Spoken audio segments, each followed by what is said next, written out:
Disclaimer. This video's information is being provided for informational, educational, and general interest purposes only. The information in this video is not intended to shock, enrage, or otherwise provoke the viewer. The sole purpose of this video was to raise awareness of true crime-related events. Copyright disclaimer: under Section 107 of the Copyright Act 1976, allowance is made for fair use for purposes such as criticism, comment, news reporting, scholarship, and research. Fair use is a use permitted by copyright statute that might otherwise be infringing. Non-profit, educational, or personal use tips the balance in favor of fair use.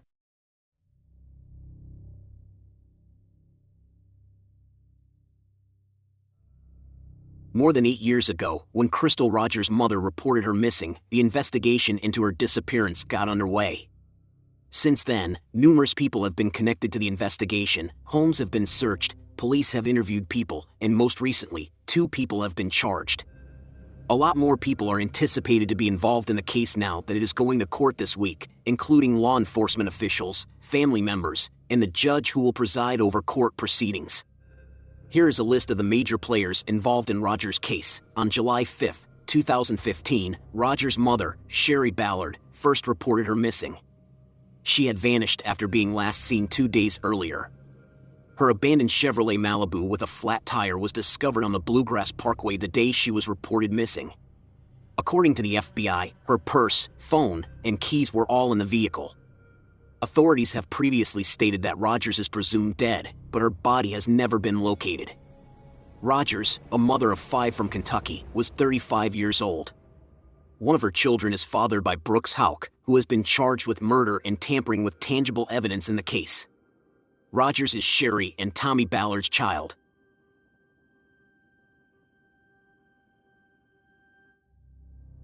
Early on in the investigation, Brooks Houck was identified as the primary suspect. He was most recently taken into custody. In the indictment against Houck, it is claimed that he, acting alone or in complicity with another, committed the offense of murder by intentionally or under circumstances manifesting extreme indifference to human life, wantonly causing the death of Crystal Rogers. Houck received a $10 million bond, as per court documents. At the arraignment on Thursday, the judge will rule on his attorney's motion for a $500,000 bond reduction. Officials have previously stated that Houck, who was dating Rogers when she vanished, is thought to have been the last person to see her alive. The family claims that after Rogers vanished, Houck raised the child they had together. Houck's lawyer, Brian Butler, claimed that his client cooperated with law enforcement throughout the investigation. When Houck denied any wrongdoing in connection with Rogers' disappearance, a polygraph test that he took as part of his consent to a police interrogation revealed no signs of deception. Butler claims that Houck owns a prosperous company in Nelson County that has a large local workforce. Butler added that Houck was a devoted husband and father. According to Butler, the Houck family has a long history in Nelson County. Houck was accused of stealing on 8 counts in 2018, but a jury in Nelson County later found him not guilty. According to WDRB in Louisville, Houck was charged with stealing roof shingles from a nearby Lowe's. Houck had previously only ever been charged with a felony once.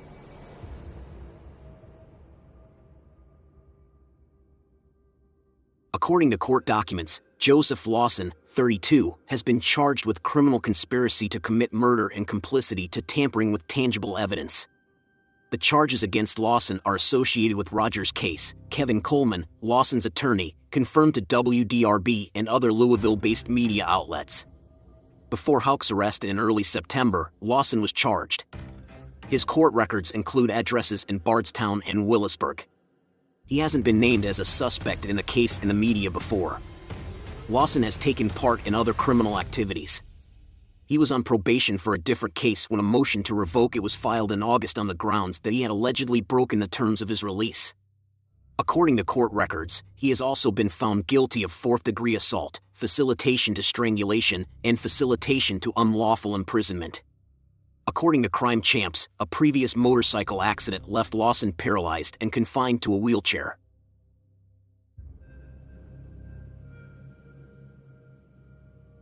When Ballard reported Rogers missing in July 2015, the search for her was launched.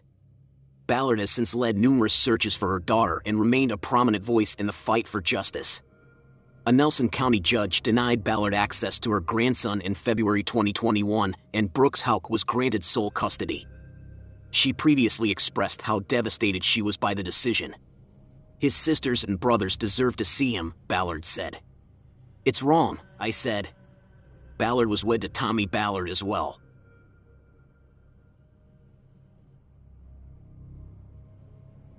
On family property close to the Bluegrass Parkway, Tommy Ballard, 54, was preparing for a hunting trip with his 12-year-old grandson when he was shot by an unidentified assailant. According to his FBI homicide victim profile, Ballard was struck in the chest and passed away immediately. Ballard founded the Team Crystal Facebook page. He was Sherry's husband and the father of Crystal Rogers. Till Ballard, Tommy's father, stated that he thought Rogers and his son's deaths were connected. His case is still open and unresolved.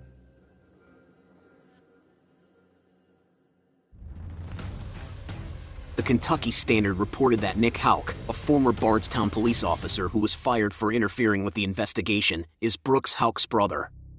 When Nick Houck became aware that a Nelson County Sheriff's deputy was questioning him regarding the missing person case, he allegedly called his brother. His grandmother, Anna Whitesides, lived at 730 Pulliam Avenue, where he had previously been served with a search warrant. The search warrant, according to former Nelson County Sheriff Ed Mattingly, was a component of the investigation into Rogers' disappearance.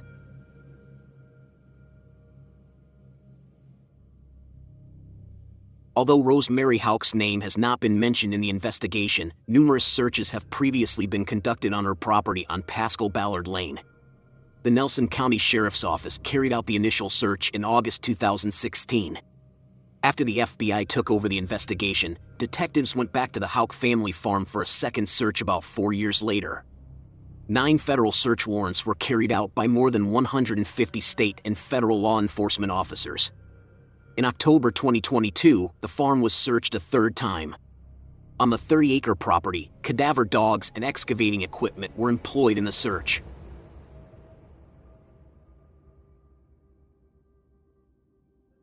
For allegedly stealing a sign in support of the Ballard family, Crystal Maupin was detained in 2017. Maupin was captured on surveillance at a gas station pumping gas at the store, pulling around, getting out of the car, and taking the sign. According to the complaint warrant, a transaction receipt for the gas was returned to a MasterCard for Brooks Houck.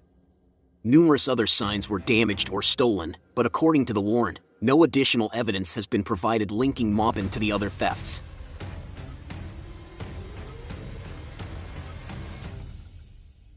The 10th Judicial Circuit's Chief Circuit Court Judge is Charles C. Sims of Bardstown.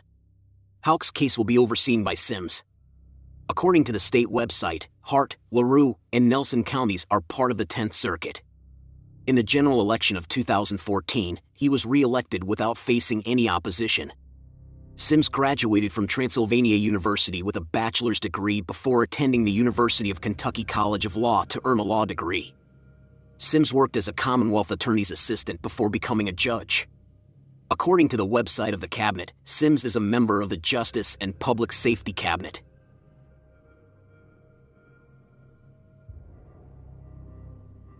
The 9th Judicial Circuit's Commonwealth Attorney in Hardin County is Shane Young. As the special prosecutor for several high-profile, unsolved murder cases originating from Bardstown, including the cases of Crystal Rogers, her father, and former Bardstown police officer Jason Ellis, Young was appointed by Attorney General Daniel Cameron in January. Terry Gogan was replaced as Commonwealth's attorney for Nelson County by Young. The Kentucky Attorney General's office provided the following statement to media outlets when asked why the change was made: in order to streamline future efforts to bring justice for the victims, their families, and the residents of Nelson County, the Office of Attorney General has made some administrative changes in the case. These small changes made the coordinated efforts of the committed law enforcement officials involved in pursuing an investigation more effective by clarifying lines of authority. Young, a native of Paducah, served in the American Navy. He worked in drug prosecution and went to law school at the University of Louisville. According to an oral history interview with the University of Kentucky, he was appointed Hardin County Commonwealth Attorney in 2013. The Herald Leader's requests for comment from Young in the Attorney General's office went unanswered.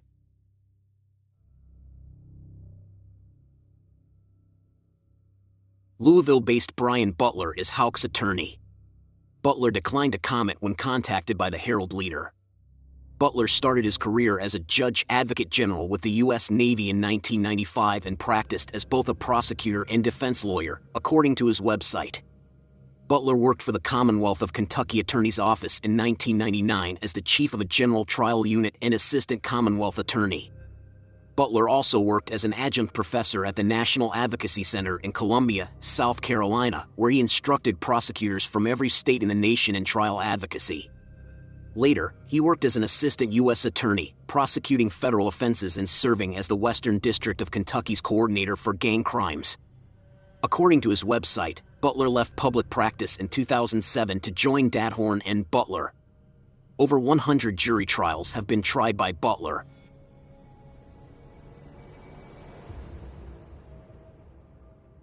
According to his website, Kevin Coleman is an attorney with a private practice in Louisville. His areas of expertise include homicide and capital punishment cases as well as civil litigation and personal injury. According to the Kentucky Bar Association's website, he was admitted in 2014. According to his website, Coleman's career started at the Louisville Metro Public Defender's Office, where he spent 7 years working in the adult trial and capital trial divisions. Coleman graduated from the University of Louisville Brandeis School of Law after earning a bachelor's degree in political science with a philosophy minor. He established the Brandeis School of Law's ACLU-KY chapter and was involved with the American Constitution Society. Coleman is listed as a member of the National Association of Criminal Defense Attorneys, the Kentucky Association of Criminal Defense Attorneys, the American Bar Association, the Louisville Bar Association, and the Kentucky Bar Association on his website. A request for comment from Coleman has not received a response.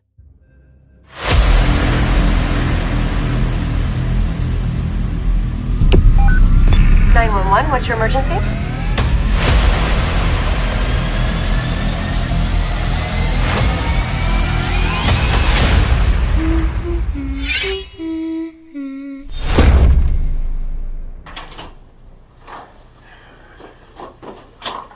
I just called, try to get over him before he comes here. He's not answering his phone yet, so he must still be in the middle of it.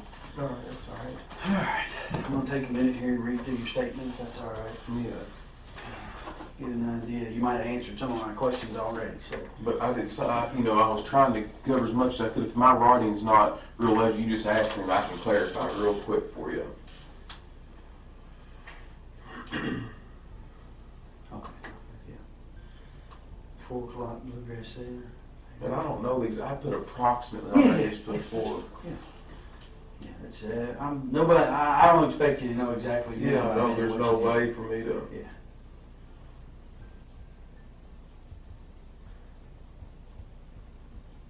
Is this Friday? You working on the new construction on Friday? Yeah, and I didn't put that order, but I put all that right there. The further you go, the more clarified I get. I broke it down into segments. Oh, these are the people whose house you were working on? Yeah, all these right here are people that I'm overseeing, that I'm speaking or talking to. We'll just look at my phone to get my exact time. I got my phone in there, and that way you can build a timeline of all this stuff that I do this every day. So me looking back, I had to know what time it is. And Right. There's no way for me to remember that. I mean, you'll see the more that you get to looking through there, you'll see how much I've got in my head to try to keep up with. All these are guys that are working for me that help me, every one of them. Okay. And then these right here, I skipped a line to break that and put locations, and then I did it in subdivision, so y'all know where my vehicle, y'all know where I'm at, my phone and everything. Those are the numerical address, the street address, and this is the type of work that I've got going on past that hyphen mark. Those are the type of work I've got going on at each construction site. Every one of them is a separate job. And then this right here is for the whole subdivision, keep the Woodlawn Springs homeowner subdivision, the president and all the members, the committee and stuff, I want to keep the subdivision looking nice, trash and debris and all that kind of stuff, the metal grates in the road, the curb and gutter and all of that. And this is just kind of like a daily thing. I've got to go through this every day to keep everybody rolling and everybody happy. And this switches subdivisions. You see I put Copper Fields up here, and then these are the number of houses I got going out there. I've got different subs in different spots.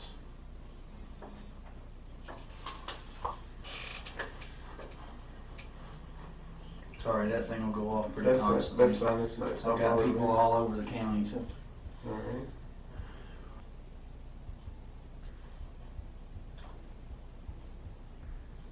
Nobody else will write on that though, correct? No, and I'm gonna make you a copy to show you. I want to be sure that Yeah. nobody else, messes with none of my stuff. Right.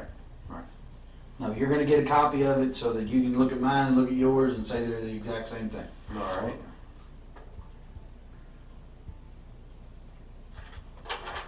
In fact, I'll do that right now. I better do it, take 4 pages at a time, run that up there. These recycled tablets ain't the best.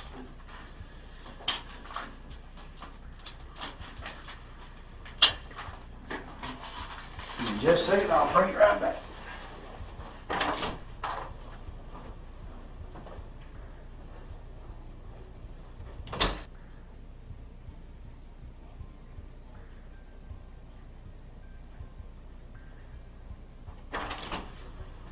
Take a minute, go through those page by page and compare them just to make sure that everything's good to go on them.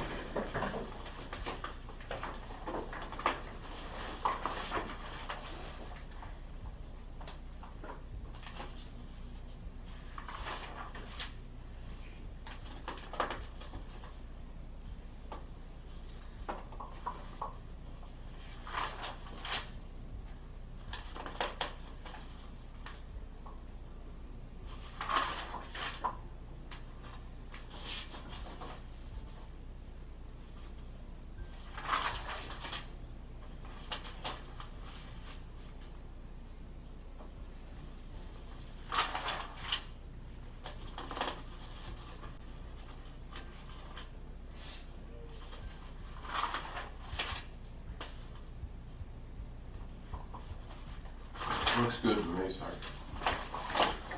I'll take the original if you'll keep the copy, and that way we'll both have a copy. Put this in the file.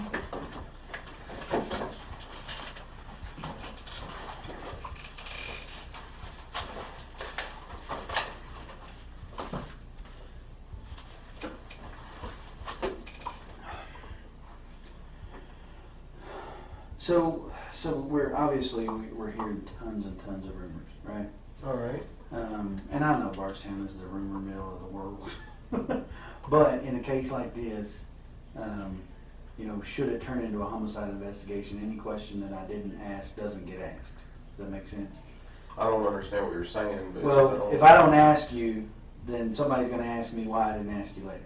You see what I'm saying? Sure. So when I ask you a question, it's not to be offensive, it's to get the question cleared up so that we can move on to another. I understand. Yeah, I help however I So can. one of the rumors that we're hearing is that you all had gotten notice from the IRS that you were being investigated for tax evasion. Is that correct or incorrect? No, sir. Not that is- correct. Okay. And again, these are all rumors that people are calling in about. That's so. fine. And where you can get a legitimate source, you're also about verifying everything.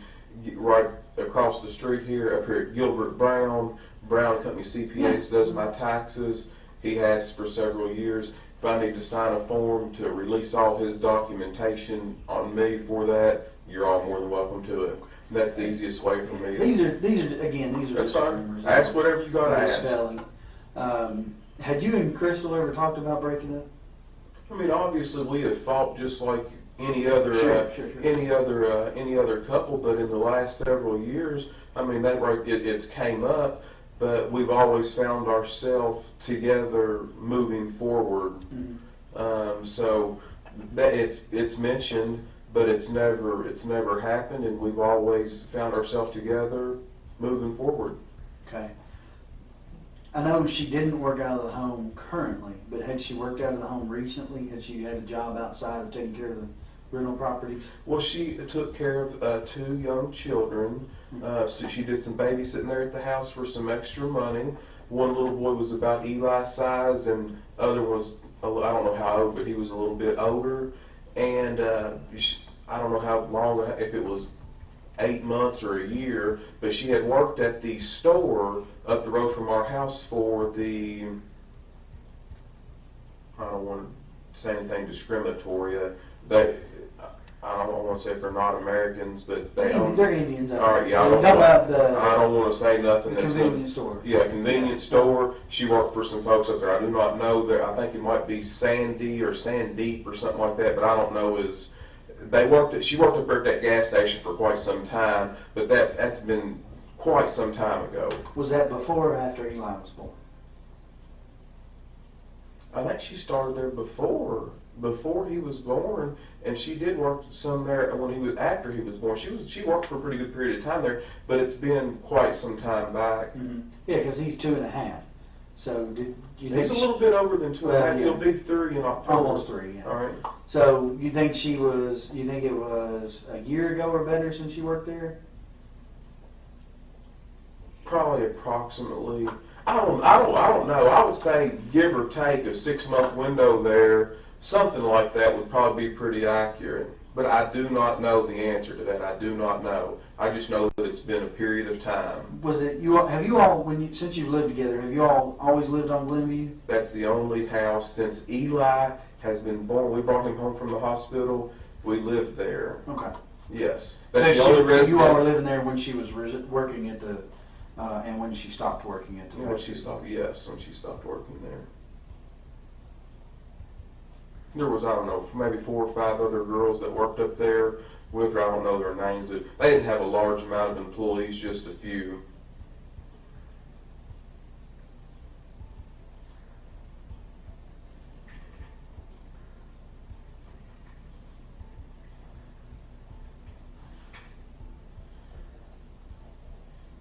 When you said you all had talk about splitting up, had that been more recently, or was that before Eli was born, or had that been?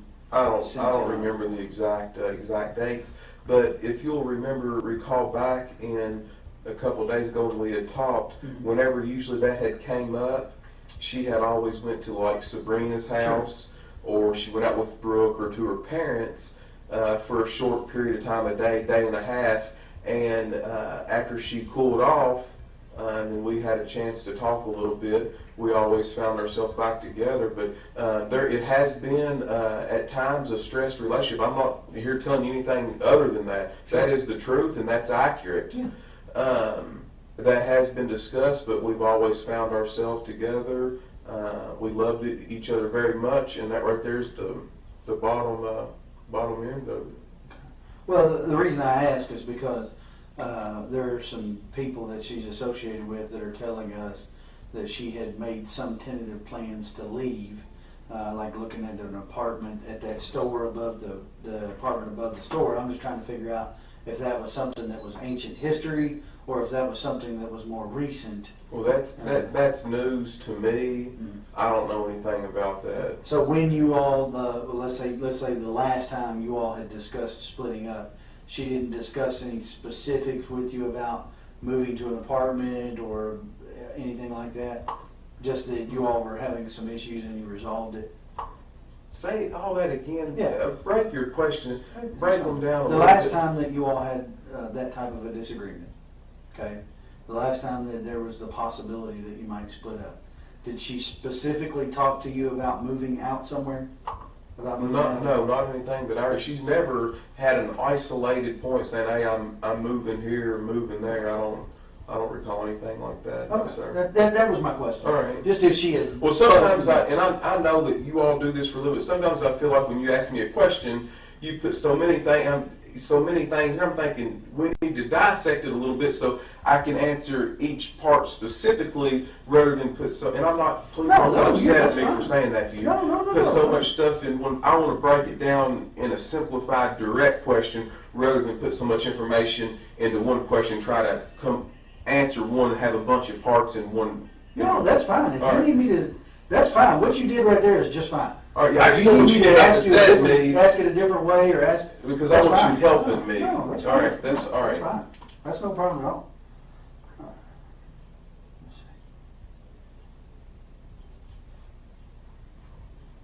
We we kind of already established the Kylie thing, but just so I'm clear on it, All right. you got home at somewhere between 5 and 5:30, probably closer to 5, right? Yes, sir. And Kylie was there? I didn't go in the house at that time. Oh, you didn't? Okay. No, I knew that whenever she was coming behind me, I knew that she was going to be there shortly. So what I did was I jumped on that little tractor. I knew I had a little bit of time, and I wanted to go up there and fill it up full of fuel, check, do all that kind of stuff, get my fuel levels right, so that I didn't have to stop. I've got, as you can tell when you look at that list, I got so much stuff to do. I don't have any unaccounted for time. I'm wide open. Right. If I stop for a few minutes, I go backwards, and I don't have time to do that. So just so you didn't go inside, so you don't know if she was there when you arrived. I don't know if she was there. She was riding with Crystal. I do not know. And when you got back from gassing up the tractor, they were all there. Her and Eli and Crystal. All four, yes. Yeah, okay. And so all four of you were there. So during that time, the neighbor said she got home around 5:15, give or take. That's right. So from 5:15, and I think I mentioned to you that I see on the video that you all go past Circle K. You go past the storage place and Circle K all within a minute or so, about 5 minutes after 7, thereabouts, give or take a minute. All right. So let's say you left the house around 7 o'clock. Fair enough? That's fine. There's going to be a little bit of time, but I'm just generalizing. So she gets home about 5:15, you get back from the store, you all are there from, let's say, 5:30 to 7 o'clock together, the four of you.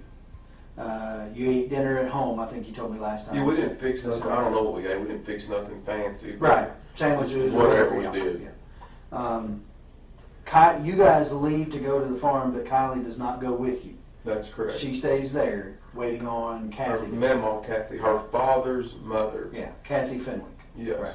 So she stays there. You don't know what time she gets picked up, but she's there when you all leave. Yes. Because that was one of the things, I think she got confused, Kylie, not Kathy. Kylie got confused about the time frames when I was talking But about I can't speak on their. Yeah, no, that's fine with that. I'm just trying to make sure I'm not confused. All right. That's what you said is my understanding of it. Okay. So you guys leave, you go, presumably you go out Bloomfield Road to Guthrie because you go past Circle K and not turn on Woodlawn Road. So you go out there, and then the next time I see you is when you pass Caddy Shack, the little restaurant there on 49. You go past there, and it's about the right amount of time for you to be traveling, and then you get to the farm around, best I can figure out by the time frame on the video, is about 19 minutes after 7. So you're actually there, roughly about 7:20. So Okay. so you get there. By the way, I twisted I guess it would be your aunt's arm to. We noticed they had the video cameras. That's why. Yeah, that's fine. That's good. So she actually helped you out with the time. Good. It showed you coming. Now I haven't watched the full days yet, so I don't know Right. anything about comings and goings. But I know you got there about 20 minutes after, and you left there about 11:55 thereabouts. Right. So during that time, from reading your statement, you left once and went down almost to Loretta Road and then turned around and came back because you decided the Tractor Supply might be closed, right? Yes. So that, a little bit of time there. How long were you at the farm before you went to get feed and then came back, decided that it was too late? Do you remember, roundabout? It couldn't have been long. Because you were going to feed the cows, right? Yeah, it couldn't have been probably more than, I don't know, 15 or 20 minutes. Okay. I'm just trying to get an idea so when I watch the video, I can kind of look for when you're coming out and then you're going back in. Yes. And when you got to the farm, do you know if anybody was there other than your mom? I don't know. Okay. Did you see your mom when you came in? No, we didn't. Well, we didn't stop up there. We went straight down there. We were going there to feed the cows. Right. So. Well, yeah, but the barn's within eyeshot of the Yes. house. But sometimes she might park inside. Sometimes she might not. So I don't know if Right. She got more than one vehicle?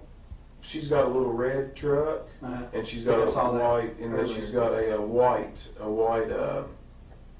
SUV. Oh, okay. but I can't. That 15 to 20 minutes is as close as I can, and that's a guess, but I'd say it's pretty accurate. She, I think your mom told me she had been mowing grass. Do you know if she was mowing when you got there, or She's always outside doing something. She's more of an outside person than inside, but she likes to mow grass. Sometimes she'll mow it whenever it don't even need to be mowed. So, but no, I don't recall her mowing if she was mowing. But there's a lot of area there that if she was mowing, that I could have pulled in and not seen her, but I don't believe she was mowing. Yeah. Okay. And it's not all that important. I'm just trying to get an idea of what was going on. All right. So there, I noticed when I was out there yesterday, I guess it was.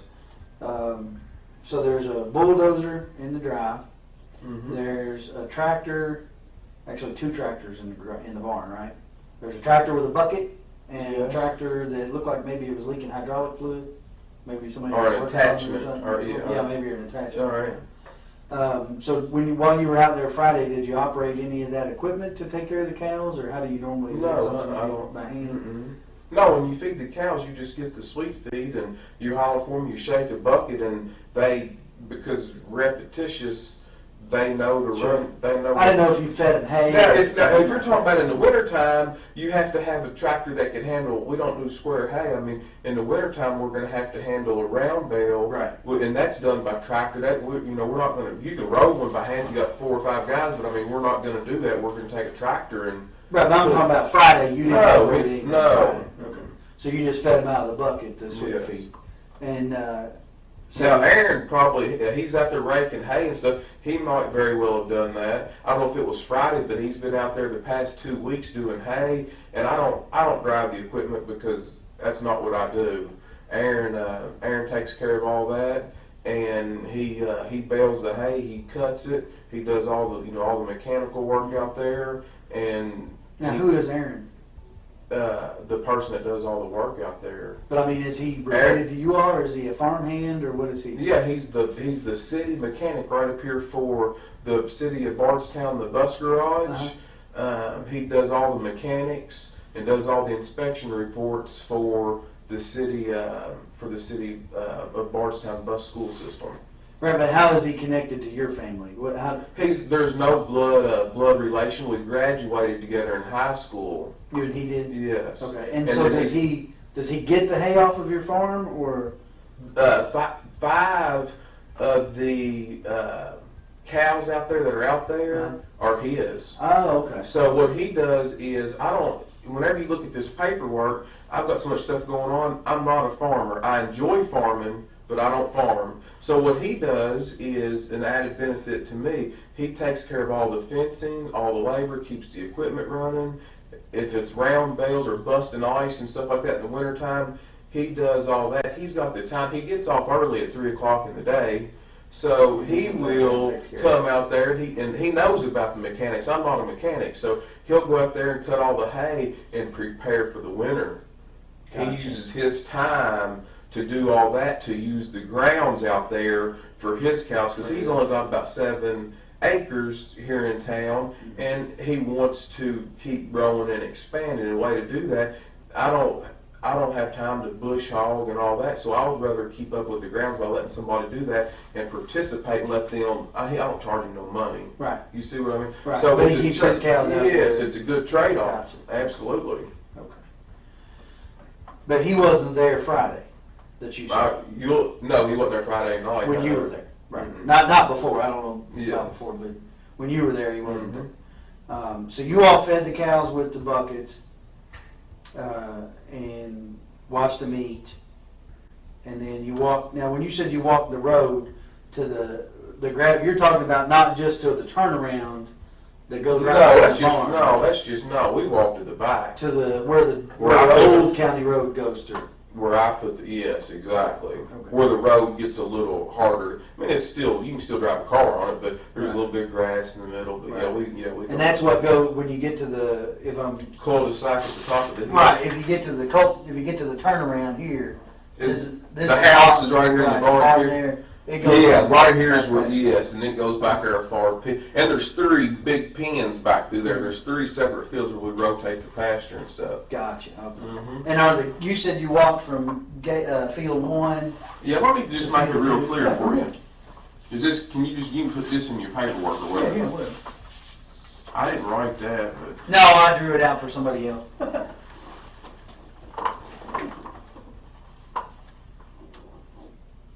is the barn.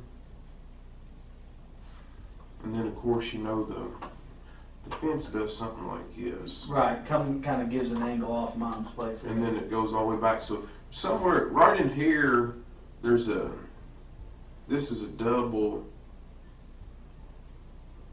gate. This is where we go in. Right here is where we enter the field, because this is barbed wire, you know. And then over here is kind of an octagon's 8, but it ain't 8. This is like a pin out here that we can move, and then there's some troughs and stuff in here. And then I think right here, that field separates and then there's a gate, another gate right here. So this is number 1, and then way up here, this is number 2, and then number 3 goes a far piece back through there. Right. So we go through this gate, and then the gate from 2 to 3, you know, the other gate's up here. Right. You know what I'm? Yeah. And then there's more food in field number 3 than there are on these other 2, because these 2 are 8 down close. Mm-hmm. So a lot of times, and it's cooler back there in them ravines and hollers for the cows than if they're on this flat land, and they would rather stay cooler and eat back there. And there ain't a big pond back there, but there's a little pond for them for a water supply too right now. So more often than not, they go back there in that 3rd field, but like later in the evening, a lot of times we're consistent at the times, but sometimes we're not. But a lot of times in the evening, they'll drift up here thinking they're going to get some feed. Right. Yeah. For the sweet feed. Right. Yeah. Right. So you all, when you all went for the cows, though, I think. Yeah, we went in this gate right here, and then we walked all the way back through there. So because they weren't up in field 1. Yeah. Okay.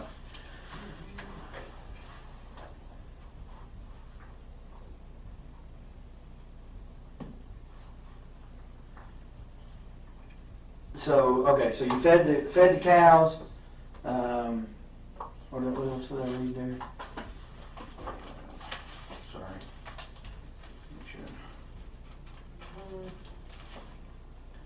I'm doing all kinds of crazy stuff over there.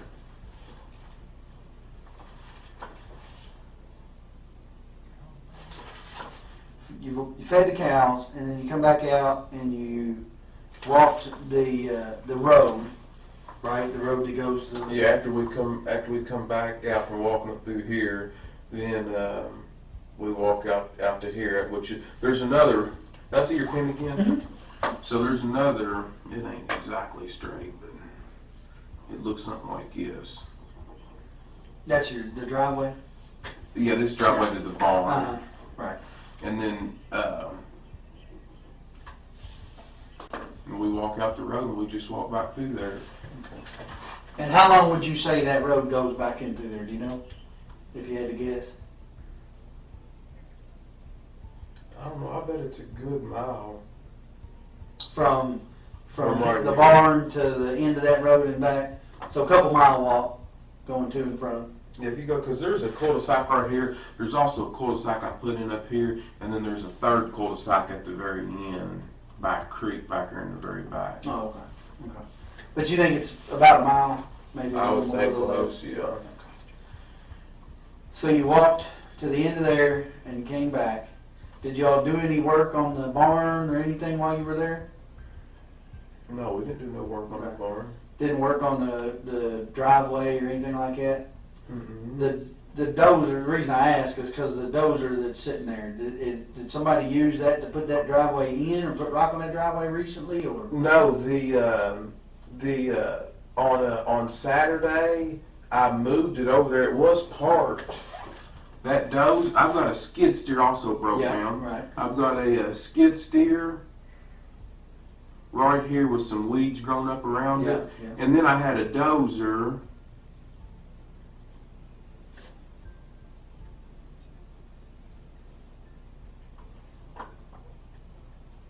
The dozer right here, Mhm. and I did I backed it right across here, right here, and there's been water. This water coming in the front. There's a big door right here in the front of the barn, and water had been going in the front of it right here. And then I moved, and plus I wanted to. She's always complaining about, my mother is always complaining about the trash and rubble that she likes to keep everything neat and clean. She likes to keep the grass mowed short, but I'm not going to pay a high bill to take that stuff to the county dump when I can clean it up easy. It's too much to do all at once, but I can. Every time I come out there, I can throw a match on it or burn a little pile. Eli likes to roast marshmallows, so what I do, and we spend so much time out there, what I do is put a pile, and I'll light a little piece of it on fire, and then that way I don't have a huge fire, but I've got enough that I'm constantly getting rid of some, and then they won't charge me that high density fee out there at the dump. So I'm going to take all this equipment, this skid steer too. I just hadn't drug it over there yet, and then all these trailers where the weeds are high, I'm going to try to get it on both sides of these doors, just to get it out of there. Did you burn anything Friday night when you were out there? Yeah, yes. It's not uncomfortable. I don't want the stuff piling up to the moon. I always light a fire. There was a little pile, probably. I'll write that on there. Right here with this little pile here. I think y'all may have covered it up. Y'all got out there. I think we did. Slung stuff everywhere, but I apologize. That it don't matter. Well, the dog, that lady's dog, she said acted like there was something under there. Oh, that's fine. That's fine. So I had a water problem right there, and I'm in the process of getting that right there fixed. We dug out right there in front of that door to try to let a vein of water come out because it's too low. The slab is. And that was Saturday. That was Saturday when I did that.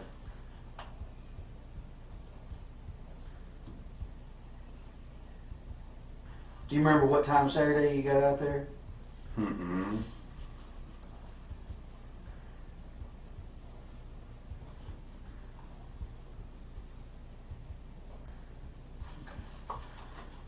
Was you before lunch, after lunch? Oh yeah, it was well before lunch. It wasn't. It was morning time, but it wasn't early morning. It wasn't late morning. It was about mid morning.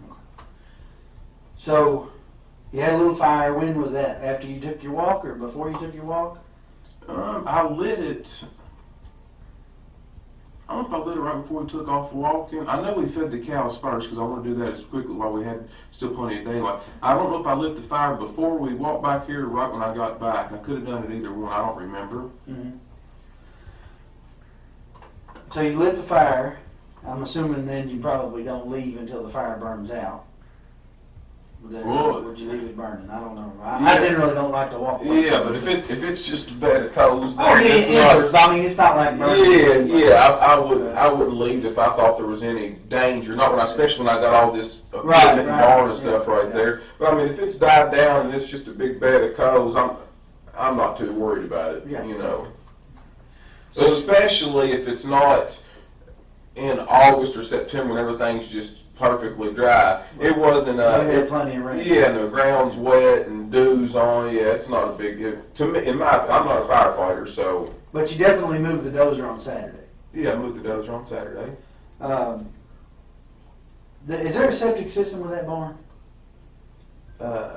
There is. Okay. It's never been hooked up. There's never been a toilet put on there. But I tell you who put it in there.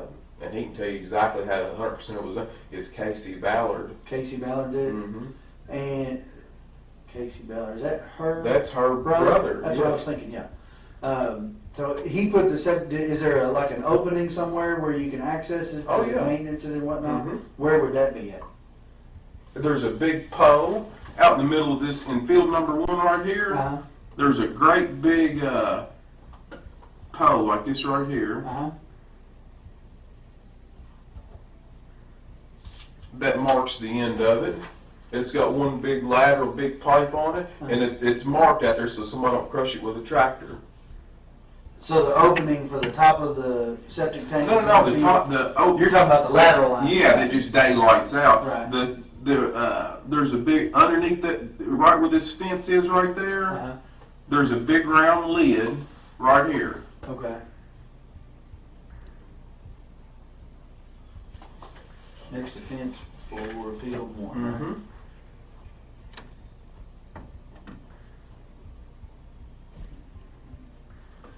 And how long has that septic system been there? I noticed the work Probably about kind of ongoing. Probably about 3 years, 3 years. 3 years. I just never did finish that barn, because I've had so much other stuff going on. But in that barn, I've kind of got a little. Yeah, I saw where you were putting the cedar plant. I never got done with it, but I'm close to getting it done. I just never made it that far. Right. But yeah, the right where that little plumbing, that little bathroom is, right on the outside of the barn, there's a big a septic tank right there, and then there's a great big long piece of pipe right here, a bleeder valve, and then it's marked by there's a big pipe. There's an iron T-post out in the middle of this field, and then I took a piece of PVC pipe that's weather resistant, and I just slid over top. It would stop the post from rusting, and it's also much taller than the grass, so that if the grass did get up real high, somebody wouldn't hit it with a bush hog, or anyone would hit it with a mower or something like that. All right, so you guys, you've taken your walk. The fire is down, maybe not out, but it's down enough, and you're leaving. And it looks, again, looking at the video, looks like it's about 5 minutes till midnight. All right. That's to me, and I've got a couple of kids, but everybody parents a little differently. To me, it seems a little late to be out on the farm with a 2.5-year-old. Where is he at midnight? Has he been asleep in the car for a while? Is he still He's still wide open, and he'll. Really? And any night he's so used to sleeping so later in the morning. His normal day, that's his 7, 8 o'clock in the evening.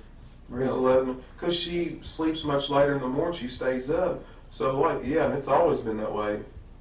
So And he's like good to people go do, at midnight. He's wide open. Yeah. Okay. So you guys get back and load up in the truck. Load up in the truck and you drive back. You leave out. I see you leave out the driveway at about 11:55. Somebody passes you on the drive back on Loretta Road about 10 minutes after midnight or so. He says roughly. We're still kind of narrowing that down, but roughly sees you about 10 after midnight, which wouldn't be uncommon. It's been raining most of the day. The roads are kind of wet. 15 minutes from your mom's house to the golf course. There's Caddyshack. Mm-hmm. Not a big deal there. And so do you remember, or did you go straight home on Friday night, or did y'all stop somewhere? Or because I'm thinking if that's their normal 7, 8 o'clock in the evening, it might be dinner time. Did you stop and eat something, or did you go straight home? We did not eat anything. I went straight home. Okay, so you went straight home. So if we assume that he's correct in about 10 minutes after midnight, another 10 minutes to the house or so. So you I don't see it being that late. I mean, if that's what some of them things say, I guess you'd have to kind of go by that. But yeah, we didn't stop anywhere. We went straight home. Okay. So you could feasibly be home by 11:30. You can be home. I feel like it. Which is what you told me. You thought, Mm-hmm. or I'm sorry, not 11:30, 12:30.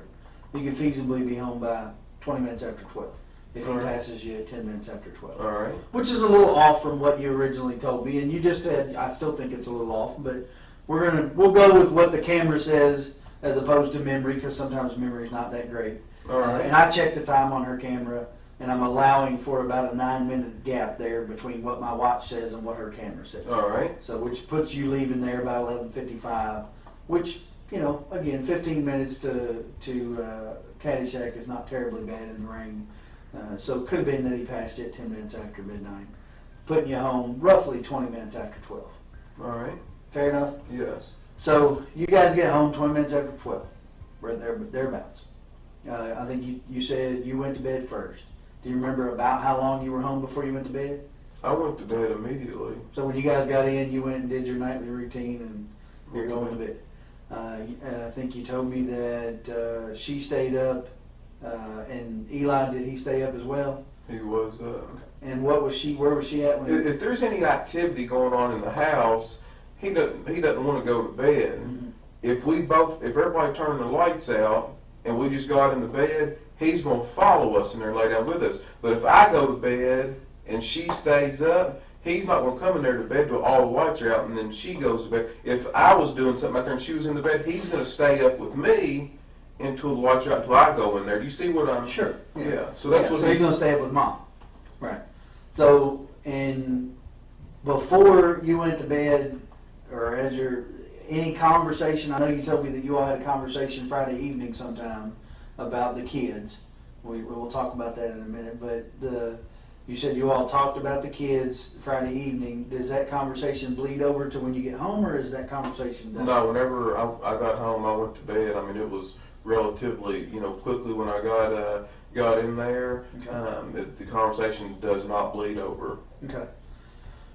So you go to bed, she stays up. What's she doing? She's just on her phone playing. I don't know what game, but she normally plays a game. Right. Some kind. She's got several of them on there, but I don't know which one. Okay. So she's on her phone, messing around, doing whatever, and you go to bed. Do you know what time Eli came to bed, or she put him into bed? I don't know. I Don't don't have have any any idea. idea. I normally go to bed earlier than that, so when I went to sleep, I'm a pretty heavy sleeper. I wouldn't have noticed, if he crawled in there, So you said you're a pretty heavy sleeper. So your phone is getting phone calls. I can see it on your phone logs before 7 o'clock in the morning on Saturday morning. Do you hear that going off? Do you normally keep it in there? Yeah, but I don't have to. At that time, I've got an alarms on my phone at 6 o'clock and 7 o'clock. Sometimes I've got them at 4 and at 7. But my alarm most mornings goes off. I always have it for 6 and 7. But I'll wake up before my alarm goes off. But yeah, it's not uncommon for me to get calls really early in the morning. So what time do you think you got up on Saturday morning? I probably woke up around, in between that time, like 6 or 7 o'clock, and then I left. I did my normal thing, changed my clothes, put my clothes on, and headed out. Shortly after that,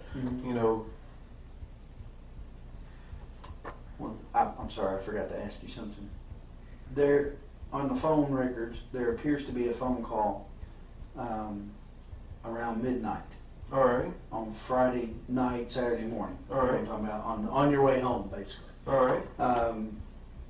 Do you know who that person was that called you around midnight? Do you remember taking a phone call? Can you just call the number back? I don't. I mean, I could. I could. What's I the could phone look at number? your phone. Yeah, look at my phone, but I don't remember You that. don't remember getting a phone call on the way home? Mm-hmm. Would it be unusual for you to get a phone call at midnight?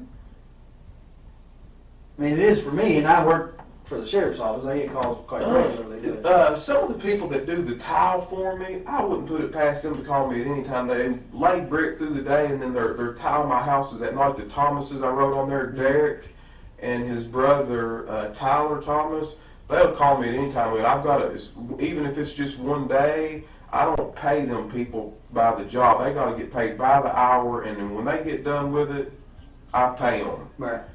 That's just what we've agreed on. But yeah, those folks there call me any hour. It was a pretty short phone conversation is the only reason I asked. Mm-hmm. Kind of unusual to get a 13-second phone conversation at midnight. It is for me. It may not be for you. But, All right. We'll check it out. Yeah, we'll check look it at out in contacts detail. and That's see. right. So Saturday morning, you wake up sometime between 6 and 7. I think we decided that Danny Singleton, is that his name? Mm-hmm. A guy that works for you, was calling you. He called you pretty frequently. You said sometimes you give him incentive to work on Saturdays. Yeah. And that may have been why he was calling you. So did you go do some work Saturday morning before you went to your mom's house? Before you went to the farm? Or what did you do Saturday morning?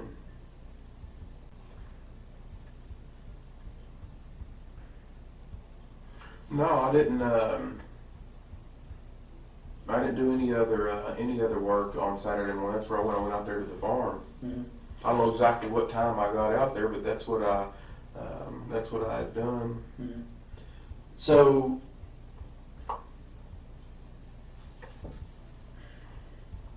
you get up between 6 and 7. And where's Eli at when you wake up? He's next to me. He's in the bed with you. Mm-hmm. Okay. So you get up. Does he get up with you? He's still asleep whenever I get up, but I go to the bathroom and all that kind of stuff, and he's still sleeping there on the bed. Mm-hmm. And so when you wake up, he's there, but Crystal's not. She's not. Okay. And so did you try to call her, or? Yes, I noticed that she wasn't there, and I didn't know exactly what to think. I don't know what time I called her. Yes, I called her that morning. I mean, did you call her before you left the house to go to the I farm? don't remember what time I called her. But do you remember where you were at? Were you at home or were you at the farm? Or you were on the way to the farm? I don't know, somewhere in between. I don't recall. I don't know. That's fair enough. So you, before you go to the farm, you feed Eli breakfast? I did not before we got there. I normally get those squeezable yogurts, got all them vitamins and minerals and stuff in it, Mm-hmm. and he likes to eat stuff like that for breakfast, and it's easy. He can do that in his car seat or whatever he's got to do. Okay. So you think he was eating on the way to the farm? I don't think he was. I know he was. Okay. Now, how much of the yogurt he ate, I don't know. I'm not worried about that. It's not a question of what he ate or how much he ate. I'm just trying to establish. Well, he's a healthy boy. A I can tell pattern you. of behavior Right. from that weekend.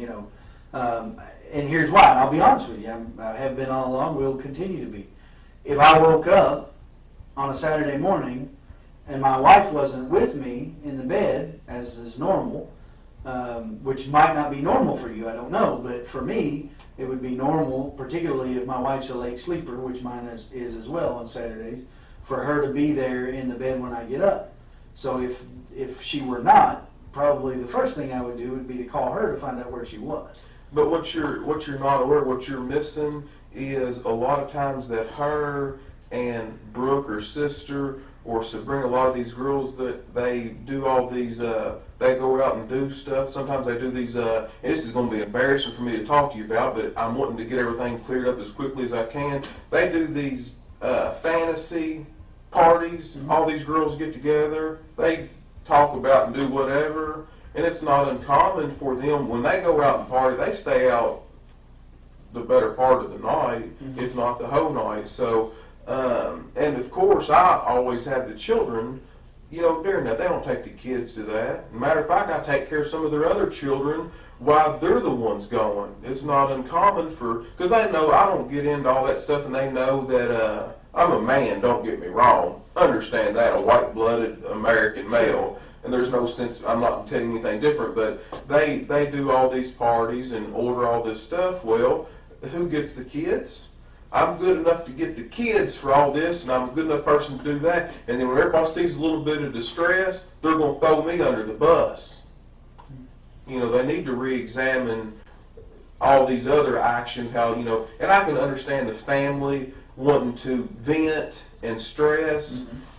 And it makes perfect sense to me. But these people know me better than what's going on. And before this is all over and done with, you all are too. But it bothers me because not only have I been a victim, my mind's not even where it should be, because I'm trying to protect Eli from this. And he's the most important person that I'm trying to protect. I don't care about them dragging my name through the mud right now, because I want to keep the main focus and emphasis on bringing her back safely and as quickly as possible. But it really bothers me what's being done in the method that everybody's pursuing and doing, because what's going to happen is I don't want their apologies. I don't want nothing from them. But then after this is all said and done, they're going to sweep it under the rug, and then they're just going to forget about what they've done to me in the process. Mm-hmm. What I've got to be faced with now is, as good a mother as Crystal's been, now nobody's going to love you like a mother. Now Eli is in an atmosphere where I've got all the hope in the world, but now I'm a single parent, it appears to me, where she's been there 100% of the time for him to raise and rear him, where I know that he didn't have to go to a daycare or a babysitter, and I know that his mother is going to take care of him. And now, where am I at without that love and support from her? Mm-hmm. Now I've got a little boy who's 2, who's going to grow up his life. If something's not done where she's not brought back safely, now one of the very most important people in his life, he's got to grow up without. Right.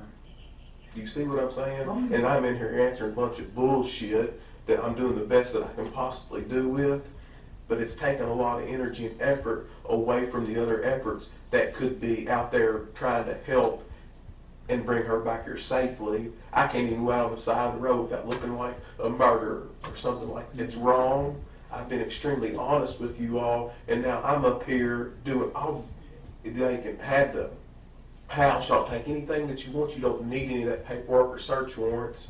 And now I'm up here trying to get my head where I can be on the side of being able to protect myself and defend myself for my son whenever I'm the one that's, I feel like, has the largest loss. Yeah. So, well, do what you got to do. I'll do whatever I can, but this is starting to get silly. I don't need an attorney. I haven't asked for an attorney. I don't need none of that. I'm innocent. I'm willing to talk to whoever. But this to me is really starting to get silly, because I feel like, I don't have a Facebook page. I don't have time to get on the internet. I don't know a lot about computers. Crystal did all that for me. I didn't have to do it because that's something else that she always took care of. So now I have people coming back to me telling me that they're completely trashing me online for the whole media. You know, I've taken 17 years of my life, and I feel like I've worked hard to get a good education. I've worked hard all these years. I've built a nice life for me and my family, and now my whole family's name is trashed for something that's completely not even tied to me. That's where I'm at right now. So I'm extremely upset. I'm hurt over it. I try to put on a tough shell and a bubble and move forward.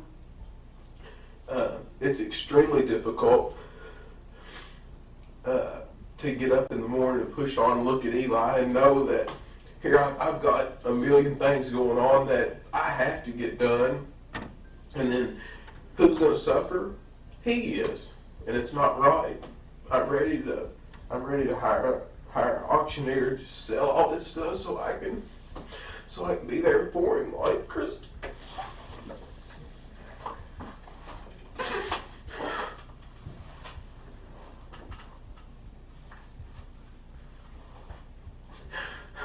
What else do you want to know? Take a minute, it's all right. No, it's okay. It's fine to be upset. I understand. It's fine to be mad. I understand that too.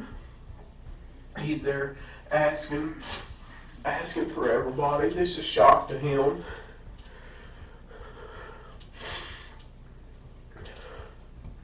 It's okay to be upset by it. I understand. It's okay to be upset at her family. They're yeah, but their emotions are so shocked right now, and I can understand it. And I don't, if that's how they want to be. But you're allowed to be emotional too. That's fine. What they're mad about is the darn cell phone that I took away from Ashley because her mother told for me to take it away from her. That's what they're mad about. And it's just been a spiral since then in October. And ever since then, their attitude towards me and everything is so wrong. For punishing a 16-year-old girl when she's not hurt, she's not hit, nothing like that. And I'm the worst person in the world for having any, and I understand I'm not her dad, I'm not her disciplinary figure. If she disobeyed her mother, I followed a direct order from her mother. Her mother couldn't get it from her. I took her cell phone from her, and then it's just been hell ever since. That was the whole thing about the wrist? Yes, exactly. Yeah, they took her up to the hospital and did the same with CPS and all this bunch of garbage. They ruled it unsubstantiated, or however they wanted to say it. No bearing, or whatever you want. You can pull the reports. They documented it all. You can get all that stuff too. You want some water? No, I'm good. Let's move forward. Whatever you need, I'm here to give to you. I'm innocent. I don't need an attorney, so I'm good. Ask whatever you want to ask. Okay. Well, if we can just continue with the conversation, and I don't want to rush you. Take your time. I think we left off around about Saturday morning. So you guys got up, and she wasn't there. So you and Eli got ready and went to the farm. Did you go anywhere else before you went to the farm? I didn't stop at McDonald's or nothing to get any kind of breakfast because he had that yogurt, that squeezable Yeah. breakfast, whatever. I don't know, whatever. Someone's still in the refrigerator if you want one. It's okay. It's fine. So you went to the farm, and was your mom there Saturday? Do you remember? I didn't stop at the house up there either that morning. What do you do with Eli while you're working on the equipment? Is he in the equipment? I'm usually not one that works on the equipment. Sometimes I might drive some of it, but yeah, if I get on that little tractor, he rides in my lap. No, but I'm saying you said you worked on the driveway, on the drive in front of the barn there. So Yeah, but no, he's got 5 or 6 tricycles and big wheels and stuff like that he plays on. It don't take a lot. This isn't about your parenting skills. Don't misunderstand. I understand, yeah, but I'm not asking you about that, but you're working on the dozer. Is Eli in the dozer with you, or is he out playing in the yard? I'm not really working on the dozer. He's got 5 or 6 of them tricycles and big wheels, things that are at the barn. And if he's not out there with the cows or something, he rides them little toys around. We got them down there in the barn. We got them out there in the driveway. It don't take a lot to entertain him. A lot of times he pedals or does whatever he does. Sure. But how long would you think that it took you to fix that area you said was taking on water there in front of the barn with the dozer? No, I don't know. A lot of times on Saturday, I just use that as a place to vent and get away from what I call the city, not just like Bardstown's the city, but all the city stuff that goes on, loud music and all that. Out there you hear crickets. Yeah. You don't hear a lot of people, so I'll go out there to a lot of times just to get away from the stress of all these tenants and stuff, calling these new construction contractors and stuff. It's a kind of a little vacation away from home. Right, but you told me earlier that on Saturday you fixed the spot in front of the barn where the water was going in. Yeah, if the water's not if it's not been like raining a solid week or whatever, you can't really tell if it hits and misses. Sometimes if we get a substantial amount of rain, you can kind of tell where problems are, like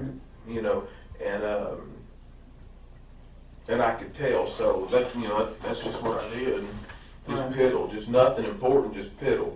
Right, but would Eli normally be in the bulldozer with you while you're operating it? Was he in there with you while you were operating it? He's drove it, not that morning there he wasn't. But yeah, I mean he has been in. He's drove the bulldozer before. He's drove all the tractors out there before. Okay. So that morning, did you say Mom was or wasn't home? You don't know? I don't remember. You don't know. Okay. So you don't know that he was out riding on his tricycles or whatever. When you said in the driveway, you mean the driveway for the house or the driveway that you're working on? Say it again now. You said you were working on the driveway in front of the barn with the dozer, right? Yeah, down there by. And you said he was probably riding on tricycles or something. Yeah, I'm sure he was running on the concrete slab. It's easier for him to pedal on the slab than it is outside there, and I can see him better. My visibility's better if he's in there than out here. Right. So he was here by the barn and not over by the house in the driveway. No, he wasn't by the house. Gotcha. Okay. So you guys finish up whatever you're maybe doing. later that day or something. He might have went over there. The chickens might have come down there. He might have done something with them. I don't know. Mm-hmm. But it's not uncommon for him to. The chickens out there, they can be fast, but they're not scared of people because he plays with them so much.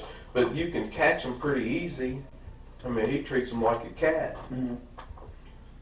So you guys, any idea how long you were out there? Saturday? It was usually on Saturday I'm not in any kind of a rush because I try to take, I usually try to take it easy on Saturday. Okay. So did you eat lunch out there?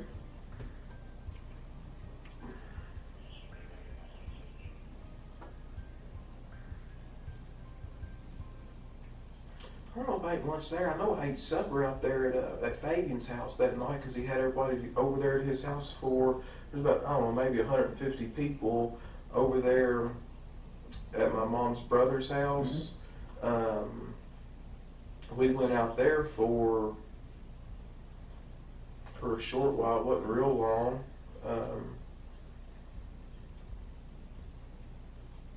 I know I ate there. Eli ate there. I don't know what we did for lunch. I can't remember. Okay. Did you go from the farm to Fabian's, or had you I don't know if I took I may have went home and taken a shower from being out there on the farm. You know, I don't want to go there smelling like a bunch of cows. Sure. I may have went home. I'm not sure. I don't know. I may have went home and took a shower, and then came back. That's more than likely what I did, but I can't remember. Okay. So then you, sometime Saturday evening, you went over to Fabian's house. Do you remember around about what time that was? That would have been 4th of July. Yeah, that's we were supposed to go to that. Mm-hmm. Did you all stay out there for fireworks, or? We didn't stay that late. I know that there was a bunch of people there that I hadn't seen in a good while. That my mom's got a pretty large family that I hadn't seen, and I wanted to see them, but we didn't stay out there real late. Do you any idea how many times you've called Crystal at this point? By the time you went from getting up Saturday morning until you were going to the family gathering? I know I called her back around maybe noon again the second time, and I don't know what the exact time I called her after that, but I know that sometimes in the past, if I've called her to blow her phone up, it made it worse. Mm-hmm. So sometimes I've just called periodically, and I found that she doesn't take as much offense to that. You know, if you're just disrespectful to them, especially if somebody's mad, it just makes it worse. To keep calling them. I wasn't even alarmed. I was for sure the girls were doing this to me on purpose. Brooke and Sabrina and them. So while you're at the family gathering at Fabian's house, anybody ask you where Crystal was? Mm-mm. She hadn't went out there to Fabian's house a whole lot. Some of them people knew her, some of them people out there wouldn't have known her, but right then I don't Not remember. really a big deal for them. No, and it's something that those people there we see once every, sometimes every few years. So a lot of them people really hadn't. Some of them have seen her, and a lot of them have not seen her. Mm-hmm. You know, haven't met her. Sure. So like I said, it was a substantial amount of people. You're out there. You said did you say you didn't stay for fireworks? No, we didn't stay that late. So you and Eli leave before dark, Mm-hmm. because that's usually when people set off fireworks on 4th of July. And do you go home? Do you go to somebody else's house? And that was on Saturday. Yeah, that was Saturday. Do you go to Mom's? Where do you go after you leave there?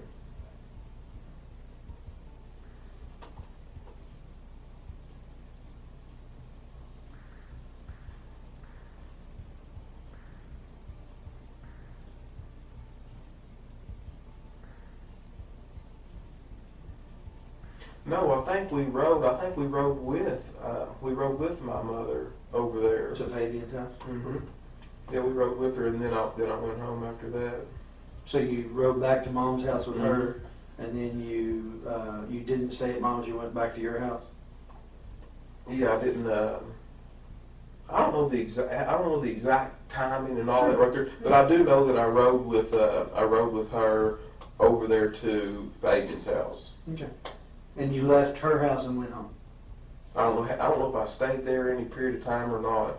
I may have stayed there just a little bit. I don't think very much, but I might have stayed there a little bit. I'm not sure. I mean, you didn't stay the night there. No.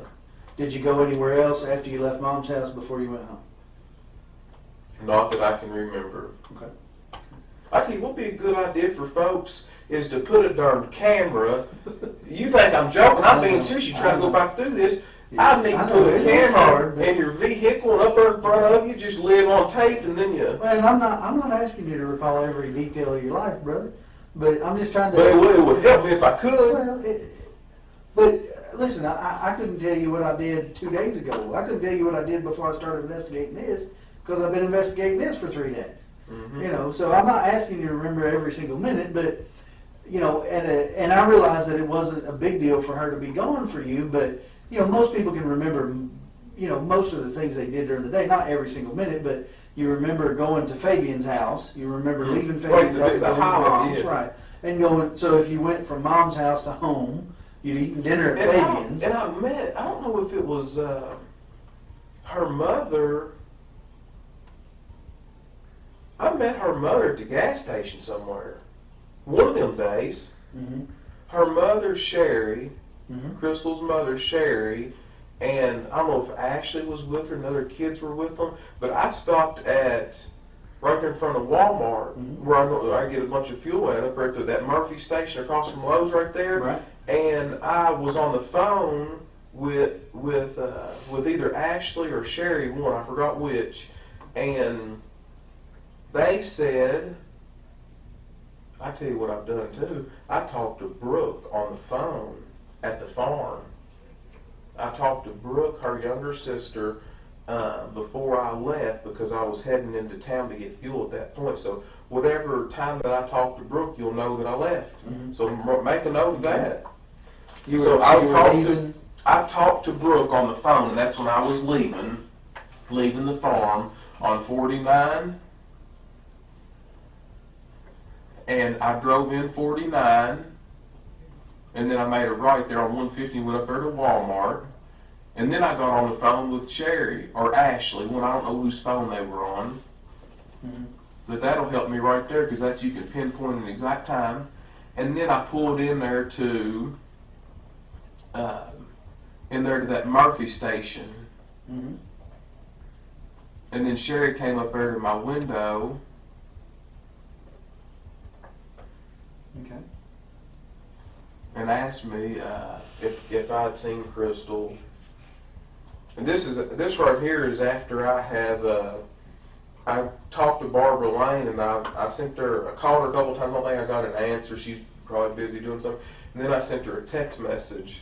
And after I kind of stayed on her, she knew that it was serious because it'd been longer than normal when she'd done this before in the past. And this was Saturday? I'm not sure. You'll have to. So much stuff happened also quick. You'll just have to dissect. That's the reason I've given you all my stuff. My Sure, phone. yeah. You can dissect all that and figure, get an exact time. So I called Barbara and I sent her a text message. I talked to her mother at Walmart, up there at that Murphy gas station. I had Eli with me then, of course. Had him with me all the time, and she wanted to look at Eli. She said, "Where's Eli?" I said, "Right there." And then she spoke to him, and she looked at him and said hi, and he said hi, and that was it. So she just asked you if you'd seen Sherry, and you told her no? No, she asked me if I saw Crystal, sorry. Crystal. Getting my names confused. So Sherry asked you if you'd seen Crystal. She's the only one. Everybody else stayed in her vehicle, Mm-hmm. and then she walked over to my truck. And when you told her, what, I haven't seen her, don't know where she is, and she just said okay and asked about No, Eli? she thought that the wisest thing for us to do was she said she was going to go to the police station. Okay, so And I told her that I think at that point I'd already talked to Barbara, I believe, I'm not sure, Barbara Lane, and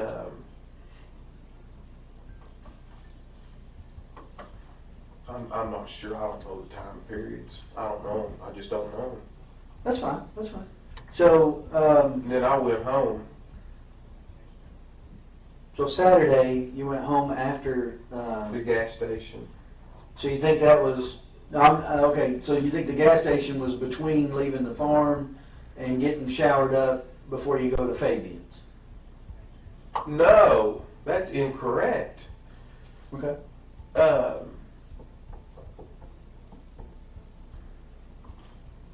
You said you were leaving to go get fuel. Yeah, I did leave the farm to go get fuel. I don't know. I don't know if that was Friday. I don't know if that was Saturday that I got fuel. I'm sure I did it with my card. I can prove what time that was too. And So I talked to maybe Sherry. Sunday? Do you think it was this? Do you think you talked to Sherry the same day they reported her missing? You said she said something. Yes, she said the day that yes. So they reported I her think missing on Sunday. Then it was Sunday. I feel like whenever. That's because Sherry told me she's going to the police station. Mm-hmm. Is Sherry the one that reported her missing? Mm-hmm. Sherry is. All right. I had a question from the media or from the news that I wanted to ask you all to think about. You all said that a family member found her car. How does that happen? Rather than the police department, as large as this county is, a family member. Well, that's a pretty big family, and as I understand it, someone who knew them called them and said there's a car that looks like hers on the parkway, and they went out there.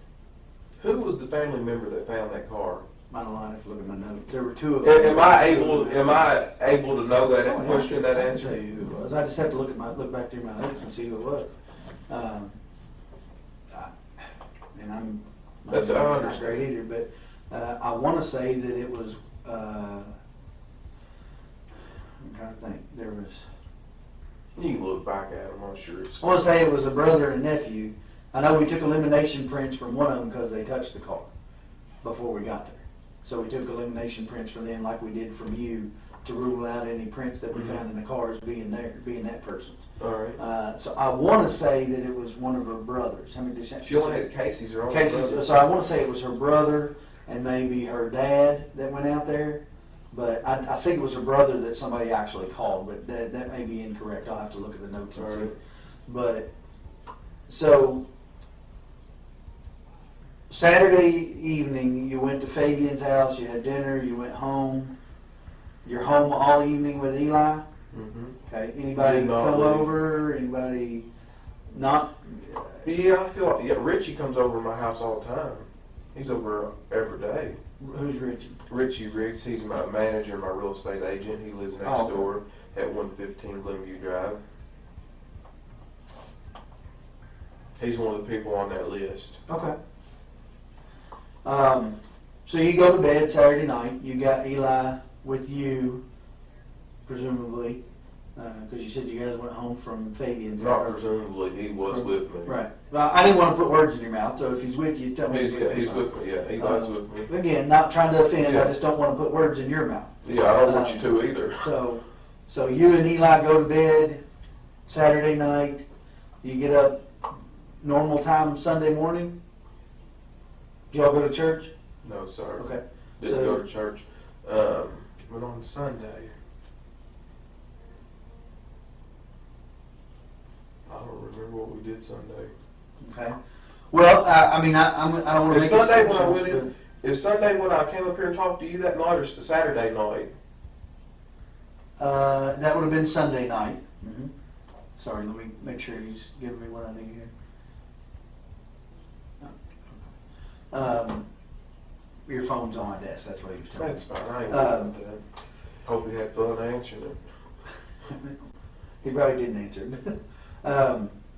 Yeah, Sunday night you came up here and talked to me. That was after they found the car and everything. So sometime Sunday after 12 o'clock is when you talked to Sherry at the gas station.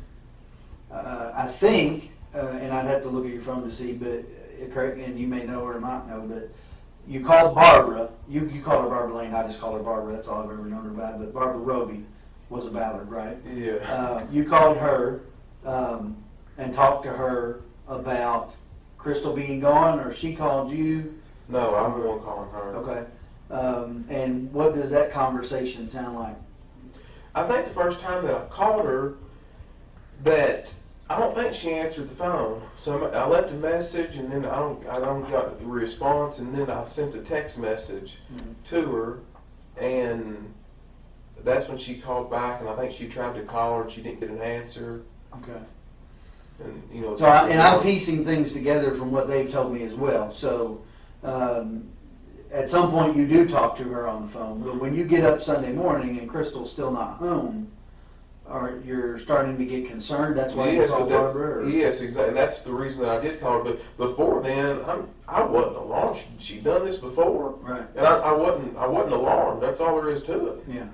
So you call Barbara. I gave Barbara Lane more credibility than Sabrina, Brooke, or any of them, because I know them young girls, if Crystal tells them not to say nothing, you ain't gonna be able to beat it out of them. Right. And them girls they're just Yes. they're just like, especially to a guy, if they're fighting, they're not. And I'm smart enough to know that, but I knew Barbara would say, "Hey, she don't want to talk to you," or "She's fine, just leave her, give her some time." I knew Barbara wouldn't keep me. She's a mature woman. Do you understand the difference in what I mean? So she would at least, I feel like, let me know, hey, where I wouldn't have to worry. Right. She might not give me no details or nothing, which is fine, but she would at least ease my concern. And that's the reason I called her over these other people, because I knew I'd get further with her. And at some point, so you do talk to her, and as I understand it, at some point she came over to your house. Mm-hmm. Is that right? She's been there a few times since then. Right, but that particular day she came over to your house, was that before or after you talked to Sherry? Do you remember? I had no idea. No, that's fine. So you... To be honest with you, I don't even remember doing that. I remember seeing her a bunch more this last little bit than I really ever had before, but I don't, as far as talking to Sherry at the gas station and then keeping everything synchronous, I had no idea. None. Okay. Well, I mean, I know that Sherry was here at 3 o'clock thereabouts filing the report, the missing persons report. So that part I can kind of figure out, okay, so it was sometime before 3 o'clock that you talked to her at the gas stations. I'm thinking probably, closer to that time than farther away, not early in the morning, what have you. And then, of course, fast forward till they find the car at 5 o'clock out on the parkway, and the sergeant responds out there, and then he calls me, and then I come out and start investigating, and obviously I call you to come and talk to me about the last time that you saw Crystal. So that kind of builds my timeline. Obviously there's some gaps in there, understandably. But some of those gaps become really important. For instance, validating or invalidating the guy's statement about her being on 49 between 1 and 2. You see what I'm saying? The gaps in time become really important to me, because that's how I determine where my gaps in the investigations are and where I should focus my investigation. I've got guys out there that all I got to do is call them and say, hey, go check this out. But I have to have something for them to check out before I can call and tell them. Couple things that I want to get into that are going to be, somewhat personal, okay? And it's not intended to pry into your personal life. It's intended to pry into what's going on in Crystal's mind, okay? I'm trying to get a reference for her frame of mind for the past few days before she goes missing, so that I can rule out any possibility of intention to harm self or things of that nature. You understand? And I don't know that I can rule that out. But what do you think about it? Do you think that that she has the potential to harm herself? I don't know any of all that. Crystal is not that kind of person. I don't believe at all. I don't feel that way at all. Mm-hmm. So you don't think she had any suicidal tendencies whatsoever? No, sir. Never tried it in the past? No. Never come close to ODing on drugs in the past? No. When she would go out, did she drink much? She not a whole family drinks, but she drinks a little bit, not any. To the point where somebody has to bring her home and drop her on the front stoop? No, she ain't no drunk. Mm-hmm. Well, you said sometimes she goes out after you go to bed. They do drink and they need a driver, but they're not what you're describing is like a sloppy drunk, just somebody got tore down. I mean, right. That's not an accurate picture of her. Okay. And she likes going out and having a good time, but I mean, she's, I guess, I don't want to say like a maybe conservative person, but sure. Just a normal, typical social drinker. Yeah, a normal, typical person likes to have a good time. I mean, that's it. So, if you had to guess, how often would you say she would go out. She doesn't go out real often, not real often. I mean, she's got all those, all her kids, and we got Eli. I mean, we have a pretty busy lifestyle, and seems like we've always got kids here and there. So I mean, Right. we don't have a whole lot of time to do that. And we don't like to get babysitters all the time. You know, sometimes if her parents have a couple of the kids, or Keith might have a couple of them, we might go out with. Usually, you know, with Eli, we don't usually seldom ever get a babysitter for him, and we take him with us. But other than that, Well, I guess the reason I'm confused about that is because you said it was not unusual for her to go out with the girls. it's not unusual. Yeah, so help me understand. You mean But that's when once I a got the month, kids. or once every other month, or I mean, how much time are we talking about here? You know, because my wife might have a girl night a couple times a year, but she might not be the typical wife either. I don't know. Probably about 2 times every 3 months, Okay. like once every 6 weeks or something like Sure. that. Okay. So you said that Eli generally does not go to a babysitter. No, So he that- doesn't. I don't want him at a baby, and I certainly don't want him at somebody's house that smokes. Mm-hmm. I just don't. I don't want it. I'd rather just keep him right with me, and I'd rather, if we're going out doing something, I'd rather just take him right along. Mm-hmm. You know, right along with Well, us. so that kind of brings me to one of my questions that I had. When we talked a little bit about the last time that we talked when we were at your house, and you kind of explained it. You know, and I get the fact that she would tell the kids, you know, hey, we got a babysitter for the night or for the evening. We're going to go out. Mhm. You know, I get that. You explained that the other kids kind of get jealous And if you guys. we don't want to hurt their feelings. Sure. Especially Kylie, the situation. She's always wanted any kid really wants a father figure in her life. She's really struggled in that area, and her mother doesn't want her to think that she's pushing one of the children out and then the other one can go with us. I mean, that's normal. I mean, in my opinion, Sure. it is. And I get why she might tell Keith that, because Keith has 2 of the kids. She Mhm. doesn't want him to tell them differently than what she's told them. Are you familiar with a woman named Christina Holly? Yes, I know who you're talking about. There are some text messages between her and Crystal on Friday, and she's asking Crystal if she wants to go to Chuck E. Cheese, I think it was, something to do with the kids, something with the kids, and she tells her the same thing. Well, we've got a sitter for the evening.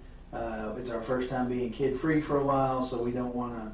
You know, we're kid free. We're going to enjoy ourselves. Right. Why would she lie to her about that? I don't know. I can't answer that question. Are her and Christina close? Yeah, I mean, they've always been good friends. I know exactly who you're talking about. Do they? I mean, close enough that they see each other on a regular basis every few days, or No, talk on they the phone? Or they talk on the phone, but I don't know if they see each other that often. Wow. But I think we were also supposed to maybe go to the zoo or something too. She was going to take. She's got a little girl that's really close to this, born in the same month apart. As Eli? Yeah, as Eli. Mm-hmm. I mean, it's just curious to me. You know, these are the things that make me wonder. And in any other situation, they might not amount to nothing. But Did you ever talk to the girl, the Amanda? Mhm. All right, so and she says there was no plans for her to babysit. all right. But that doesn't necessarily mean that Crystal hadn't planned for someone else to watch him. I don't know that. I mean, you know that because you and Crystal have him together. But I don't know that because I don't know you guys. You know I don't what I'm know. saying? Maybe sometimes she might use Crystal's phone. I don't know. I don't know. I can't answer that. Right. I do not know the answer. Okay. But as far as you know, you all did not have plans for a babysitter that night. No, Friday absolutely night. no. The plan was all along for you guys to go to the farm. Yes. Okay.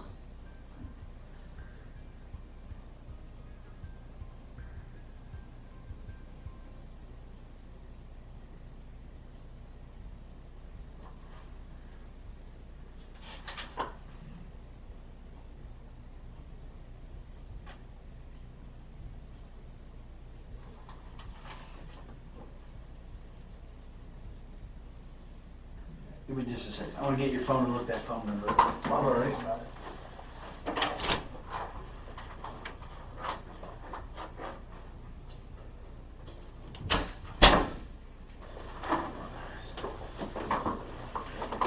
Okay, if we put that number in.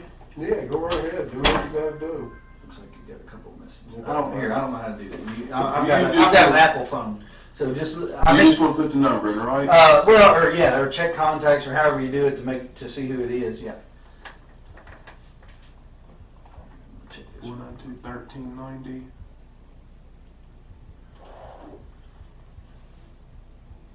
Just call it. Oh, Steve Lawson.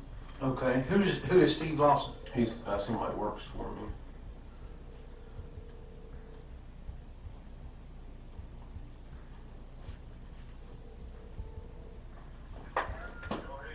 Hey, Steve. Hey, I can't hear you real good. I'm gonna ask you to speak up a little bit, okay? Okay, sir. Hey, I was wanting to know. Hey, I've got some things going on next week. Yes, sir. I'm gonna need your help with me. Are you already booked up, or can you help me? I haven't moved up yet. I'm still looking for a place. That's why I needed them numbers from you.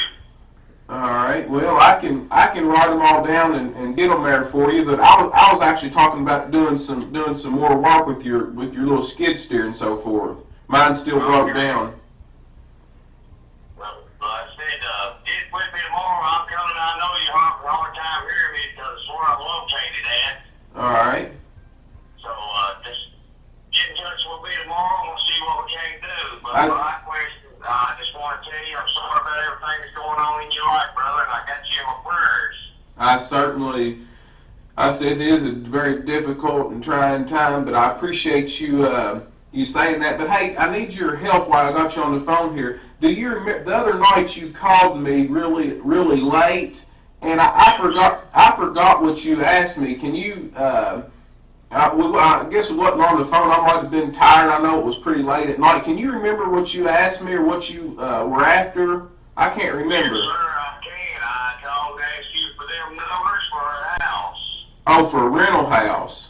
Yes, sir, I And did. and what did I forgot? What did I tell you? You told me that you would call, what's her name, Katie or whatever, she handles all that. Crystal.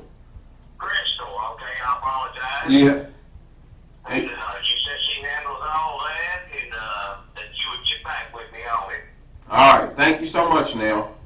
Hey, if there's anything I can do, you give me a call. Thank you. You have a good night now. Yes, sir, God bless you. Thank you.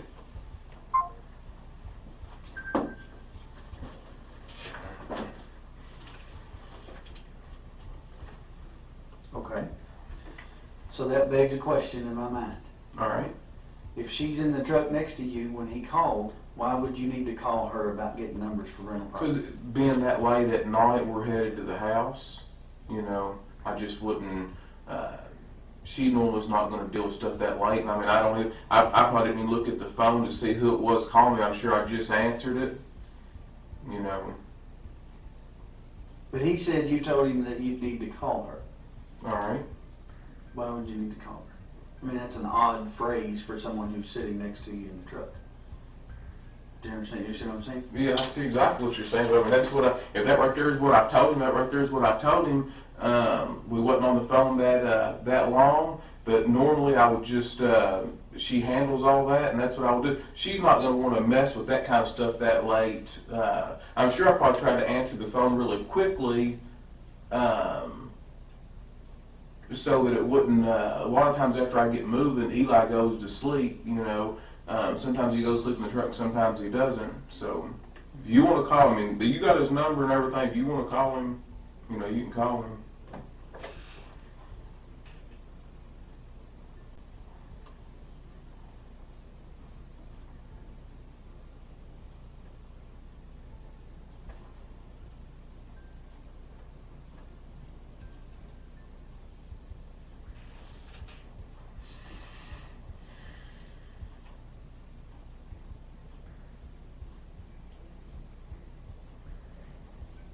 What do you think happened? I'm shocked. I do not know. I mean, you told me that she doesn't do drugs. She's not on any kind of drugs that I'm aware of. She drinks socially. On occasion. And mildly, yes, not any kind of. Every 6-8 weeks, something like that, right? Has she ever had trouble with depression before? Not really, not to my knowledge. I mean, there's always stress that's your highs and lows in people's life, but I wouldn't classify her as a stressful person or someone that's deeply depressed. Mm-hmm. Well, I know Keith Rogers, her ex-husband, or still current, but not together. I know that he has had a drug problem in the past. Was she with him during the time that he had the drug problem, or was that after? Yeah, I mean, I'm not. You guys got I was mean, she I think involved in that? I think that he has fought that for some time, and I think that she was obviously definitely in the picture while that was going on. But I don't. To my knowledge, she didn't get wrapped up into any of that.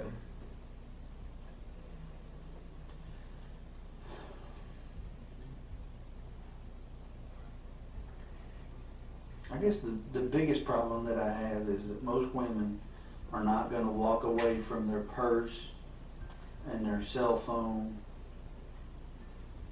in the car. I agree with you. You know what I'm saying? If she were going to walk to go find help or something, she would take her phone even if it was dead. She wouldn't. My wife wouldn't leave her purse anywhere for any reason. So I can't figure why she would walk away from the car and leave the purse there. When we took the bloodhounds up there, the lady commented that it was though she wasn't even there. I mean, they had her things that you provided us for scent, and they said it was as though she was not even there. I can't explain that. I don't understand what that means. I don't know why, if it's her car and she leaves in it sometime Friday night, why does it appear to the dogs that she's not even there? I agree with you. This same set of bloodhounds tracked her in the car from 49, and they had never been to your mom's farm before, tracked her scent all the way down 49, turned on Balltown Road, and turned on Pascal Ballard as though they were following your car. So I know the dog's not defective. That's right. Because they're following her scent, and they don't know where your mom lives. They've never been there before. So the dog's nose is not defective. So when the dog doesn't even try to find her on the parkway, where her car ends up, it's just very odd to me. And I can't figure out why they wouldn't find any scent of her at all if she walked one way or another. It would have picked it up. Right. They would have at least walked far enough for her to have been picked up by somebody. You know how if you break down on the parkway, somebody's not going to pull bumper to bumper with you, so you're going to have to walk from your car to their car to get in. That's right. So the dog doesn't even act like it wants to go in one direction or another, even far enough for her to have even gotten in a car with somebody. That's just weird to me. I don't understand. Unless she was never in her car when it got put on the parkway. I don't know. Yeah, I mean, I can't answer that. I do not know. Do you know of anybody that would want to hurt her? I mean, as far as I know, she's a well-likable person. Right. I know that she's done a few evictions with some folks, got a few people upset, but Were they missing evictions? I mean, like threat? I mean, there's never a good eviction. Right, but I mean, some of them it's just normal business. But I can't think of anything. She's a likable person. I can't think of anybody who would want to harm her. Ever have anybody show up at the house upset over something? You know what I mean? You know what I'm saying? When it's not appropriate for them to be coming to their landlord's house. Ever have them show up at your house, beating on the door, hey, you threw me out, or whatever? I've never had somebody come up there to the house over an eviction saying you threw me out. Not one time. Now, several of the tenants do come to our house. Some people don't just mail a money order check. Sometimes people stop by there and drop it off. Sure. And, she can write them a receipt that way or whatever. But as far as what you're saying about you evicted me and you threw me out and they're confronting her about it, never happened one time.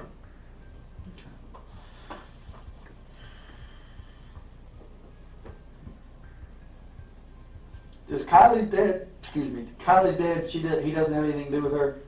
Very little. I don't even know. I think he lives a far piece from here. I'm not really sure. So I thought they said her dad's name was John Fenwick. Is that correct or not? No, that's not right. That's not right, okay. I think it's Jesse. John Fenwick is one of the owners of Bluegrass Seed. Right. Yeah, that's not her. Okay. That's not so her. Jesse Fenwick. I believe, and that might not even Somebody be that doesn't legal. live around here close. Yeah, it's a far piece. Is he now? But obviously, his mom lives on Stone Road. Yes. So he's a member of that Fenwick family that's from around here. I don't know how many sets of Fenwicks there are, but I know there's. As far as I know, there's only two. Now I don't know which one he would belong to, and there may be more than that I'm unaware of. But so, do you know? Is she related to the Fenwicks that own the Bluegrass Seed? I do not. I don't think she is, but I do not know. For sure. I don't do family trees and all. I don't do all Right. that. I didn't know since you do business, if you've done business with them, if it come up. But and then Ashley is the daughter that her mom and dad raised. Yes, and I figured out her last name is Johnson. I couldn't tell you that the other night because I was sitting there and stressed out. But her last name is Johnson, and I do not know her dad's first name. I just know that he stays incarcerated quite a bit. He'll get out from time to time, but he will only make it about a week, and they find a reason to lock him back up again, whether it be drugs or whatever it is. Have you all ever had any trouble out of it? I've never met the man. I know that was a pretty abusive relationship from what Crystal's told me, but I don't really know. I can't speak intelligently upon that's been quite some time back, so I don't know a whole lot about it.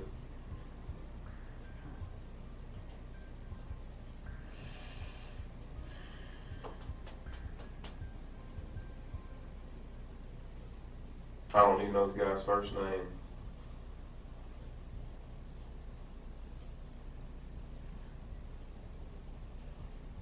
No custody issues with Keith? I know that Tori has told her before that she gets mad if Tori gets mad if she's been corrected or something like that right there. She'll say, well, I'm going to my dad's house, or I'm going over here. They'll want to flip-flop back or forth or whatever, split house. Play one off the other. Yeah, I know Tori does that, but I don't think they've ever really had any big issue on getting the kids. From what I can understand, that's been pretty good. If one of them wants them, or Keith wants them for a little bit, or the kids want to go over there, they just had kind of like a mutual agreement where if that's what they did, that's just what they did. They never really struggled with it, Yeah. Well, okay. So I guess where I go from here, we're still getting video from different places, that along that route. Can I get this? Sure. Yes. Hello? No. I'm up here. I know that you didn't know. I'm up here in this interview with the Detective Snow. I've been up here a good little while.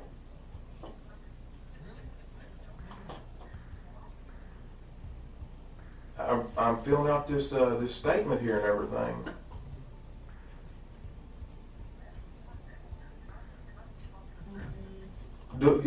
Are you telling me that's what I need to do?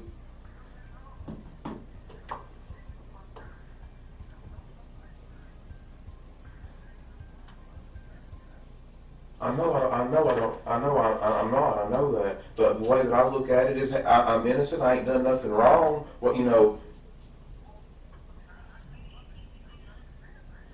I know you told me innocent people have got jammed up, but if you're telling me to leave, I'll get up and leave. If you want me to.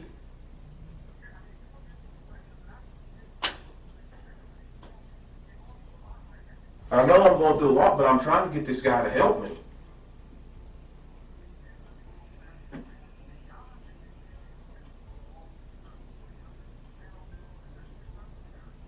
I don't think she's ran off with some other guy. I don't believe that.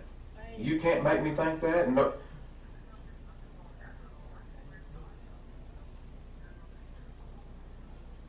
Yeah, so do I.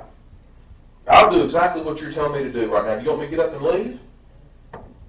Man, I don't think these guys. I don't think these people have got it vindictive just to skin me for no reason. Man, this is not their family. This is not.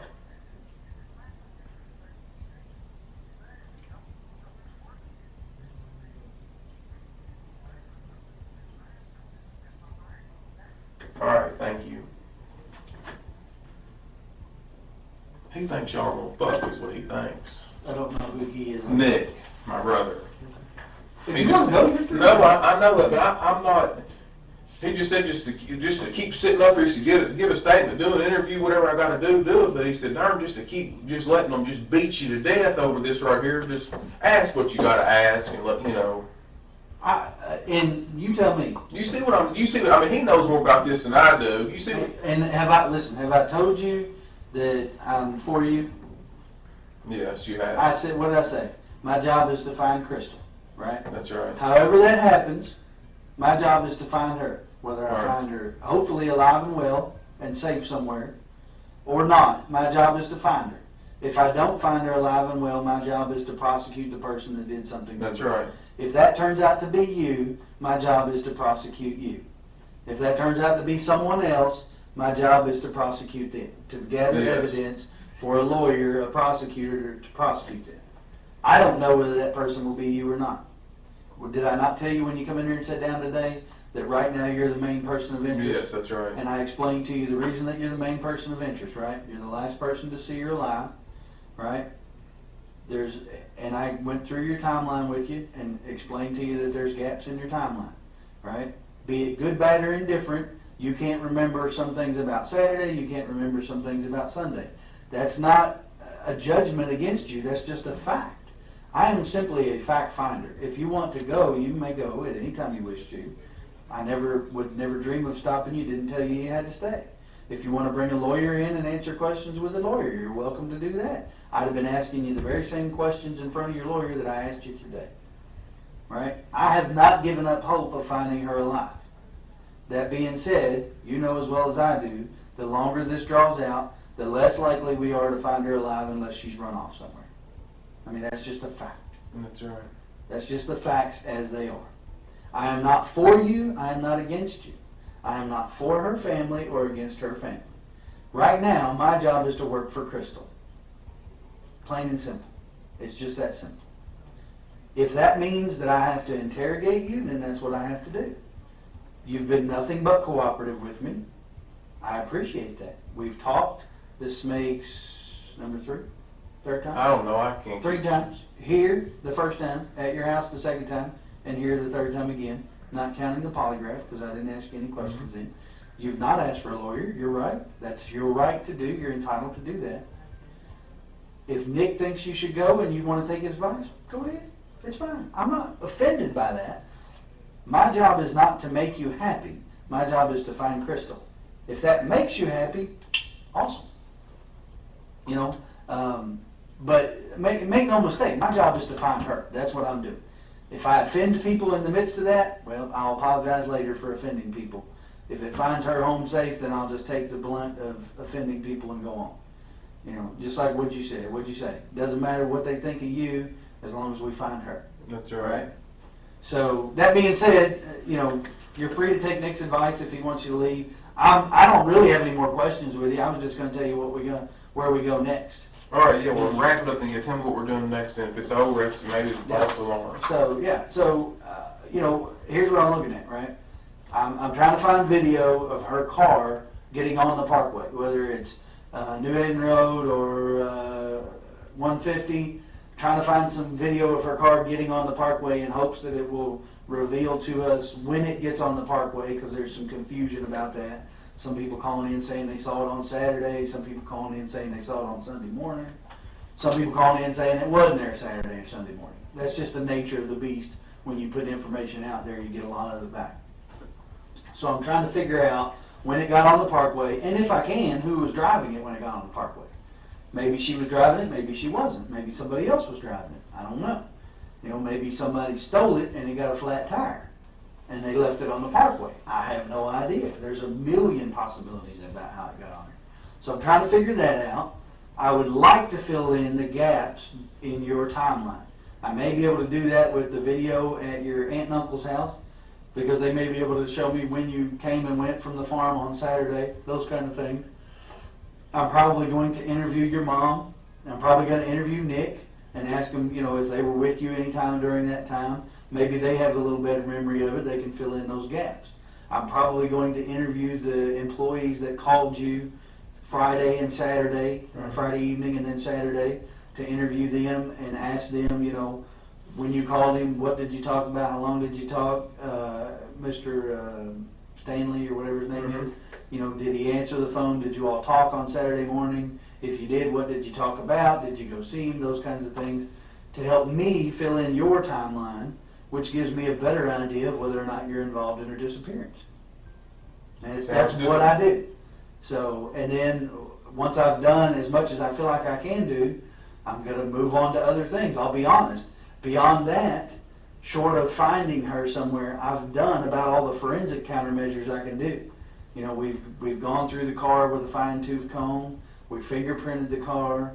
We've gone through her purse. We're going to start going through bank records. She did have an account. I know you told me you didn't know that she did or didn't. She did have an account of some sort. My understanding is maybe from a family member that there was some Social Security disability from Keith for the kids that maybe went into that account. Maybe that's the case.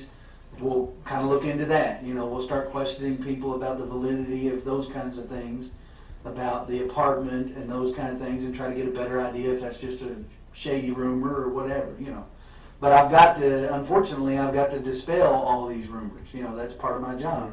We've got to either prove them, disprove them, or no, we can't do either. So that's where I'm at. All right. So I appreciate you coming in. If I ask you to come in again, or if I come see you, again, know that you're always welcome to tell me you don't want to talk to me anymore. That's perfectly okay. All right? Are you completely done with my phone? Yes, sir.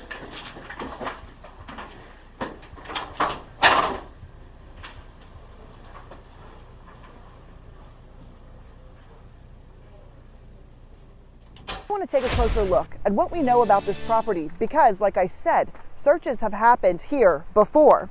So here is exactly what we know about this property. The 245-acre farm is located on Pascal Ballard Lane. That's right near the intersection of Loretta Road and Bardstown Road.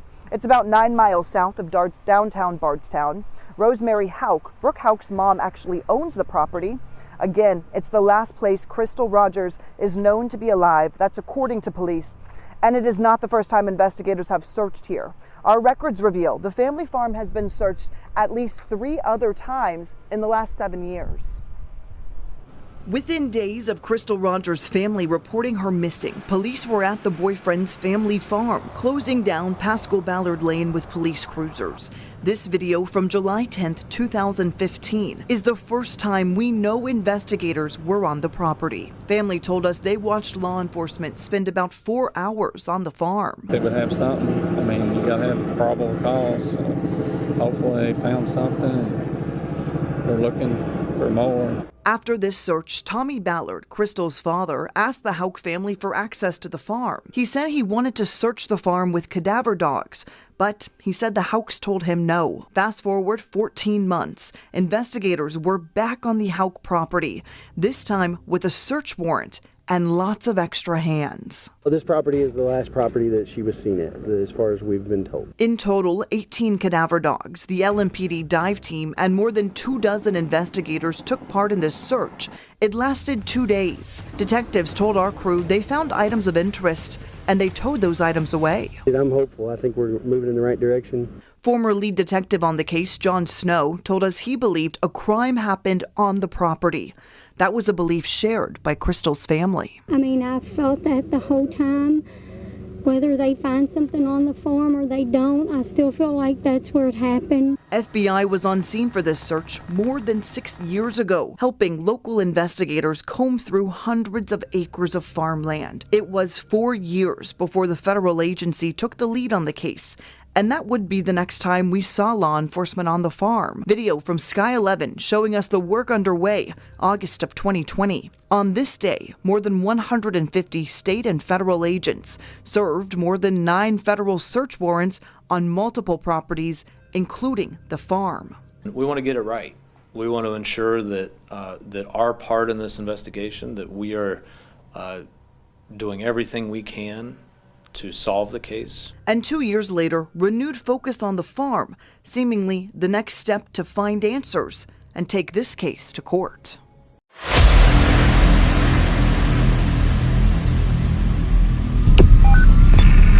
What's your emergency?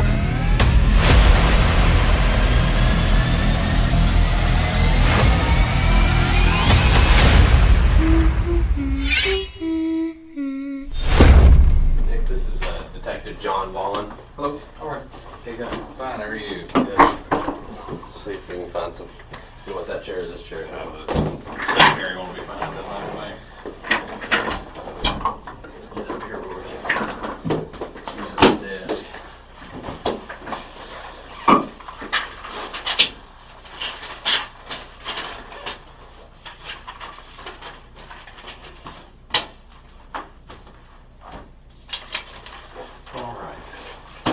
I don't know what you all talked about on the way over here, or No, we just basically talked about that he was willing to come over and talk to us, but talking about his car, really.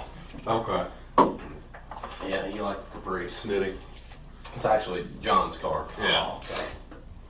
Yeah, a little dirty. I need to get it cleaned, but it's been raining so much that it's hard to do anything with it. So just want to make sure you understand you're not under arrest. Okay. I want to make sure that's. Oh, I know that. I know that.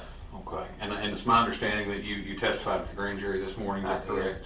Okay, and Mr. Grohagen had made mention of that you'd be willing to come in and, under oath, whatever that. Yeah, I don't have a problem with it. Okay, so you're still fine doing that? Okay. I guess let's just kind of start from the beginning. You don't know us, or I don't know you, you don't know me, so let me get your full name. Nicholas Houck. Sorry, guys. TNT. Yeah, AT&T. Any other cell phones? Or Bluegrass. It's one or the other. AT&T or Bluegrass. I just changed it about maybe a month ago. Okay.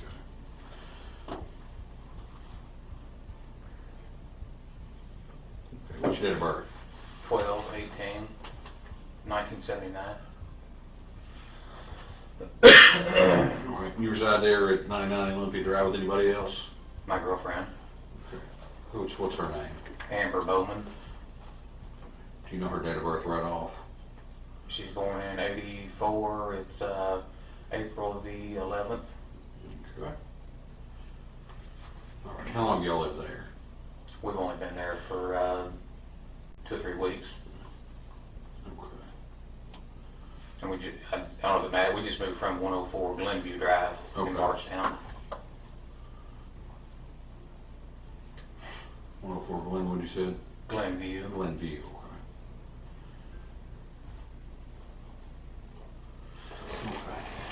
I guess it's just kind of start from the beginning. You know what you're here to talk to us about, right? Sure. Okay. What is that? Yeah. Crystal Rogers. Okay. How do you know Crystal Rogers? She's my brother's girlfriend. Okay. And how long have you known her, or how long have they been? I'm assuming, did you know her before they started dating? No, I didn't. So how long have they been dating? I'm 2 or 3 years maybe.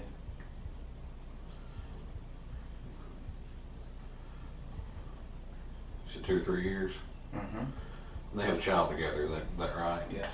Okay, what's his name? Eli. How old's Eli? About 2.5.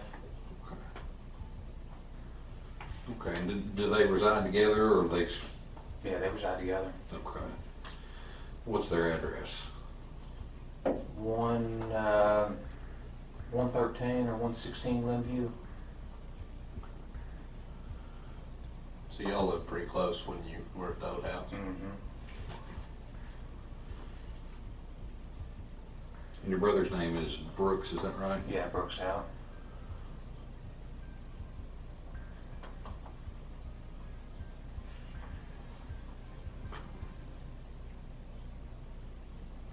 How much interaction did you have with Crystal over the years? Almost none. Okay. I mean, did y'all, how often would you see your brother and her, or just her? Or? I mean, I passed her on the street, and that's about it, you know. I mean, my brother's got a bunch of rental properties and stuff, and I mean, I just don't see him. I see him on the road, and that's about it, you know. Okay. He's so busy, we don't hang out much anymore. Okay. And did y'all go to family functions together around Christmas and Thanksgiving? Or? You know, if we've got time, we do. You know, I mean, I've got about a dozen rental properties and work full time with the PD, and obviously got a family, and Sure. you know, I mean, we're just busy guys. Sure, I understand that completely. I think we can sympathize with that. Definitely. So, in the 2 to 3 years that they've been dating, how many times have you been around Crystal? I've been down there to this house. I don't know, maybe half a dozen times or so. Okay. Could be more, could be less. I mean, we're not trying to put you into a specific number. Yeah, I know what you mean. Sure. What did you know about them? Their relationship. What did you know about their relationship? I mean, they didn't really argue or anything in front of me. If that's what you're getting at. I mean, they seem pretty happy to me. So. I mean, we all have, you know, I've got a brother, and if something's going on, he'll call him bitch. You know, he's gonna call it, and you won't believe what this crazy woman did, or you won't believe this, or you won't believe that. I mean, did he ever give you anything like that? No, well, he didn't complain to me. Okay. So how often would you see your brother? I know you said you pass him on the street, and that's about it. But how many times a year would you see your brother? You know, if I need a tool or something like that to borrow from him, I may see him, but I mean, I couldn't really put a number on it. Okay. You know, I mean, I've been, you know, I've had the rental properties now for 4 or 5 years. I've got most of the tools I need, but every once in a while he does have something, you know, that I need, or vice versa. So do you have a separate company established for your rental company? Yes. I know he's got a rental company property. Is that correct? So are two completely separate entities? Yeah, you don't do business with families. Trust me, I understand that too. What's the name of your business? It was Houck Properties, but it no longer exists. I dissolved it. Okay. In 2014. So it's just kind of doing it on your own? Yeah, I just decided I didn't need the LLC. I mean, just extra money for nothing the way I saw it. I mean, I'm not expecting to get sued or anything, so. Sure.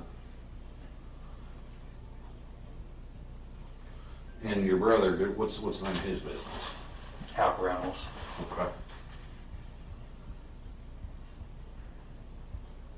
How many rental properties do you think he's got? I'm going to guess between 80 and 100. And he builds full time also. So is he a framer, or is he He's in everything. everything? So he's your all-purpose man then? He is.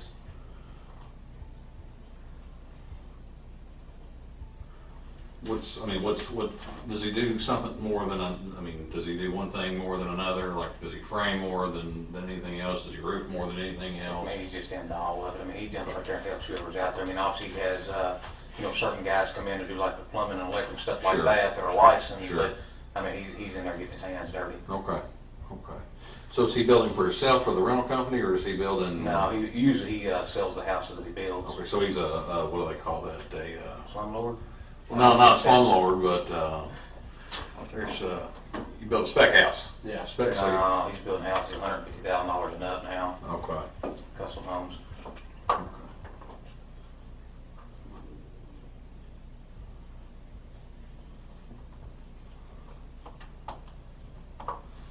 So you seen it may be one, you know, just a handful of times a year. It could be more than that. It just depends on what your situation is.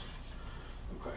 And did you, in the times that you did see Crystal, I mean, did you ever have any conversation with her? Or? No, I mean, I didn't. I never had any issues with Crystal, but I wasn't around her that much. I mean, she seemed like a pretty easygoing person to me. Okay. Do you know any of her family? No, I don't.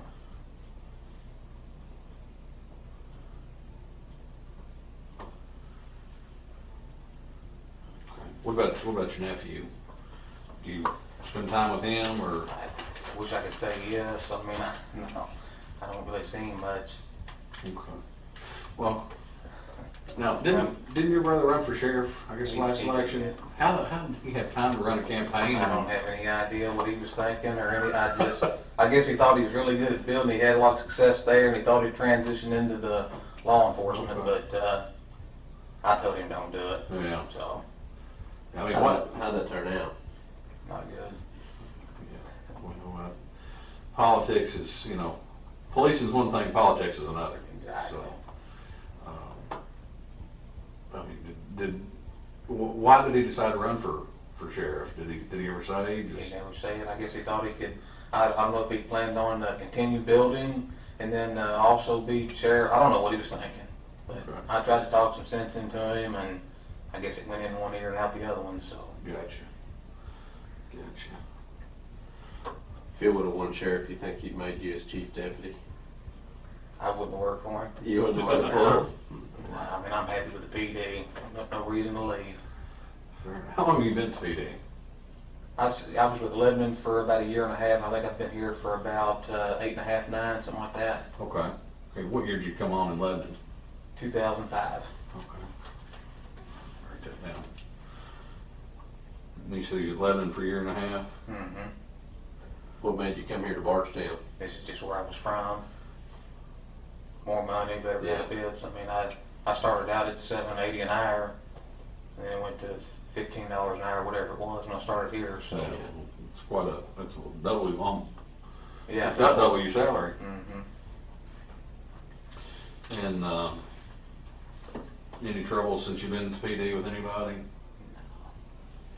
Everybody get along pretty good? For the most part.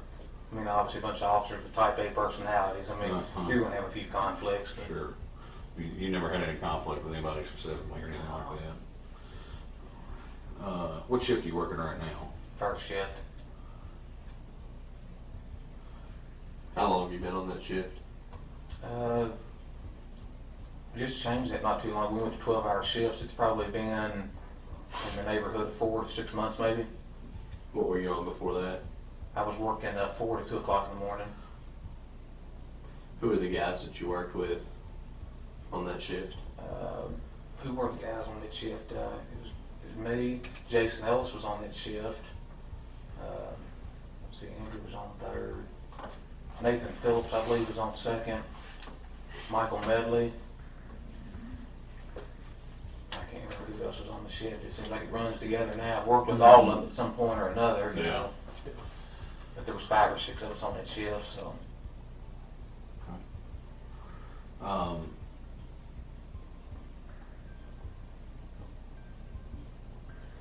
When's the last time that you had seen Crystal?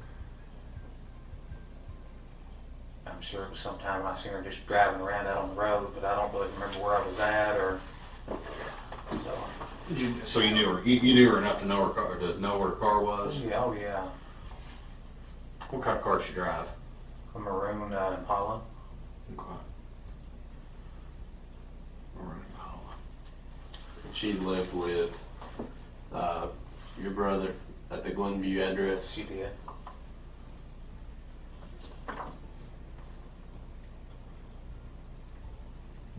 And would she way back when she saw you? Oh yeah, she saw me. She, she probably would recognize me in the truck, but if I was out in the cruiser, usually she'd see me. Yeah. So how often would you see her out on the road? I mean, was it obviously more often than you saw her in person? But probably maybe 2 or 3 times a week. Okay.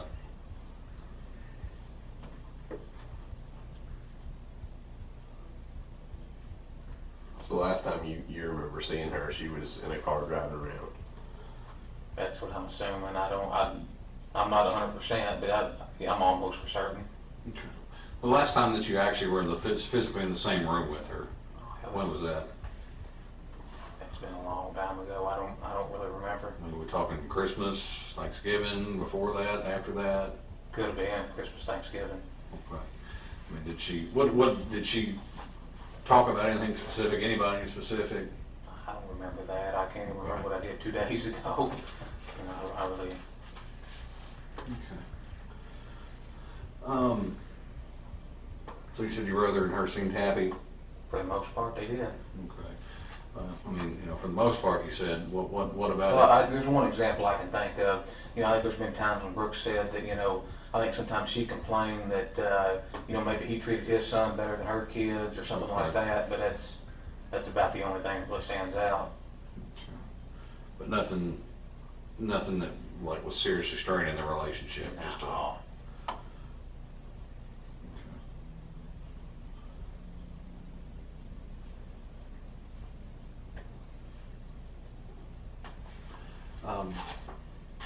Okay, so you said the last time you saw her was within the last... Probably within the last couple weeks, maybe. Last couple weeks. Did she have a job? I think at one time she worked up at the fast food mart on Bloomfield Road, but that's been some time ago. Okay. Since then, I mean, do you know where she's working at, or does she have a job? I'm not even sure. Okay. Did she help Brooks out on with the rental properties, or? See, I don't know anything about that. And when you would get together, as just you and her and Brooks, or a bigger part of the family, where would you all get together at? Yeah, I don't know that we ever really got together. I mean, obviously she's been over at Mom's house, and I've seen her out there, but I mean that's been a while back. Okay. So we really didn't get together. Okay. Now, is your mom's house down? Is it by y'all's family farm? Mm-hmm. Pasco Ballard Road. Okay. I think we went out there. Or I went out there the other day. There's like a black barn kind of a thing. It's called the Skid House. Skid House. Okay. Was there a sawmill in there one time? I saw the salt cedar. My grandfather, he did. Okay. He ran a sawmill. I saw the salt cedar. I said, there's got to be a portable mill here somewhere. Yeah. So. My grandfather, he died when I was like maybe 6 or 7. So I mean, it's been a long time. Yeah, that's been a long time. Yeah, that had nothing to do with the case. I was just my own person, because I love cedar. Mm-hmm. So you don't remember the last time that you had seen Crystal. How about when did you find out Crystal was missing? When do you remember finding out? Yeah, within a couple of days. Okay. How did you find out? I don't know if I saw it on TV or. Yeah, I really don't know. I mean, I don't know if Brooks had mentioned it or I saw it on TV. It was all over Facebook and everything. It's everywhere. It's on national news. I mean, this is for all intents and purposes your sister-in-law, and she's missing. I mean, do you and your brother just not talk to that extent that he? That's kind of bad, isn't it? I mean, but he never called you and told you she was missing, or no, nobody else in your family called and told you that she was missing. Called and asked, had you seen her? Yeah. Was it unusual for her to take off like that, or? I know Brooks has said she's taken off to her, I think her mom's before, but I didn't know anything about that either. So. I mean, I know when you get in baby mama drama, you try to stay out of it, but I mean, you would think if he was really, concerned, that he would, hey, my brother's a police officer, he knows what to do, let me call him and see what's going on. Yeah, it's not like that. Okay. So you don't know how you found out she was missing, whether it was from Facebook or TV or if he mentioned it? No. I mean, I've talked, I had several people that actually, talked to me about it, so. Like I said, it's ran together at this point. Sure. I mean, has he talked to you about it a lot, or? Very little, if any, I mean. Okay. Like, I mean, what's he said? I don't know that he said much of anything. I mean, obviously, I'm not really gonna bring it up to him because, I mean, I know him well. I know he's a good guy and that he wouldn't have anything to do with something like this. So, I mean, I'm not gonna sit there and question him about it, I mean, I just feel like I know for sure that he had nothing to do with her disappearance or whatever, and I mean, that's just where I'm at. Sure. But I mean, you kind of see the flip side of that coin too, don't you? That if he's really concerned about her coming home, he might be talking, man, we got to do something to find her. We got to do this. We got to do that. Yeah. But he's never mentioned anything like that to you. No. What's been the one thing he's mentioned to you the most during this whole thing? Nothing stands out. Nothing stands out. So she goes, and I'm kind of working third party here, so forgive me, and you may have a better idea on the timeline. Friday night the 3rd, I think, was the last time that anybody said they saw her, right? Mm-hmm. Where was that at? Do you know? I think somebody said it was at Walmart. Okay. So, obviously she gets reported missing on the 5th, is that right? Yes, the Saturday. Or no, yeah. She goes missing Sunday, on Friday. Sunday. Saturday's the 4th. Sunday's the 5th. Yeah. So that's when she gets reported missing. Mm-hmm. And he never called you for any advice on what to do? No. Okay. I mean, would that be unusual? I don't think so. Okay. When did he ever call you after he reported her missing? I'm sure at some point he's called. I mean, I don't really remember what he asked about, but. Okay. Like, was that before? Do you remember when he was interviewed? Oh, yeah. And when was that? A few days after the fact. I mean, like a few days after what? A few days after everything came out and the SO started interviewing. Okay. Did you make a phone call to him when the SO was interviewing him? Yes, I did. Matter of fact, I think it was a couple phone calls, wasn't it? Mm-hmm. And you know, kind of got a little spat on the phone, or it seemed like that to Yeah. some people. What did you call Well, him? just basically, I mean, Brooks is a really cooperative guy, and obviously at this point you want to be cooperative, but you also want to protect yourself. And I think at a time like this right here, I mean, obviously you wouldn't be thinking exactly straight. Mm-hmm. So I just wanted to make sure that he was kind of, protecting himself while that he cooperated with law enforcement, and Mm-hmm. so I didn't want him to. I mean, it's just easy to get things confused and stuff, and so. Well, I mean, you said yourself he's a cooperative guy, and you trust him, and to know that he's not involved in this. Then what reservations would you have about him talking? Well, for one, the guy that's interviewing him has openly admitted that he lies in court. Okay. So, I mean, that kind of bothered me a little bit that John was doing it, but, that's just the way it is, I mean. But he knows what we can't pick and choose what calls we get. Most definitely. So, yeah. What do you think about your brother? He took a polygraph, didn't he? Mm-hmm. What do you think about the results of the I polygraph? don't think they would have passed him no matter what, I mean, I think he went up there and did well, and I think that's just what they said, I mean. Why would you say that it wouldn't matter? Yeah, it just seems like it doesn't matter what he does or says, everybody's kind of like pointing the finger at him, and I mean, actually that would be natural, but, Sure. I mean, it's just, at this point it doesn't matter what he does, he looks like the bad one, so that's the reason why I feel like I do. Well, and that's one of the things we did. We called and checked with our polygraphers because, I mean, I don't know what experience you've had with them. None, I mean. We use them all the time. And I'd put them up against any of them in the country. Mm-hmm. I mean, they're that good. Yeah. And they work for the state police. They don't work for me. They don't work for you guys here. They don't work for the sheriff's department. They don't have any interest in these cases except to run the polygraph. That's all that their interest is. But just some feedback from them, and it is what it is. It was inconclusive. So. Yeah. I don't know. I've never even heard of one being inconclusive like that. It's either pass or fail. But again, I don't know nothing about them, so Sure. really that doesn't surprise me. Sure. Well, me and him both can tell you we've learned a lot more about the polygraph in the last 4 or 5 years than we ever thought we would. Mm-hmm. So you talked to him on that date, but he was having an interview. Or you called him. I think I called him once. I think the task force guys had his phone, and then at some point I guess they gave him the phone back, and then I got a hold of him. But he'd been up here several hours. It wasn't like I just interrupted right from the very beginning. I thought, what the hell are they doing? I mean, they're asking the same questions over and over. What are these guys doing to him? How did you know he had been up here for several hours? I guess I think he called me. Okay, so he called you before and said, "Hey, I'm going to the PD. I'm getting ready to get Yeah, I interviewed." think, And what did you tell him at that point? I said, go over and be cooperative, say what you mean and mean what you say, and just, do the best you can. And what did you say to him after when you said he'd been here for a couple hours? What was? I just asked him. I said, what the hell's going on up there? Are they asking the same questions over and over, trying to trip you up, or what's the deal? And he said he was given a detailed statement or whatever. I said, well, that's fine. Just at a time like this, things are spinning. Just you got to protect yourself while you cooperate. Just kind of. Did you ever tell him to leave the interview? No, I didn't tell him to leave the interview. Right. Did you ever tell him to seek legal counsel before talking to the police again? No.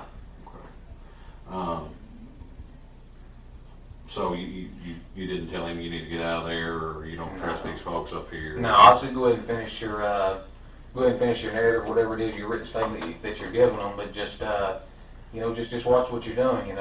Be sure you're thinking clearly and cooperate and go along with it. I mean, I guess the conundrum I'm kind of having in my own head, because like I said, we're coming at this from the outside. Mm-hmm. We don't have a vested interest in it really one way or the other, because it's not our baby. But if he's to the point that you're worried about him thinking straight, don't you think he would be talking about it more to you or to your family members about, well, I wonder where she's at, I wonder what happened? Yeah, I think people deal with problems different ways. I mean, I can't psychoanalyze it. Sure.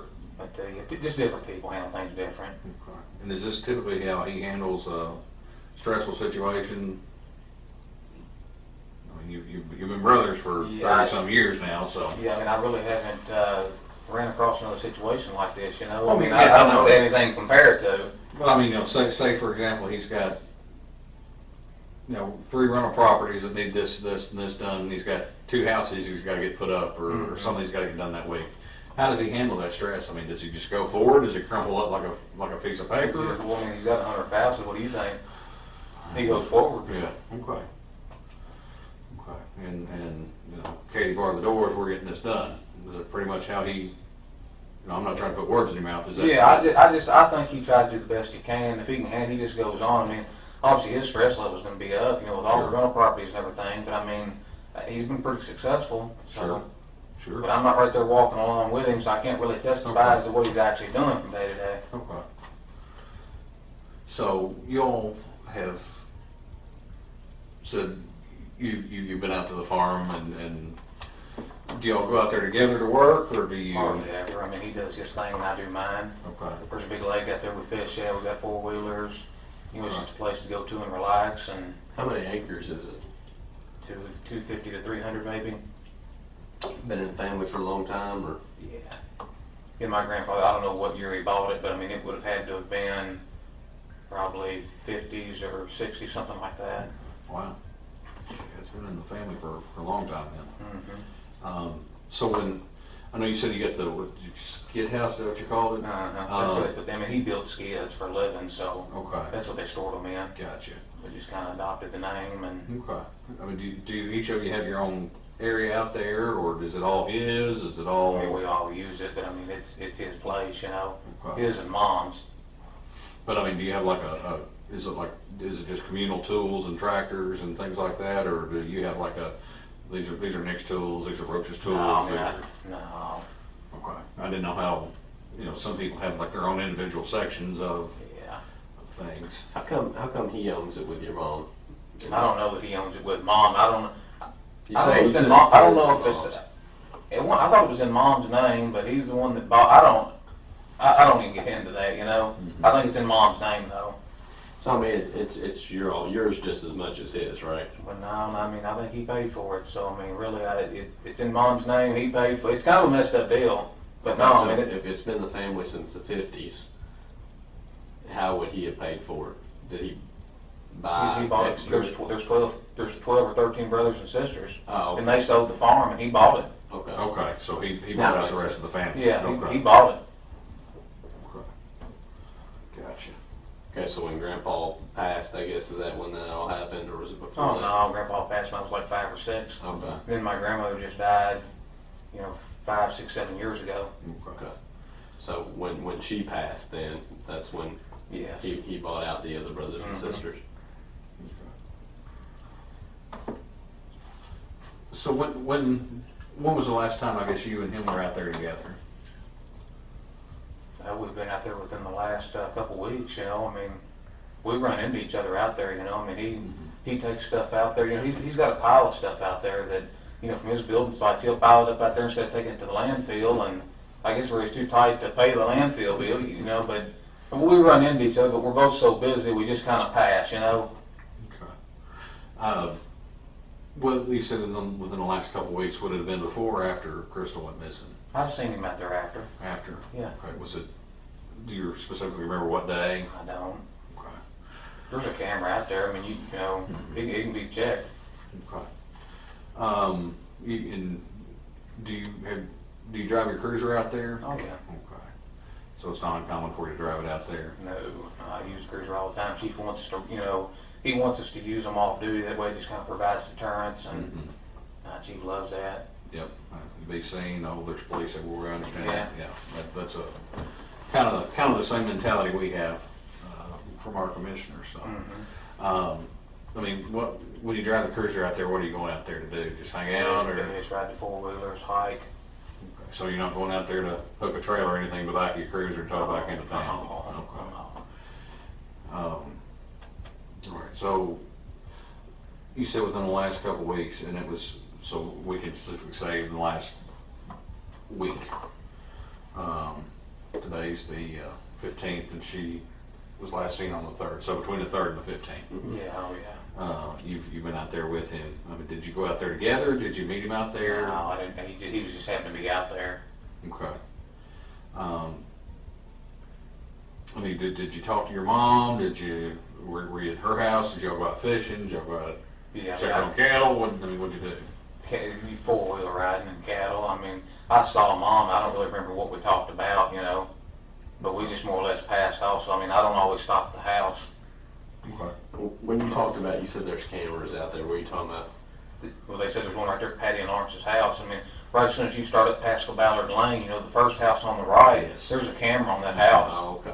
Okay. So, I thought you meant on the farm. No. There's cameras. Okay. I guess, I mean, it's no secret that your cruiser was, you know, the chief asked you to bring it in. Yeah. He didn't ask me to bring it in. It came to my house. Okay. Yeah.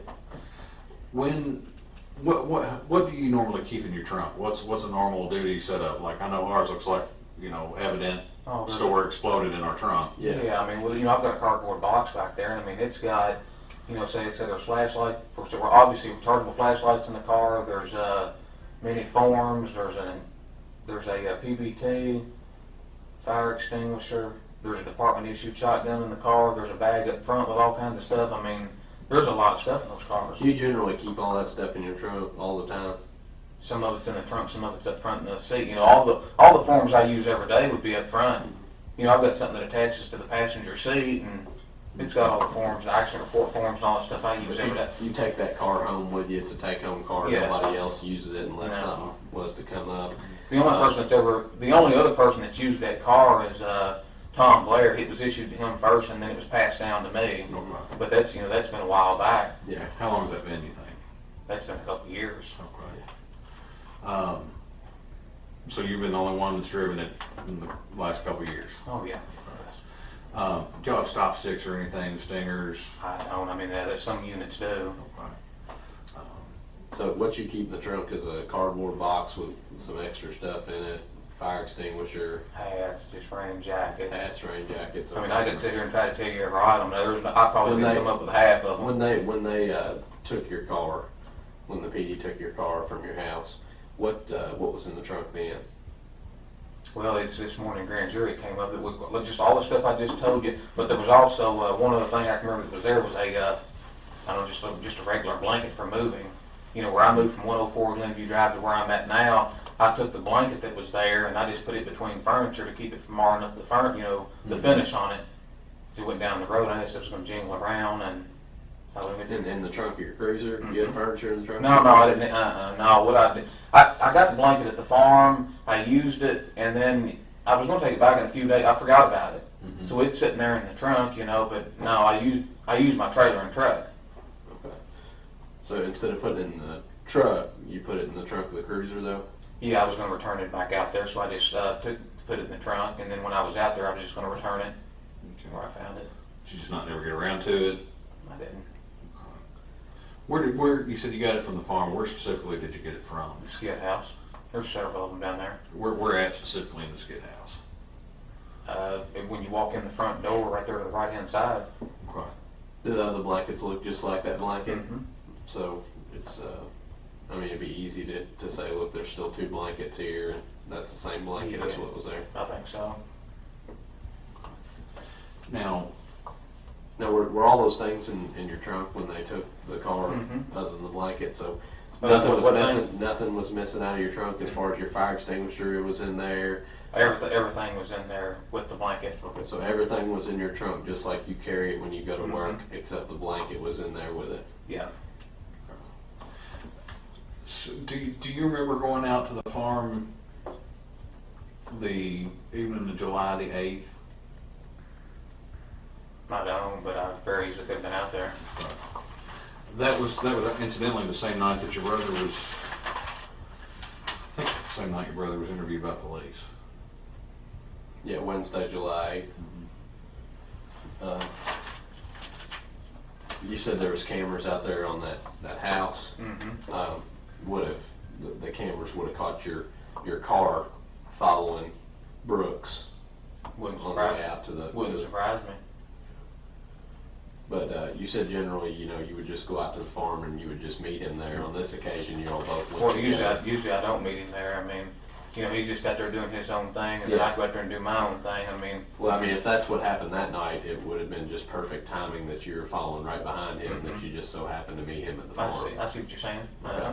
So think back. Was there a time that you all both went out there at the same time for a specific reason? Not that I recall. So it just would have been coincidence that your car was following right behind his truck when it passed by that camera going to the farm? Yeah, that's happened before. So this night in particular, it would have been, you would have left after dark. Y'all came together and you would have left after dark. Do you remember that night? Easily could have. Okay. I mean, do you remember it? No, really I don't. Okay. Do you remember? Were you all in the skid house? Were you at your mom's talking? No, I mean I can't even remember what he was doing. I mean, it was the 8th, it's the 15th. I don't. I mean, do you remember being out there with him at the farm that evening? I think I remember seeing him out there. Okay, so you didn't. You're saying you didn't intentionally follow him out there, and did you all leave? Do you remember leaving together? Why did he leave earlier or you leave earlier? Do you remember? I don't have any idea. Did you leave first or did he leave first? I don't know. But you remember, I mean, it's just been a week ago. Driving down Pascal Ballard, your car behind his truck. I mean, you got to turn into the farm there. You remember? Can you go back and put that in your head? Just driving down that road and you see your brother in front of you. What happened after that? I can't. Let's go back. You remember talking to your brother on the phone when he was up here, right? What did you do after you got off the phone with him? I really don't know. Okay. Do you smoke? No. Chew tobacco? No. Drink? Nope.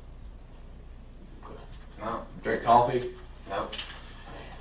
You don't have any fun, do you? What's that? Not much. Working all the time, like, I understand that completely. So it would be possible that y'all were out at the farm together that night. You just don't remember specifically. You saying the 8th? Yeah. Could have been. Okay. Did you work on the 8th? Last Wednesday. Do you work on Wednesdays? What day did you take the car? Because I haven't been to one work on Thursday. Thursday the 9th. I don't think I could. If I was at the farm on Wednesday, then I couldn't have worked.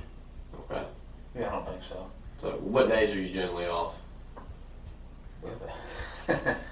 Let's see. So like one week I'll be off Thursday, Friday, Saturday, Sunday.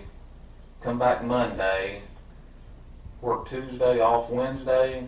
Okay. Work Thursday, Friday. It's hard to keep up with. Sure. I mean, it's a mess. Well, how do you keep up with it? I've got a schedule at home. Okay. Yeah, I've got to look at my schedule still today, even 5-6 months later. Now, what's your normal shift time end? 7 o'clock. So say if y'all went out to the farm 8:30. Well, then I could have swung that. Okay. Yeah. Okay. So it's safe to say that if you were driving your cruiser out to the farm, you weren't working. Almost definitely. Because you don't leave the city to go out to the farm while you're working, right? I wouldn't do that. Okay, so you wouldn't do that. So you would have been off. That was, remember back, that was the same day that he was up here being interviewed. Okay, it would have been Wednesday. If he was up here interviewed, you had phone conversations with him before he came up here. He told you he was coming up here, and then after a couple hours you called, checked on him, you know, told him to protect himself, whatever it was, the conversation that you had. And then after that phone call, within 2 hours, both of y'all were driving to the farm on the camera. Okay. So we know all that. There's no debate about that. We know that. What we need to know is why y'all both went down to the farm. Because I know it's going to be hard for you to remember a week ago, but I can remember a week ago if I'm thinking about a conversation I had with my brother and something like this going on. Because this doesn't go on all the time. So I mean, we're going to call it like it is. Is it you don't want to remember, or can you remember? I can't remember. Okay. Because this is what's happened. You made a phone call. He was up here. Within 2 hours of him leaving here, both of y'all were on the road, on the way to the farm, and the camera shows that. Time and date stamped. Phone call. Time and date stamped. You're out there. What went on while you were out there at the farm? Yeah, if I knew, I'd tell you. I mean, I wish I could give you a detailed written statement. I don't know. I guess it's kind of jump back to the cruiser here for a minute. Is there any reason that there be any blood in the trunk of your cruiser? No reason at all. So you don't transport any biological evidence on a regular basis? When's the last scene that you had somebody that was bleeding? How long has it been? Oh, I mean, I'm sure it's maybe a wreck or something like that. That's been a long time ago. Okay. I mean, I can tell you, there's no blood in the trunk of my cruiser. I can guarantee you that. Okay. Now, what about on anything that was in your trunk? Would there have been blood on anything that was in your trunk? There's no way. Absolutely none. Now, what about the blanket that was in your trunk? No way. And you picked up that blanket when? Don't know exactly. It was Estimate. 2, 3, 4 days after, you know, they filed the missing person report. Okay, so a couple days after they filed the missing persons report is when you picked up that blanket, used it to haul the stuff, then put it back into your cruiser. I think so. So that would have been, how many days you think the blanket was in your cruiser trunk before Thursday when they took your cruiser? Man, I hate to even put a number on it. I mean, I really don't know. 1, 2, 3, 10. How many things? I'm not even put a number on it. I can't. You know. But you know, I mean, do you know for a fact it was after they filed the missing persons report that you picked that blanket up? I don't even know that for a fact. Well, when did you move the furniture? You know, I've got a dozen rental properties. I've been moving stuff out of, you know, the garage over there for 2 or 3 weeks now. You know, I've got the garage where? 104 Glenview Drive. How long have you been out of 104 Glenview? You said Did just a few days. Okay. Was there a certain day you had to be out of there by? What was that date? July the...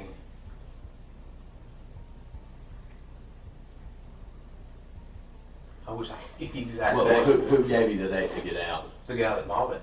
Okay, so there's paperwork that shows he takes possession of it on a certain day?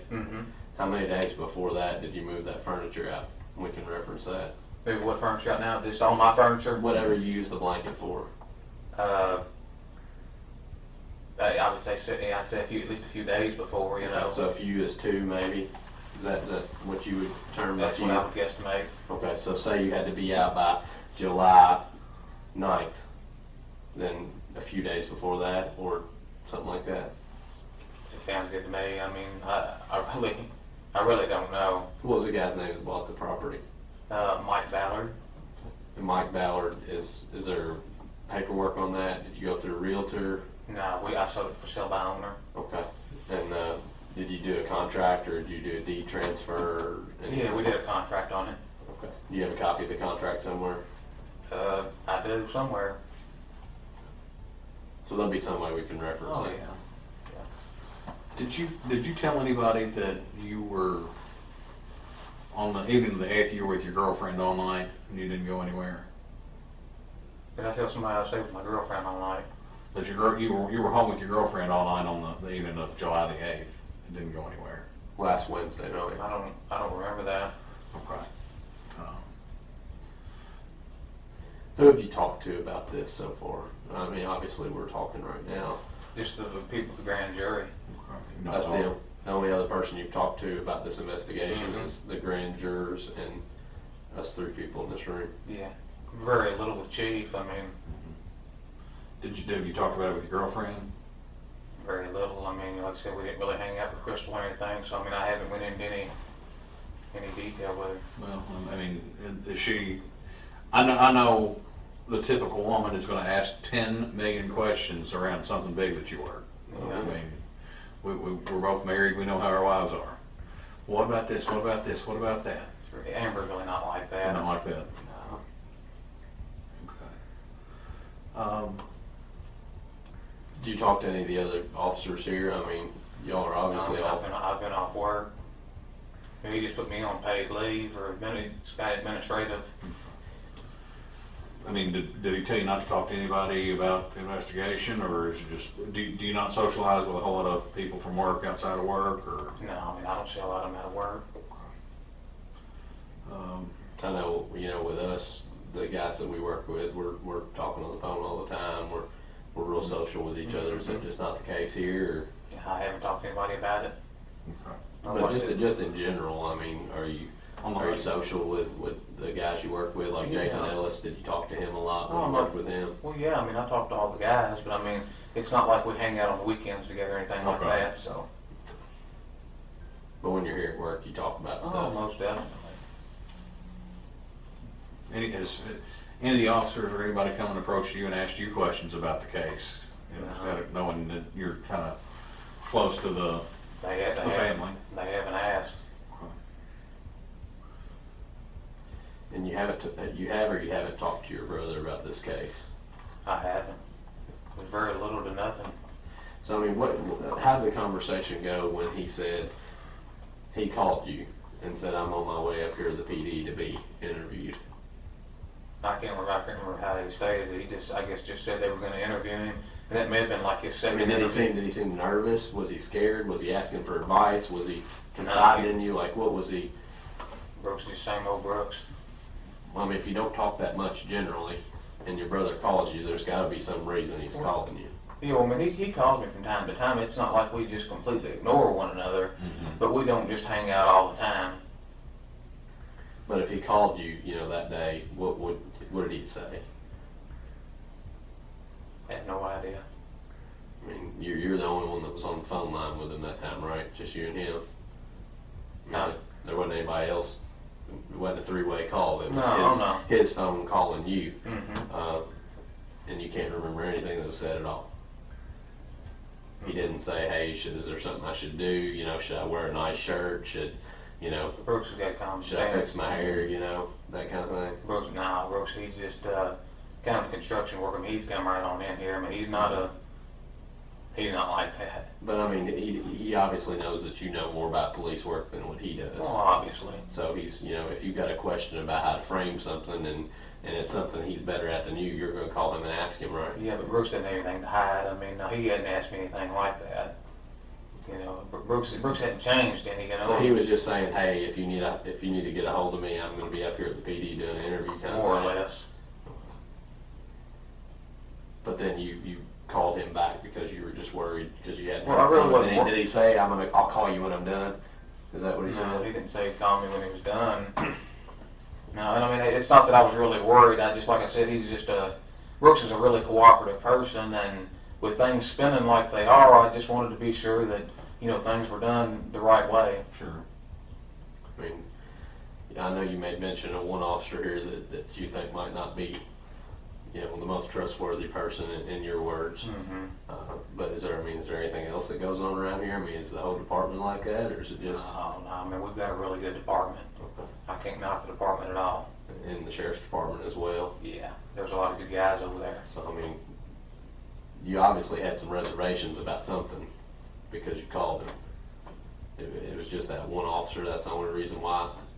Yeah, exactly. Yeah, How did you know that Snow was the one interviewing him, not one of us? Well, I just assumed that since he'd been interviewed before, that he was the one handling it. So. I mean, there's other good officers here. What if it was like Kaminsky or somebody else? I mean, Yeah, I don't think I'd have been that much worried about it. so you knew that Snow was going to be the one interviewing him because he told you that Snow called him? Is that what you're saying? I can't even really remember that. He just said he was going to be interviewed, and I guess since Snow had interviewed him before, that I just assumed that he'd be the one doing the interviewing again, so. All right, hang tight, let's go check on something real quick when we are back, okay?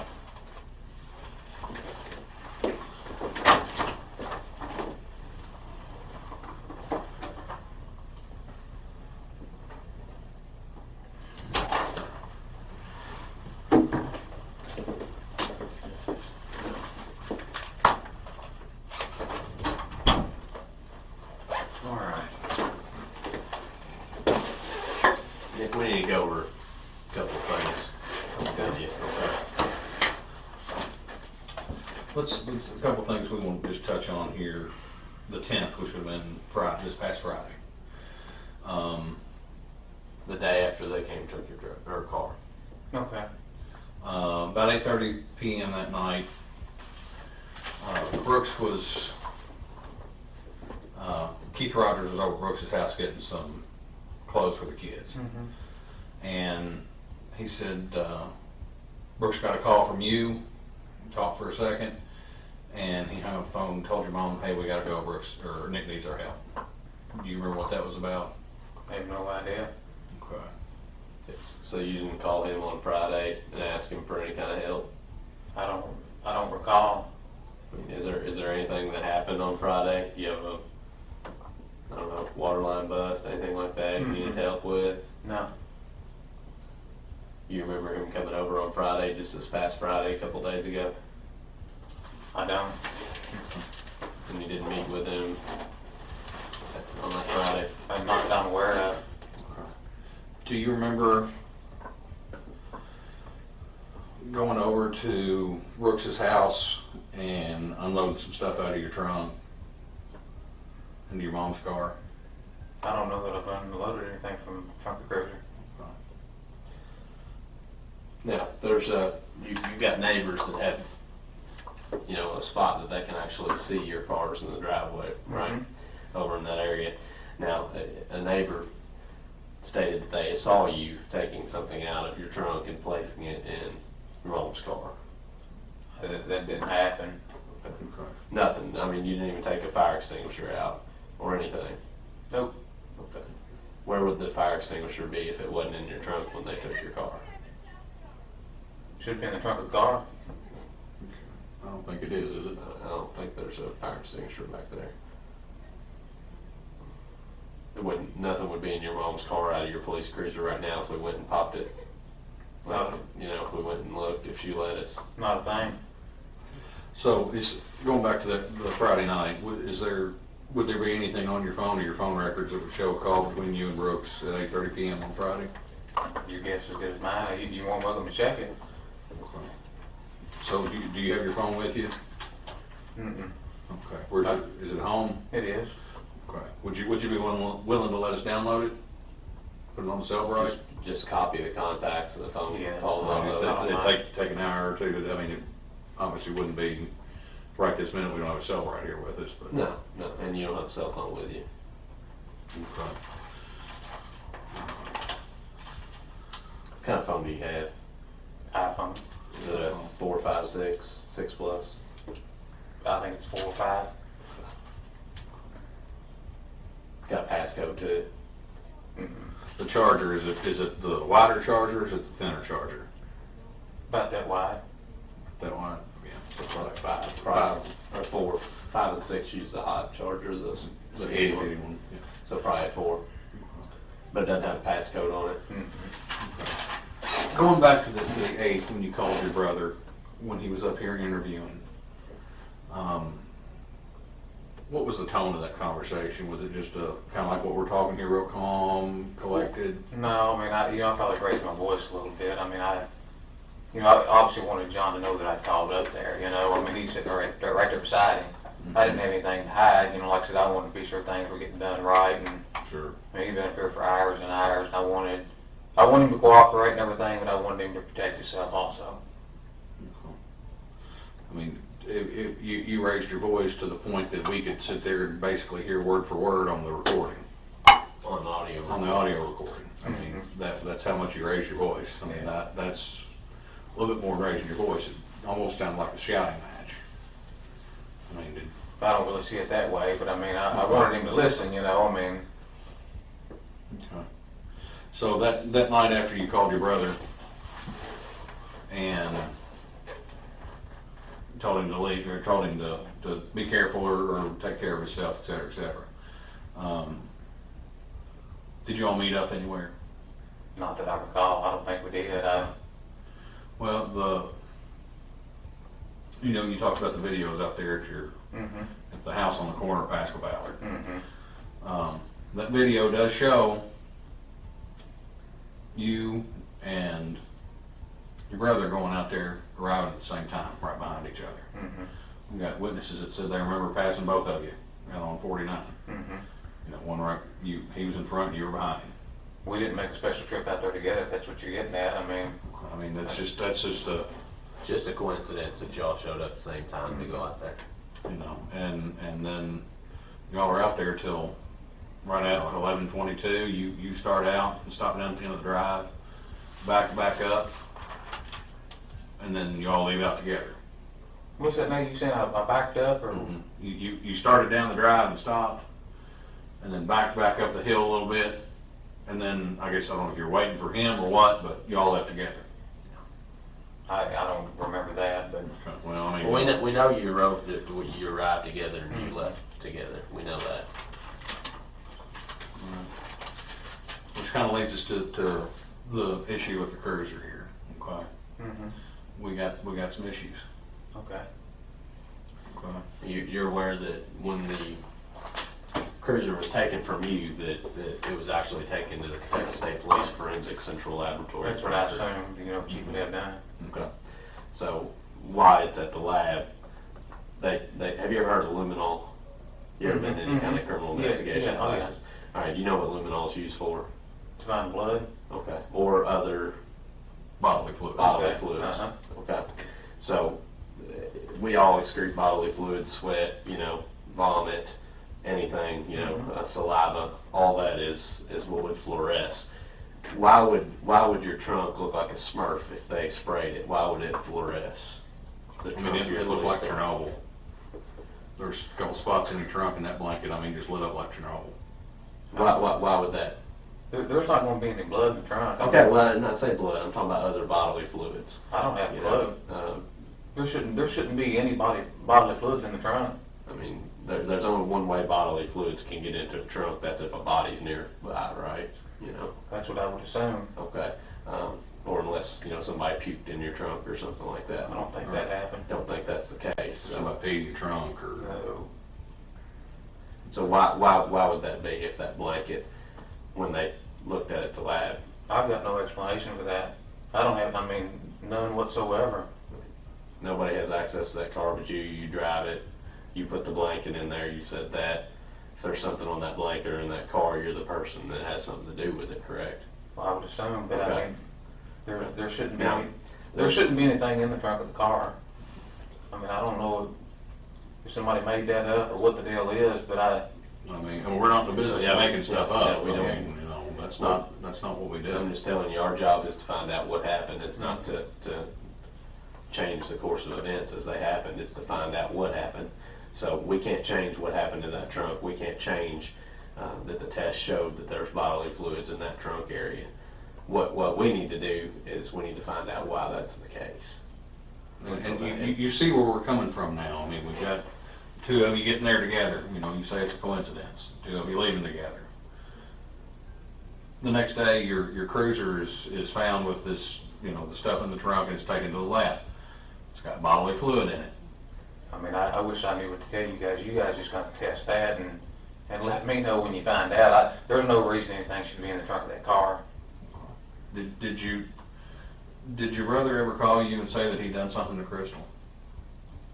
No, he did not. Because here's the case. Case is, you're a police officer, we're police officers. Right. We all know how this job works. You know, I don't believe in coincidence after having this job. I don't know if you still do or not. Not much. I don't, because you know that when somebody is sitting here talking to us and telling us that everything's a coincidence, and we have either physical evidence or video or something to prove that that's not the fact, we kind of stop believing in coincidence. Now, that's the case of where we're at right here. You know, there's too much linking you and him leaving when he leaves the police department, going down the road, both arriving together, both leaving together. There is some reason why you all went out to that farm. Now, I'm not a big, fan of amnesia either, because I've heard that 20 or 30 times a week when I'm talking to people, so I don't believe people just lose their memory. Mm-hmm. I think people forget what they don't want to talk about. They hide those things.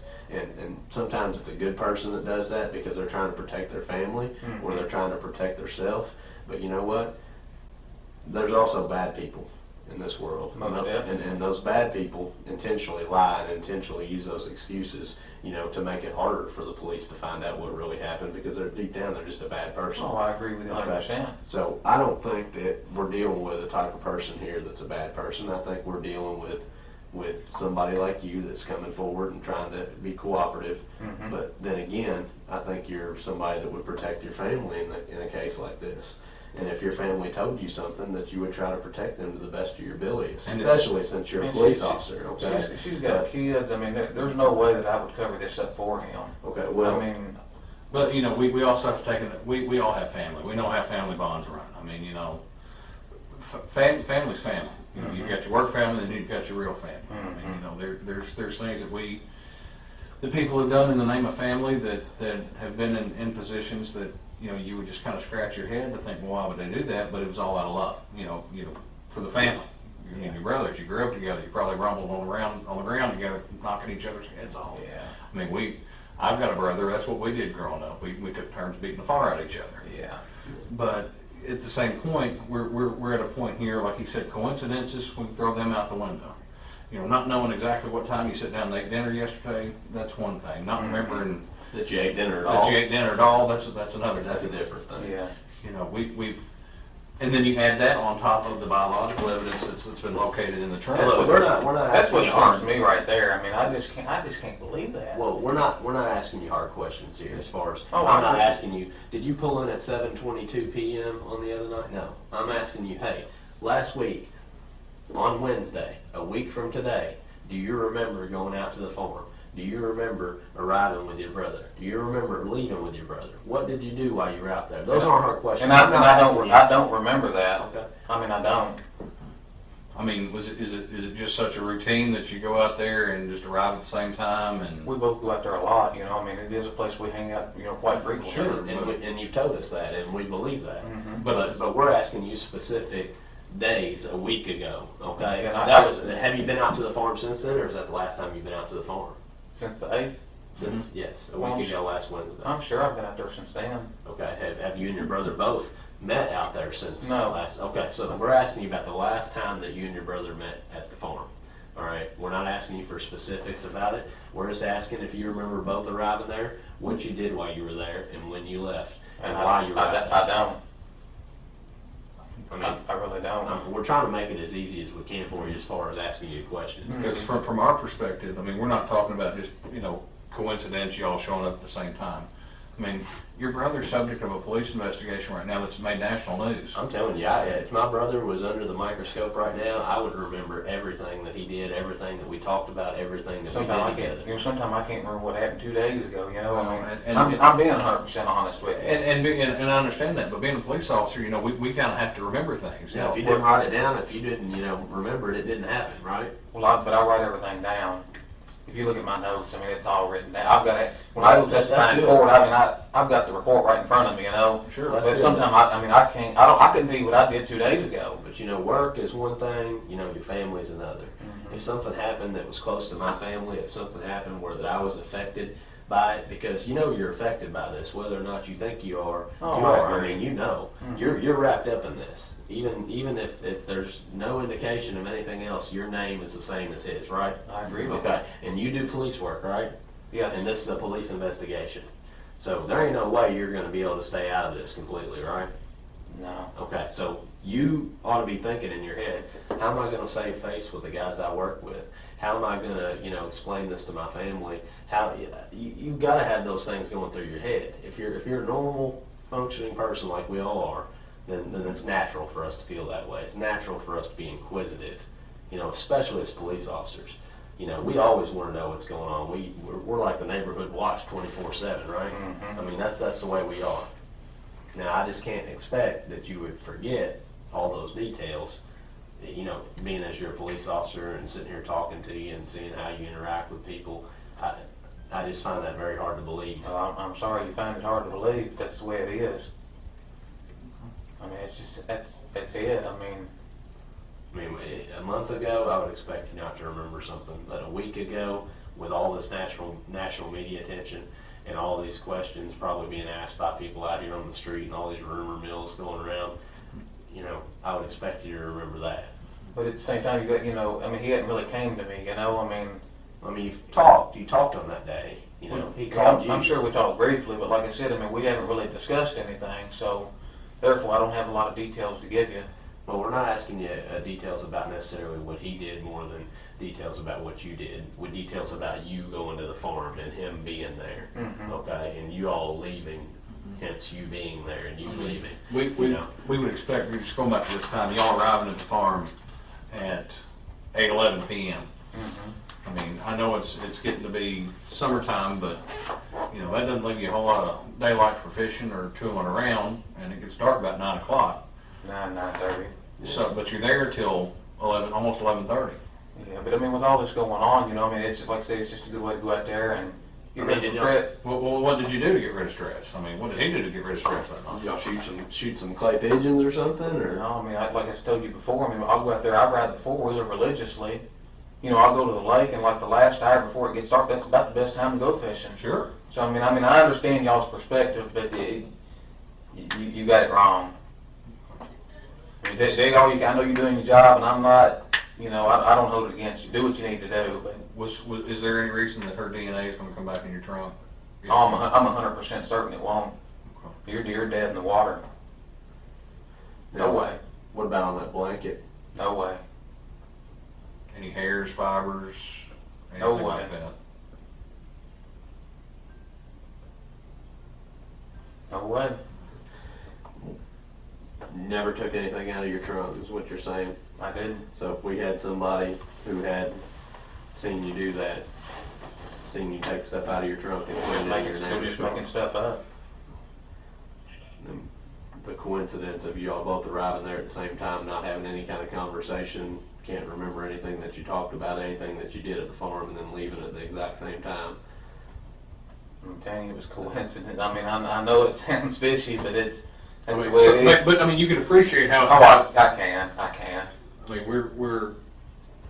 This isn't our first rodeo, and I'm sure this isn't your first time dealing with a criminal investigation, so you kind of know what to expect. So I would even expect you to hold this to a higher standard and say, man, this is gonna, it just doesn't sound right. It doesn't match up. It's a weird case.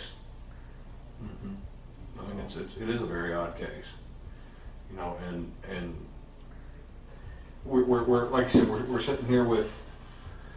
It still remains that we understand that you may not remember every single time you've been out to the farm or what you do.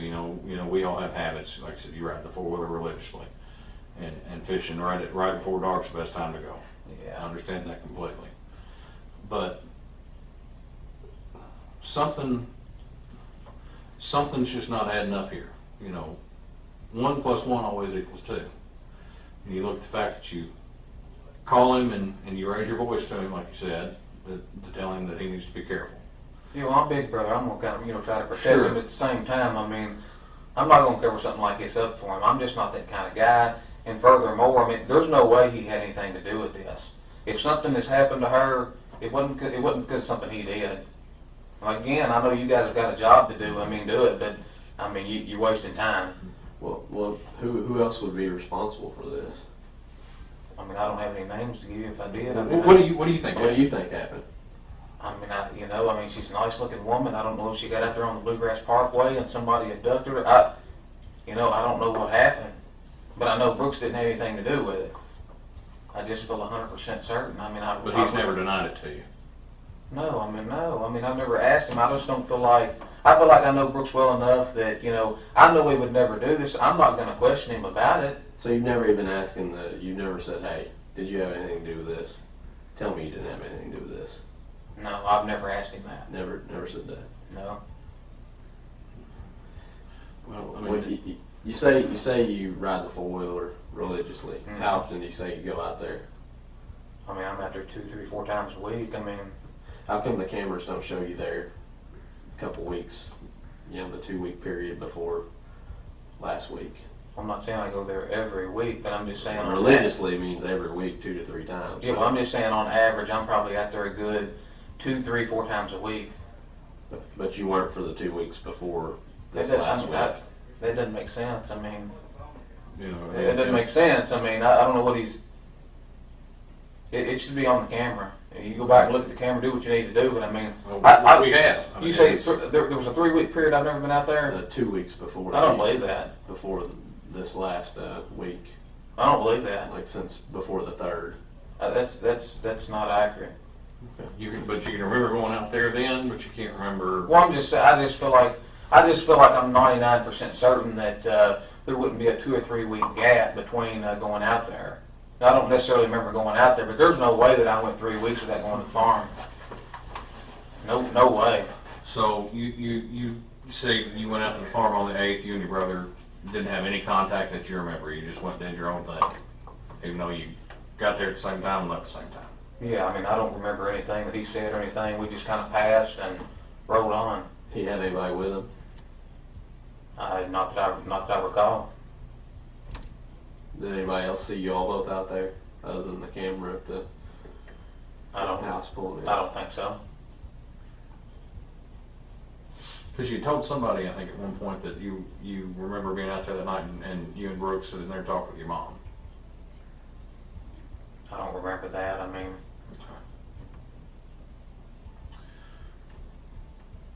so you're saying that the biological fluids that they found in the car. are you for certain there's biological fluids? Yes, I'm absolutely certain that there's biological fluids in there. They wouldn't cut holes in your trunk liner and take it for further testing if it wasn't biological fluid. When you get that car back and see that car, it's going to have stuff cut out all over it. And that blanket lit up like Chernobyl. That when blanket they sprayed ain't it. coming back. Yeah. Well, I mean, there's no way. None of her biological fluids or anything's going to be on that blanket or anything. I don't know where the stuff came from, if it is there, but it's not hers. So you never helped him move a body? I did not. Never helped him move any evidence. Never. Because, I mean, here's what we think happened. We think that your brother is a good guy, and we think that he's probably a pretty good father to that boy. I mean, he's probably a pretty good boyfriend to Crystal, but we all have times where something just happens. All right, he probably found out that some other police officer or some other person in the town was cracking Crystal. And when That very easily could have happened. You know, and that very easily could have happened. You know, somebody maybe around here, I don't know, but we think that's what happened.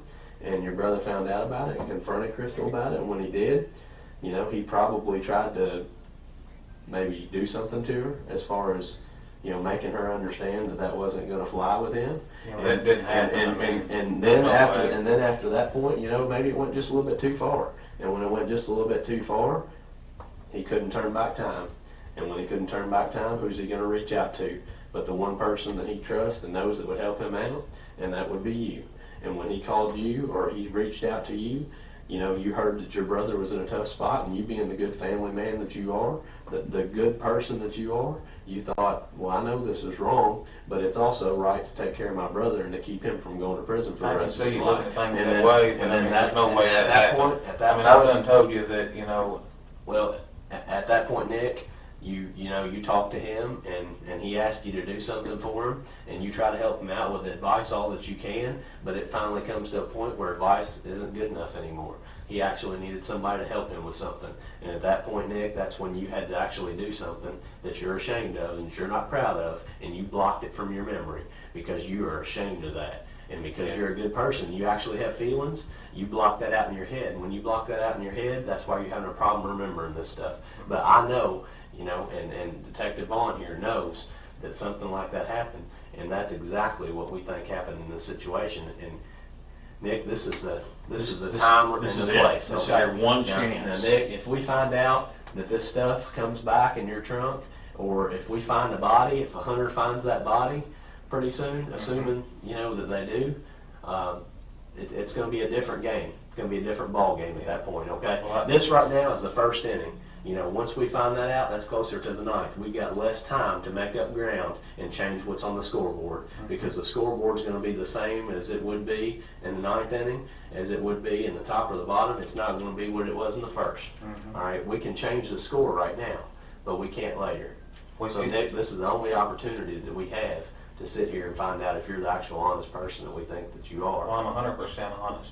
And I don't deny that, Nick, but you're not being honest with us about this, okay? Now, I've been 100% honest.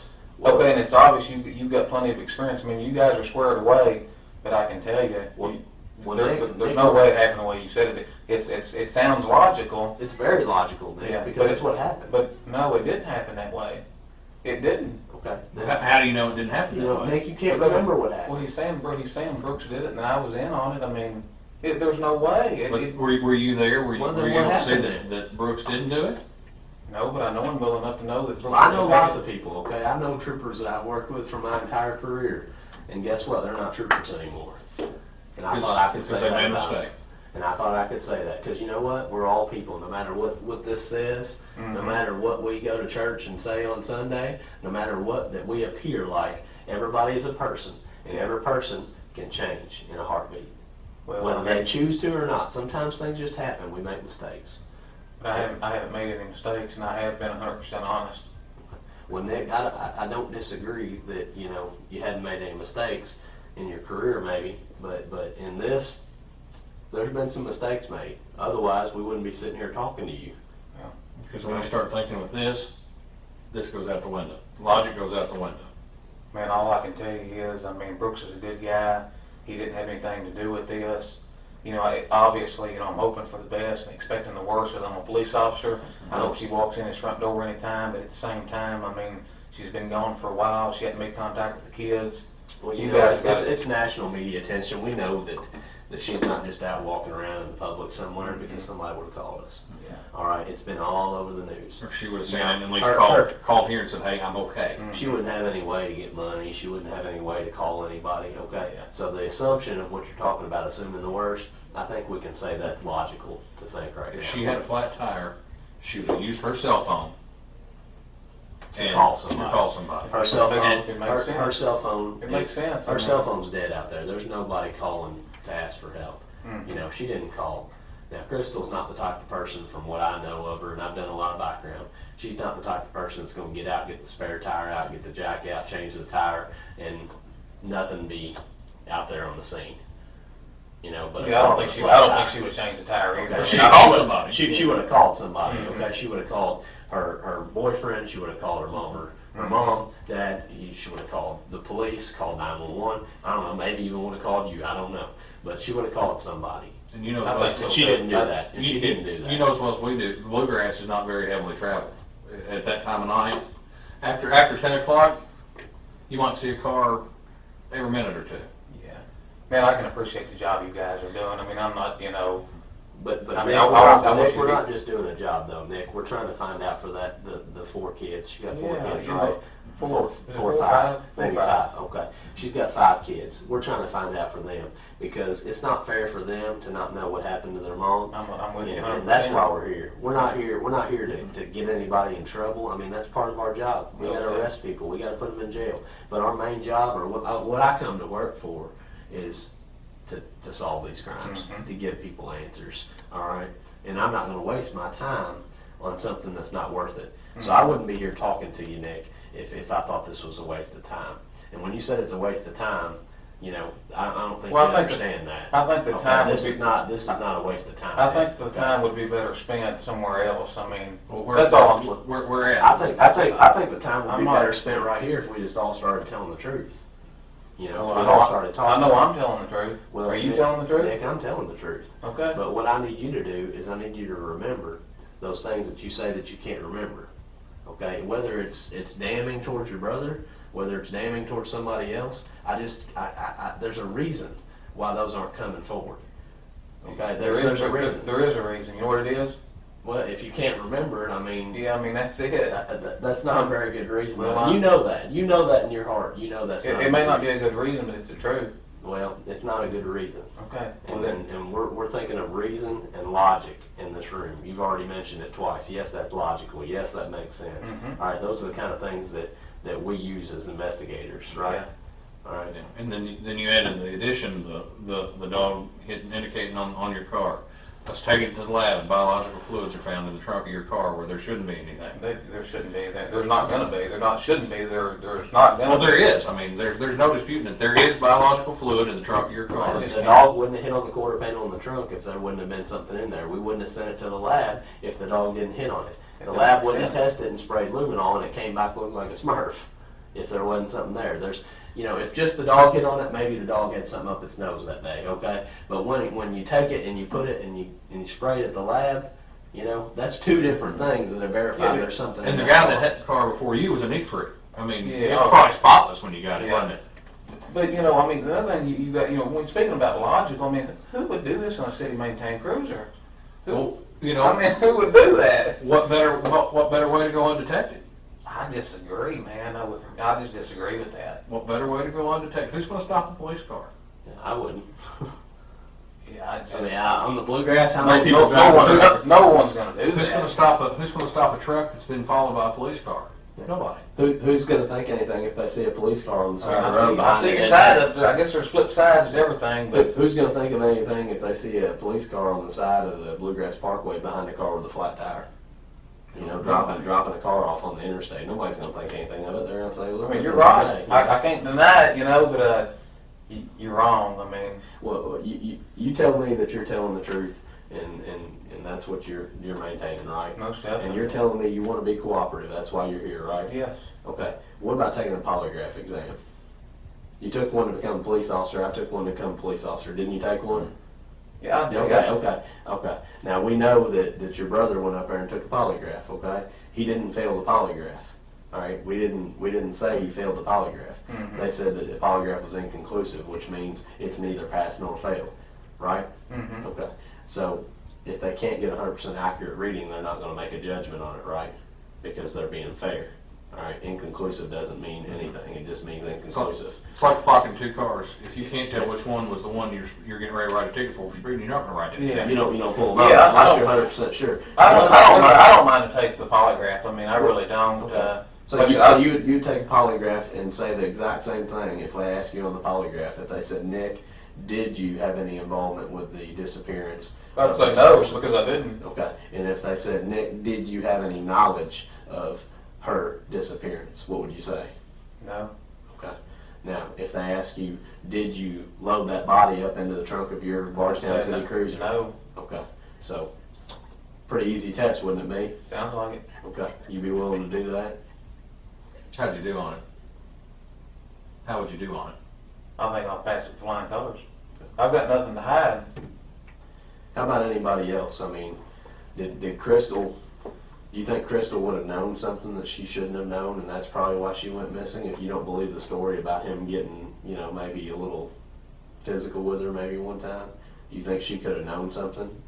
What's that, Daniel? Back up a little bit. I'm not following you. Okay. Well, you said you don't believe the story that he maybe got a little physical with her. No, I don't think Brooks has ever been physical with her. Now, what about Brooks? He's got a lot to lose. I mean, he's got a pretty nice life, it seems like. I mean, he's doing pretty well for himself.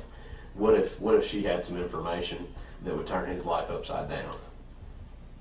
Yeah, I mean, he would still, no matter what she had, he wouldn't have done anything like this. Okay. And what if she had information on somebody like you or somebody else? What would you say about that? I don't know where you're going. Information. What kind of? I mean, what if she knew something about you that you didn't want anybody else in the world to know? Or anybody, not just you. I mean, and if she did, what do you ask? Do you think that might have been what happened? I mean, is that more logical than him getting a physical altercation with her? What's more logical? I mean, did she hop off and say, Well, I know you're dirty, you're doing this and this to these tenants, or you're doing X, Y, and Z to this, and he just, just, He ever say anything like that to you? No. He never mentioned anything about her making stuff up about him? No. Telling her friends anything? So obviously we've gone down that, it's not a logical explanation in your mind. I don't think so. Right. And what, like him, I agree. I think what happened is it was something heat of the moment. We all get in the heat of the moment, and just be honest, shit happens. Mm-hmm. Shit happens that we can't take back, that we wish we could. Yeah, I mean, I just, I know nothing like that happened, and I mean, you guys are kind of going over the same stuff. I mean, I'm gonna tell you, if I could help you in any way with the investigation, I would. I mean, I'm just that kind of guy. She's got kids. There's no way that I could deal with something like that and just cover it up. Well, what about Brooks? What about him? What about him? Is he that type of person, or is he I that think person that could? I mean, everybody's different. There's no way he could do something like that. He's not capable of it. Would he be capable of asking somebody else to do something like that? Brooks isn't gonna hire that out. I mean, there's just no way he had anything to do with it. What about he rents a lot of property? I'm sure he rents to some shady people. Oh, I bet he does. Ever found any indoor grows or anything in any of his properties? No, not that I'm aware of. Okay, they do that around here a lot. Oh yeah, most definitely. Meth labs, anything like that. Yeah, I mean, Nelson County's full of dope. I mean, any chance that he'd be involved in something like that? No way. Brooks doesn't fool with any kind of drugs. He doesn't drink. No way. I mean, there's certain people that are involved in that kind of stuff that aren't involved in it themselves. Yeah. You know what I mean? They're in it for the money. Yeah, but he's not. I mean, he makes plenty of money. What do you think should happen to somebody? Say they killed somebody in the heat of the moment. Just kind of they didn't really mean to. I think they're just as guilty as somebody that killed them anyway. Yeah, I don't have any patience for that kind of crap. I mean, she's got kids and stuff, and I mean, anybody that could have anything to do with her disappearance or possibly kill somebody, man, they need to be dealt with. What about somebody that comes in after the fact that didn't have anything to do with the killing or the disappearance? And I think they're just as guilty. Do you think any of them should be given a second chance? No, I don't believe in second chances. I mean, I'm a pretty conservative guy, on a lot of issues, and I mean, man, anybody that could do anything like that, we don't need them here on earth. So if Brooks did do this, you feel the same way? Most definitely. If Brooks did it, he'd be dead to you. Yeah, I mean, I wouldn't have another thing to do with him. I mean, anybody that's that despicable and can just disregard the kids, and I mean, that's a pretty nasty person. About as bad as it gets. Even if there was a reason, if that person thought they had a reason. I can't think of one reason in my head that could justify something like that. If somebody, we obviously have to go through our lives thinking different than other people. As police officers, we know we might kill somebody every day we come to work. It's a possibility. But that's only if somebody's going to try to kill us first. Exactly. Now that's obviously self-defense. I mean, that's a difference. Okay. Yes. But having that same mentality, did Crystal and him have ever had any problems? Maybe where she could have done something to him where he had to defend himself, and then I don't really know of any instance like that, or the incident y'all brought up about her seeing some other dude. I mean, I really do. I can say fairly sure, certainly, that she was seeing other people.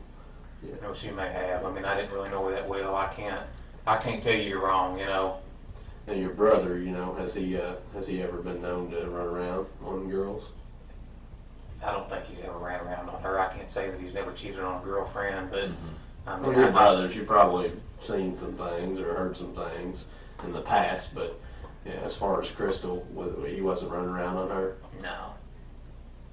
Well, why weren't they married? Why didn't they get married? You ever talk about marrying her? Well, I mean, as far as I know, she was married to, was it Keith Rogers or whoever it was? I mean, I think they, at one time they were talking about, trying to get her divorced from him, but as far as either one of them running around, I don't believe that was the case. That's what I believe. But like I said, I wasn't around her a lot, and I can't tell you that you're wrong. Well, when could you take the polygraph exam?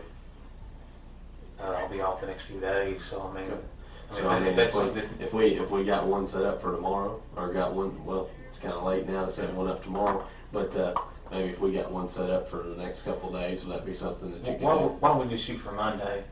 Okay. Well, what if they're, What is today? Today is Wednesday, so we got Thursday and Friday still before they close down for the weekend. Okay. And it all depends on their availability. Yeah, I mean, they might have. I've got a lot of stuff going on. I just moved and everything. Let's just try to shoot for Monday, and if that'll make you guys happy, then I'll be more than glad to do it. Well, I don't have a problem with it. The thing about it is, we go up there, take the test. You're telling us that you're being honest, yes, right? 100%. And you're 100% on that. Mm-hmm. Now, you know that I've sat here and talked to people in that same seat that you're in right now Mm-hmm. that have told me they're being 100% honest, and later on I find out they're not. Yeah. Okay, is that a fair assessment? Most definitely. Okay, so you sitting in the chair that I'm sitting in right here, and somebody sitting there in your chair telling you that same thing. I'm skeptical as you are. I'm probably more skeptical. The polygraph is something that can help us. It's a tool. We don't use it in court, but it's a tool. Yeah. All right. Just If like that makes you feel, whatever it does for you, it'll be fine. But agreeing to do that now, you're not going to change your mind later. No, I'll do it for you. You're going to be a man of your word, and you're going to take a You got polygraph it. if we set it up. Yes, sir. Hang tight. Yep. Be right back. All right. Did you want anything to drink? No, just be wrapping it up though, because I'm fixing to head out. Okay.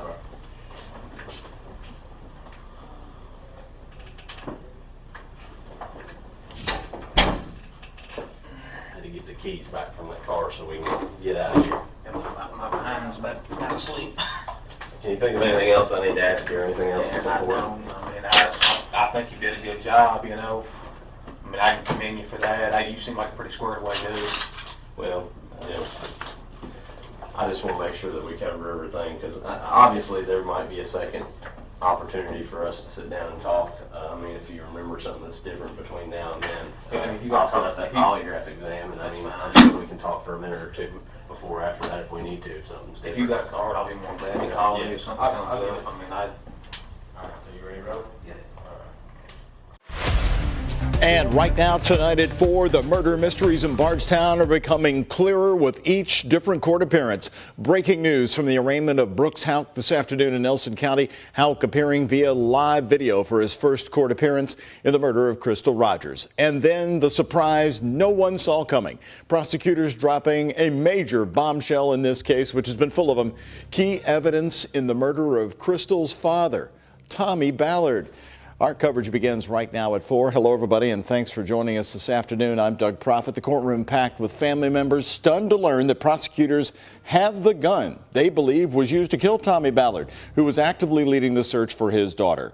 WHS 11's Shay McAllister and chief photojournalist Philip Merle are in Bardstown right now. And Shay, everyone was there to learn if Houck's $10 million bond would hold up. So how did this news about Tommy Ballard come out today?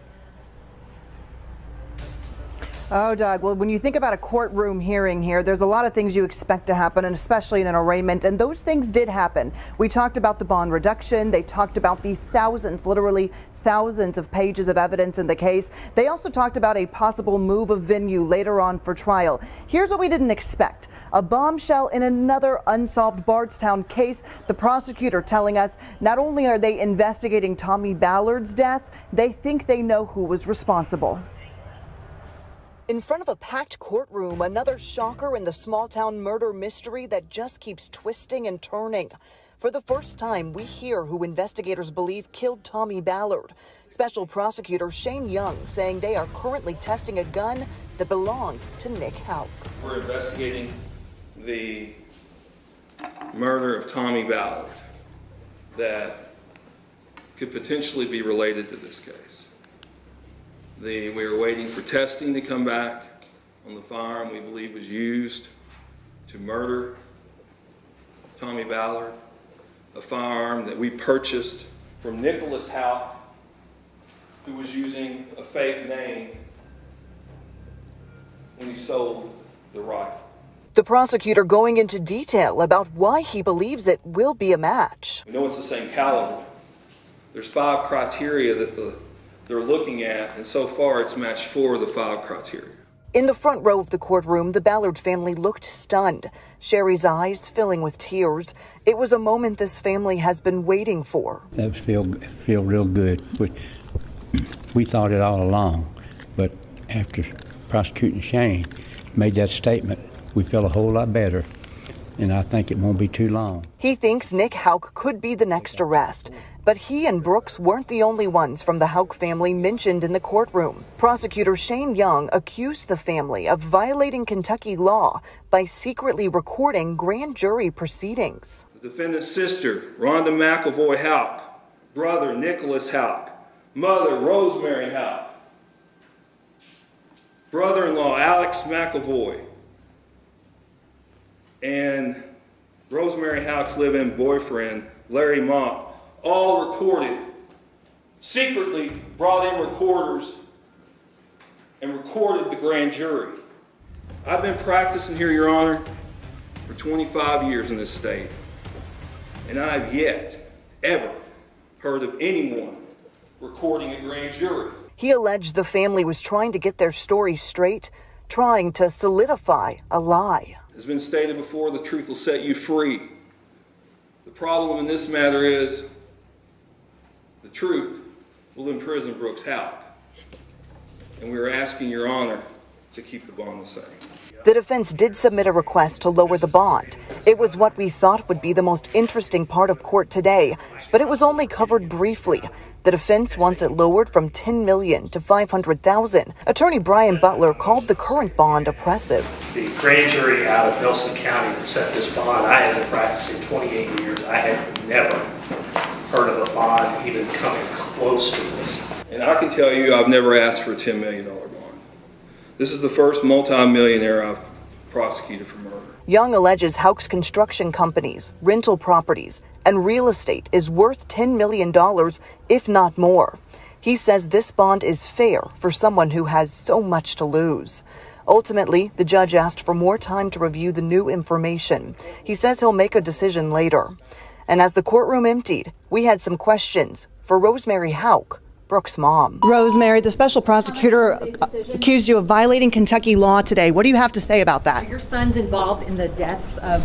Did your son Nick kill Tommy Ballard? Rogers? Anything you'd like to say? Did your son kill Tommy Ballard, Miss Houck?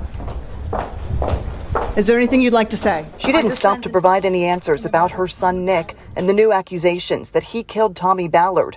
But Tommy's dad had these final words. I'm hoping he'll be the next one arrested. In a case that continues to stun Kentucky and the nation, another bombshell comes out of court.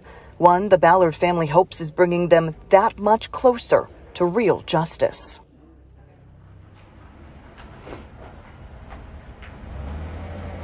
And the next court date is set for February, right here in Nelson County. Of course, eventually, it won't be here in Nelson County. The defense already told us today they do plan to ask for a change for this trial to be held in a different county so that Brooks Houck can have a fair trial. Now let's dive into that a little bit more. Everyone in the United States has the right to a fair trial, something that Houck's defense team is working hard to guarantee for their own client. So what would a trial with this much media attention actually look like? Judges have relied on 6 major ways to combat press publicity on a jury. One is a change of venue. When the defendant could ask to move the trial to a different area, it would take the trial out of Nelson County into a different county here in Kentucky.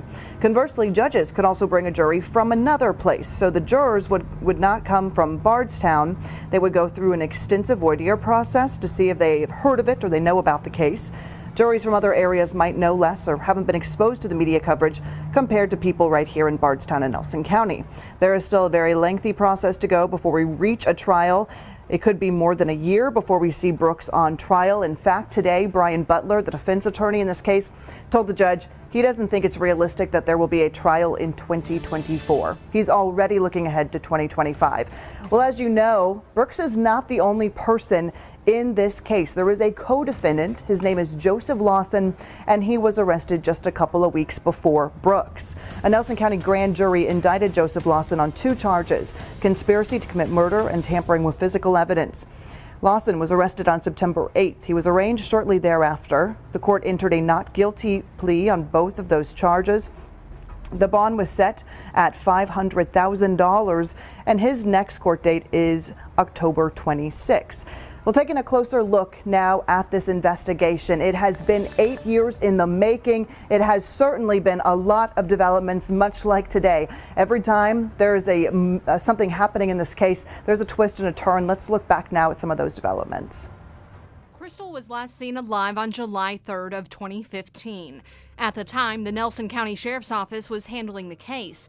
Brooks Houck told police the couple had fed cows at the family farm and then went home together. He says the next morning she was gone. 4 months later, the sheriff at the time announced Crystal was presumed dead. She has vanished. And declared Houck the main suspect. No comment. Thank you. Y'all have a good day. The FBI took over Crystal's case 5 years later. They'd spend the next 2 years searching several properties from the home of Brooks' brother, former Bardstown police officer Nick Houck, and the family farm. That brings us to June 21st of this year, when a grand jury indicted 32-year-old Joseph Lawson on 2 charges: conspiracy to commit murder and tampering with physical evidence. His attorney confirmed it was in connection to the Crystal Rogers case. And finally, the arrest of Brooks Houck, now charged with murder and tampering with evidence on a $10 million cash bond.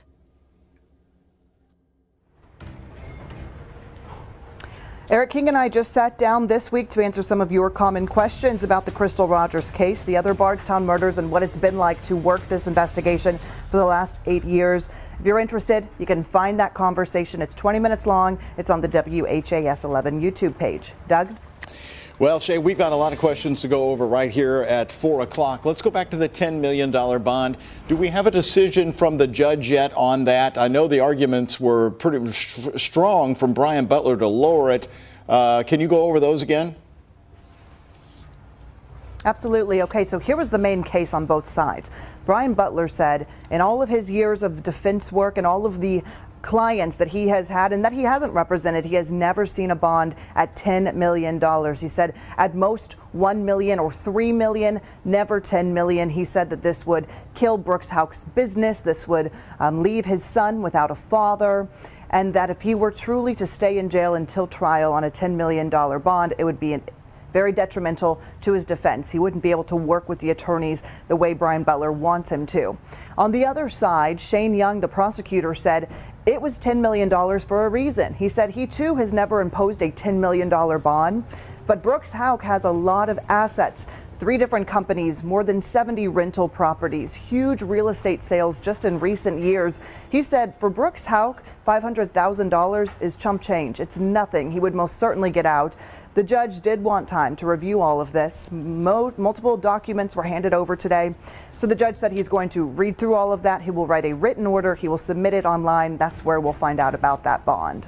Okay, so no decision at this hour as we speak. But of course, I know the question you've been asking, the one everybody up here still wants to know, Nick Houck. He was really named in this as a possible in connection with this today, but he remains a free man as we speak tonight. It's a truly stunning development. You don't typically hear investigators, prosecutors mention main suspects before they make an arrest. It was shocking 8 years ago when the Nelson County Sheriff at the time called Brooks Houck the main suspect in the case. Today, the prosecutor didn't use the word suspect, but he certainly hinted at a person of interest in Tommy Ballard's murder by saying that they had purchased this gun from him. They were testing it and they believed it was used in that case. That was not something we were expecting, Doug. That was a huge bombshell today.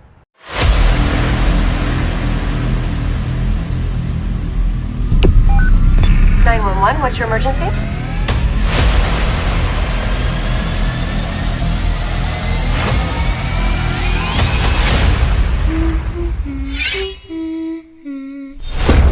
That first test, you did not pass the test, and it's pretty clear to me that you haven't told me the complete truth today. And the questions you're having a problem with are questions about Crystal, and in particular the one about whether or not you know where she is right now. And I treat police officers in these circumstances like I would myself, so we're not going to go through all the interview interrogation nonsense. You and I are on the same page. But again, I'm also going to tell you the complete truth as we're sitting here. And it's no longer a matter of wondering, do you know anything about what happened? We're past that now. I mean, I'm crystal clear with you. I give everybody a good, fair test. I'm no longer asking you if you know. You do. Now, what you want to do with that is entirely up to you. I'm going to yell and scream at you and get the Sipowicz phone book and all that. I'm talking to you man-to-man as a fellow law enforcement officer. That the time has come for you to think real hard about the rest of your life. Okay? This is you. I'm not talking about Brooks or anybody else. And I'm telling you facts of life. I'm an old guy. I'm not trying to be a father figure here, but I'll tell you, in doing this for 25 years, the way that this pans out. When the FBI gets involved in this investigation, I want you to listen to one thing. You don't have to say anything to me. You do whatever you want to do. As I said, you may never even meet an FBI agent, right? But once you get on the radar, we don't go away, unless there's a reason to. I thought there would be. You didn't pass this, and there's some other information there as well. So I guarantee you we're not going away. All right? The FBI has unlimited resources in terms of forensic information, electronic information, many bodies as we want to pour out here to do surveillance and look through everything that's ever gone on. We will find Crystal. I have zero doubt about that. It's a matter of when it's going to be and why. And inevitably, what's going to happen is one of a couple of things. We'll determine exactly if she's injured and dead, which she in likelihood is. You've come to that conclusion yourself. The way that happened and the means in which it happened. Now, I know what your relationship is with your brother. It's a tight relationship, but in a unique kind of way. You have a little different relationship, and it's actually, again, not trying to make comparisons, similar to what mine and my brother's are. They're close, but in a very different way. And no doubt in my mind that you've spoken with him about what happened. You know essentially what happened. And whether or not it was something staged out and planned in terms of I'm going to make it go away, or if it was something that was, I hesitate to say an accident, but something that was not intended to do. My hunch is, I don't know, because I don't have the physical evidence in front of me to know, but 99% of the time in these, it's something that was not intended, a push, a shove, somebody trips, hits her, or whatever. Have no idea. We'll find her, we're going to know, no doubt about it, and we will. And at that point, they're no longer going to come and ask you what happened. They're no longer going to come and ask Brooks what happened. They're going to know what happened. And they're going to prosecute, assuming a worst case scenario, because everybody had an opportunity up front to say, whoa, time out, it's a horrible, horrible thing. I got scared, let me just tell you what happened. Nobody's going to want to hear that anymore, because all your testimony in the grand jury, all of his in the grand jury, the interviews that were recorded, where there are demonstrable lies about things that were said, that's all put in front of a jury and or a judge. You know, you've been in the system. And people are going to look at it in the totality and say, well, now they're saying it was some kind of an accident or they didn't intend for it to happen. Why did they just say that? Last month, last year, 5 years ago, whenever it may be.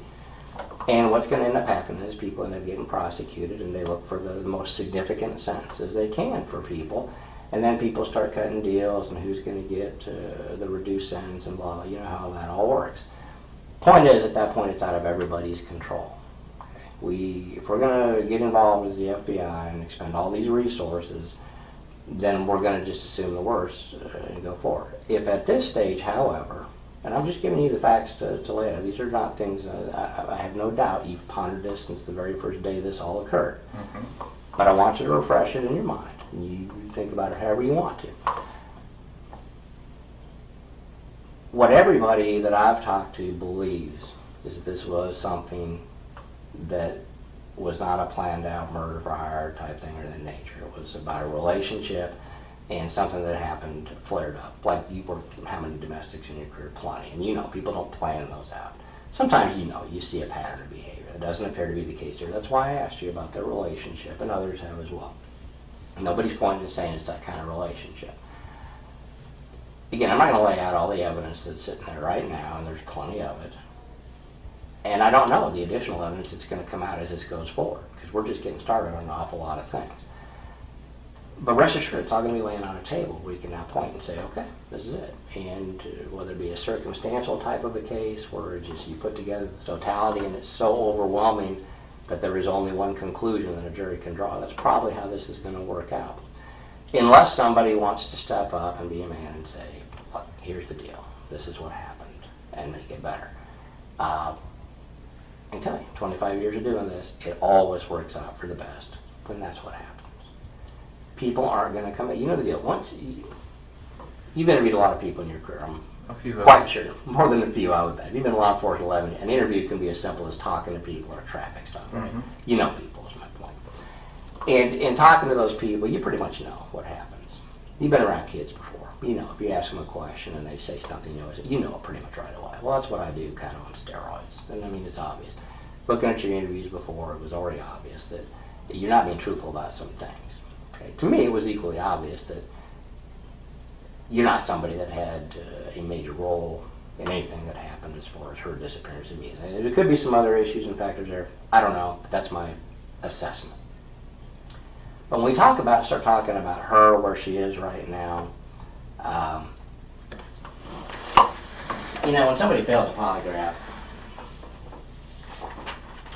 the reason I did the test like this, you saw that numbers test, right? When I had you write the number 5 and I had you tell me that you didn't write it, and it jumps off the screen that you're telling me the truth. Mm-hmm. There's areas right off of that list you did the exact same thing. And you know where they are. And what that is a guilty knowledge test. That's what I call it.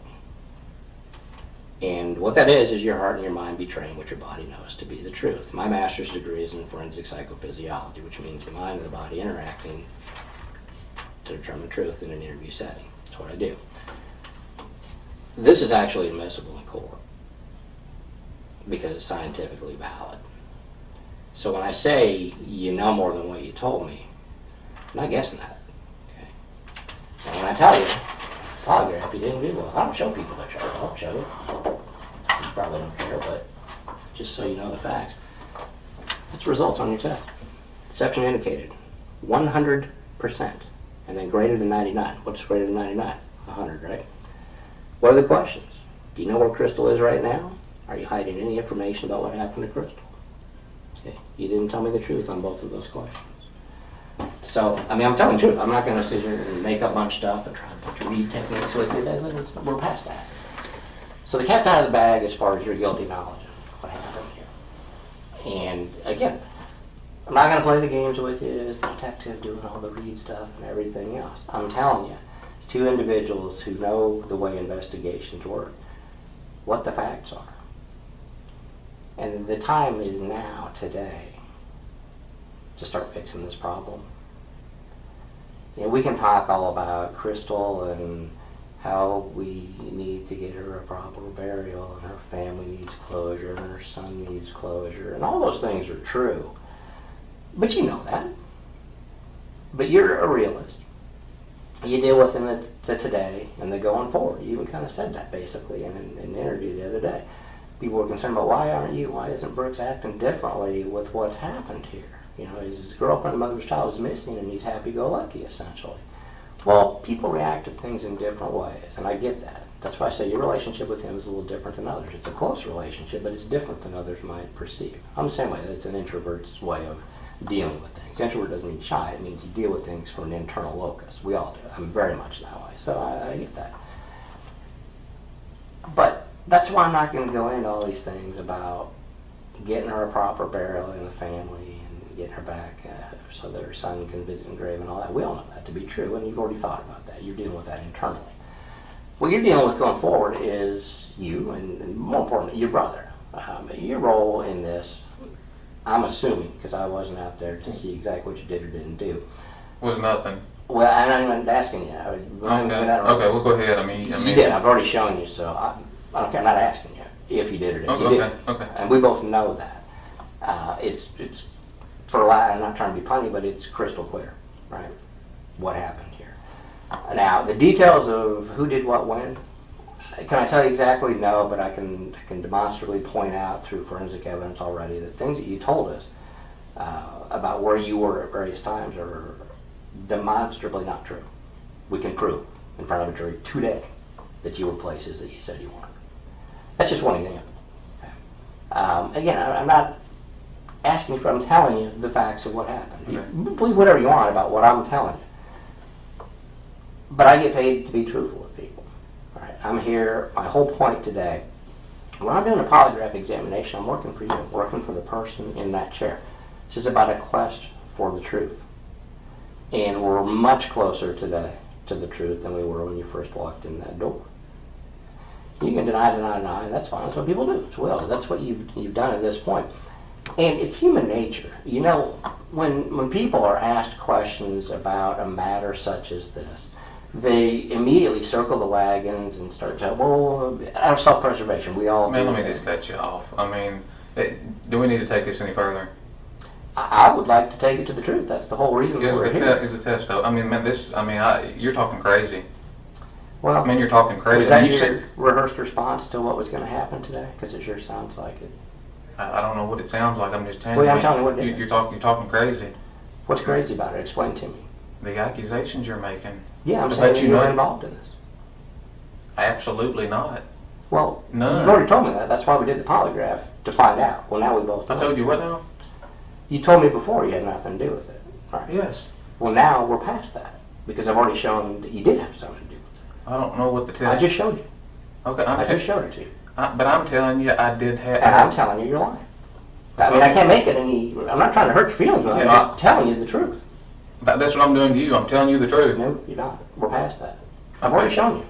I've taken the polygraph. Do you have anything else for me? Because I mean, I'm not going to sit here and we're not going to go back and forth like this. You do whatever you want to do. I said I'm. I mean, I want to cooperate with you. I mean, I'm not Well, here. then tell me what happened. Tell me what you know. I don't know anything. We're past that. You've already shown me that you do. I know nothing. I'm And sorry. telling you, that's not true. It's not me. I just showed you. I don't even show people that are. I showed you yours. Man. And I even went the extra step for you to find out. Okay, well, let's try to nail down what you know more about. You know more about this? Who would know? Am I saying that you did it or you don't? No, I'm just saying you know more than we did. Whether that's a simple conversation with your brother or whether you were physically involved out there, I can't tell you. Either one of those things would explain what I'm seeing. My hunch is it's something that your brother told you. I don't know anything. He has not spoken with me about this. Well, He's my I'm brother. glad you said that because he probably would know better than to say specific things. So it's a matter then perhaps of what you observed, what you saw other people say. I don't know. I wasn't there. All I'm telling you is objectively, that's what we do. You and I do. That badge on there is what? It's to protect society. That's what a shield is, Yes, right? yes. That's what we do. And I'm protecting you just as I would anybody else. But at the end of the day, I'm protecting one thing, and that's the truth. And objectively, looking at the facts, even if I were to take this out of the equation, why would somebody, on numerous occasions, in a formal interview, under oath over there, say something they know isn't true? Why would they do that? Well, you know about me? Not about you. Well, I mean, you think it would have had anything to do with being a little irritated about how things are going? I mean, Well, that's why you would lie? I didn't lie. Well, I'm telling you, you did. I mean, I can show that already. This is not even. Tell me about one of the lies. Well, I can do that unless you're going to help me to understand the reasons behind it. Dude, I'm not going to lay out all the evidence that they do or don't have, but I can tell I you. didn't ask you. I said, tell me about something I've lied about. That's what we're talking about. In the grand jury, you said places that you were not. When I asked you specifically a moment ago about whether or not you were ever at certain places, and you told me no. Well, I already knew when I asked that question that wasn't true because I can place you there. Those are just examples. Are you talking about the video out there in the driveway? No, I'm not. Okay, I don't know what you're talking about. I know you don't. But I can promise you that I have been 100% honest with you. No, that's what everybody, 100% on. That's just you take read technique stuff. That's what everybody says. I'm 100%. I'm 110% honest. That's not it. Look, there's either the truth or not the truth, right? And that's what I gave you, the truth. Well, but you didn't, and I've already shown that. I give you the benefit of that before you come in. I'm assuming you're telling me the truth. Look, I treat people the way they treat me. You haven't been an ass with me, and I'm not going to be an ass with you. I'm not that kind of guy. But I'm laying out for you what I've seen here. I can't argue with this. I've done over 2,000 of these. Trust me, when I told you I know what I'm doing, I know what I'm doing. You must have slipped up today. I mean, I don't... What do you think the chances are better that you slipped up and the truth snuck out here or that I slipped up? I know you slipped up, but if you're telling me that I failed that test... I told you in no certain terms you did fail that test. Well, then the I test... showed you. Then it wasn't valid, I mean... Absolutely valid. Well, Listen, I'm telling you, I had nothing to do with it. Okay, well, that's fine, and I'll tell you, I'll even give you that you had nothing to do with it. Okay? I know For certain purposes here today. I know for certain I had nothing to do with it, and I know nothing about it. Well, that I won't give you. Well, I mean, that's Because just I've shown that. Look, one of the two things is true. Either you know something, and it could be something relatively insignificant that you haven't told me. I don't know anything. Absolutely nothing. Well, then why would you be less than candid with me, with the other interview, and in the grand jury? There's a reason for that. That's what I'm saying. Explain that to me. I had nothing to do with this, and I don't know anything about it. No. You know, it's just irritation. I mean, that just kind of worked its way into this. Okay. You know, I've been 100% honest. Okay, well, that gets to, maybe that's it. Let me ask you that. All right, I'll give you that. When I ask you if you'd be less than candid, that means less than 100% truthful about things. You said you were irritated. Okay, which I understand. I would be too. Truthfully, no doubt about it. Okay. Okay. Have I been accused of things in the past that I didn't do? Yeah. Have I been accused of things I did do? Absolutely. Okay. And I've been irritated when I got accused of things I did do because I got caught. And then I got to face up with the consequences. You talk about being irritated in there. Tell me some of the things then. Again, I'm not rehashing all this. I'm just. No. I don't want to waste your time. I don't want to waste my time. My time is not wasted if we're here talking. Listen, I don't know nothing about this. Mm-hmm. Nothing at all, and I had nothing to do with it. I don't know anything. Well, if I had something to tell you, I would. She's got kids. I'm aware of that. Okay. Why do you think we're here? Okay, look, I don't know nothing. Well, something you just not said. Even something insignificant. Clear that up for me. What you just, because I said, why would you be less than candid with me or the other interview in the grand jury? And you said, why would that be? Because I was irritated.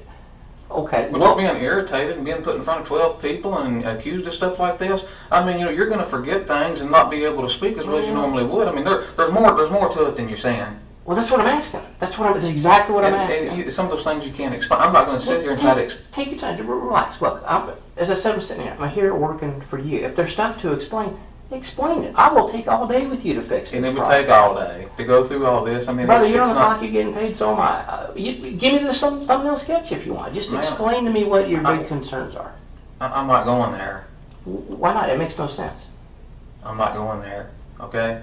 Well, it's not okay for me. Well, look what we're dealing with here. We're talking about the potential murder of an individual or an accidental death, right? And if I knew anything, I would help you. No, stop. We're going to. I know where you're going with this, man. Where am I going? You're going to just bring all this stuff about Crystal, and you know you need to be, you know. No, go ahead. I told you I wouldn't go this whole read technique stuff with you, right? What I'm talking about just is what you just said about explaining it to me, so I can understand where you're coming from. You don't have to go through a whole life's history unless you want to. You said that you were irritated, and there's things that you don't know, man. That's what you said to me. Help me to understand what some of those things are that I don't understand, that would then make me understand the reason for this. There can be explanations, is my point. Yeah, I mean, just this whole process, you know, starting from the chief and going down. I'm not going to do that. But you said there's things I don't know about. This be shown to him. He'll be irritated, and then he'll be watched. I'm not doing that. It's that simple. I mean, what do you mean? I'm not understanding. You ought to be following me, man. If you're as sharp as, if you work for the, you ought to be following me. Okay? Talk to me like I'm a kid then. No, I'm not. Okay? I'm giving you every opportunity. And I'm telling you no. Okay? I don't know anything about this. Well, that's okay. That's not what I'm talking about. But you said there's things that I don't know that would explain it. I'm not going into it. Okay? Why not? Because it's not worth going into.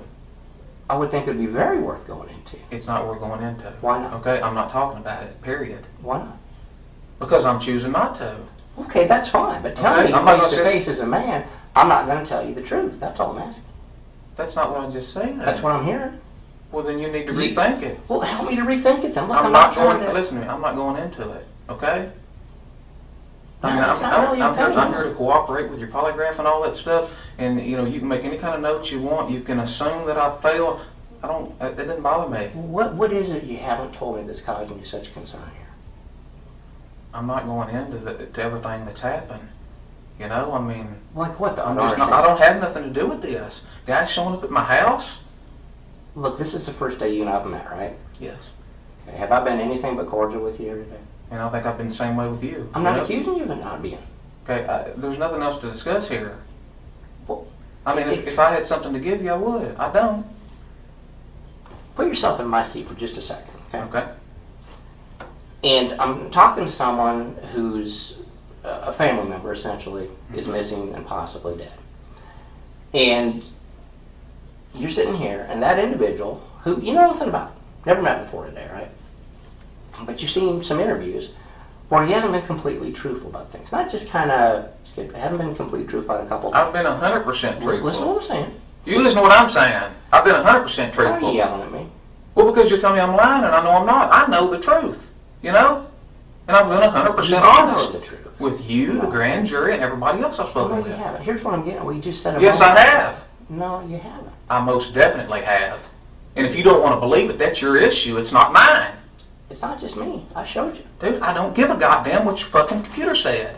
Okay? I think you do. I'm telling you that I have been 100% honest with you. Is this how you act when does this act this way towards Crystal? When somebody... Is this how I act toward Crystal? Yeah. I act toward people that accuse me of lying when I'm not lying. Did she That's accuse how you I of act. lying? No, I didn't know Crystal. Then why are you getting so angry? Because you're calling me a fucking liar. No, That's I'm why. just calling you a liar. Okay? I'm not cussed you. I don't like it when people call me a liar. I'm being 100% truthful with you. There's only the truth or not. What you Dude, said. why can't you? I'm being truthful. Look, we're Okay. not 2-year-olds, all right? Okay. So it's not, yes I am, no I'm not. Yes I am, no I'm not. We're talking, look, I've been nothing but professional with you and trying to help you in this situation. Other than calling me a liar when I'm not. Look, if the right thing to do is to tell you you're not being truthful, then I'm going to tell you that. Okay, go ahead. Okay? Look, I don't care. Little lies, big lies, they're all the same in terms of the polygraph. I haven't told you any lies. That's not entirely true. It is 100% true. Then help me to figure this out. Okay. What you just told me a moment ago, maybe explain it to me so that maybe I misunderstood what you're telling me, but you told me because you were irritated and there's all kinds of things that I don't know about whatever, that I can't understand why you would say the things you said. That's what you Dude, told it's me. just been an experience. Well, all this is going on. but You that's got what I'm guys showing asking up over at my house taking calls. I mean, this is crazy. Okay, but that's what I'm asking about. Are we talking about because of things that have been going on since it's happened, or are you talking about there's things that have gone on over time that I'm not understanding? No, I'm talking about recently. Okay, well, how am I supposed to know that if you don't Yeah, tell I me mean, that? this is simple stuff, man. I mean, I have been 100% honest with you, and surely, God, you can understand with people showing up at my house and my family out there taking cars. The neighbors are watching. Man, it's been screwed up. Of course I can understand. Okay, But I wasn't there. How do I know all this? Well, man, you just assume. I mean, if you were a patrol officer and you got your chief showing up, and I mean, dude, that's crazy. Look, I've been Who the nothing hell? but a professional. I mean, listen. they come up with all these lies about, well, there's bodily fluid in your car, there's blood. There is no way in hell there is any blood in that car. I have no idea. Everybody's told me that. You know, I speak with the state police. That's the first thing they said. Okay. Grand jury. I mean, it's crazy. But I'm not them, right? Okay, but I'm just saying this is crazy. It may be. All I'm saying, look, I'm not vouching for all this stuff. The evidence will speak for itself, right? Sure. So it really doesn't matter what people want to say or not. The evidence that I've told you about that I can demonstrate are things that we already do have back that I can show. Mm-hmm. Again, I don't think they're anything that paint you in a horrible light. They show discrepancies with what you've said. Well, there may be a very clear reason for that. There is. Well, that's all I'm saying. I'm not. Look, when I accuse you of lying over here, okay, and lie is a bad one. Nobody wants to hear a lie. We've all lied in our lives. I don't care who you are. I have, no doubt about it. We all have. Nobody wants to hear that.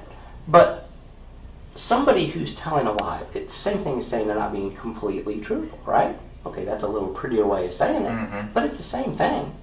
I'm not saying you're so dishonest, you so this and that. That's not what I'm saying. Well, what I'm saying is today with you, I have been 100% honest, and I don't know nothing about it. That's what I'm saying. Well, and I'm saying that that's not entirely true, but it could be. I mean, but listen to what I'm saying here, okay? You want to get mad and defensive about it. Hear what I'm saying, okay? Go ahead. Because I'm truthful. I'm going to be completely truthful Okay. as I have been.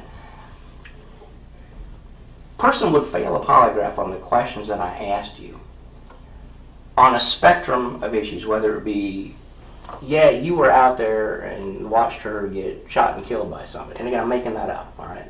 You would fail if that had happened and you told me you knew nothing about it, right? Obviously. On the far end of the spectrum, if there's something you know about in your mind that you haven't told me or other investigators, could be about as simple as you saw an argument one time, and again, I'm making it up. You saw an argument between Brooks and Crystal a year ago where she pushed him.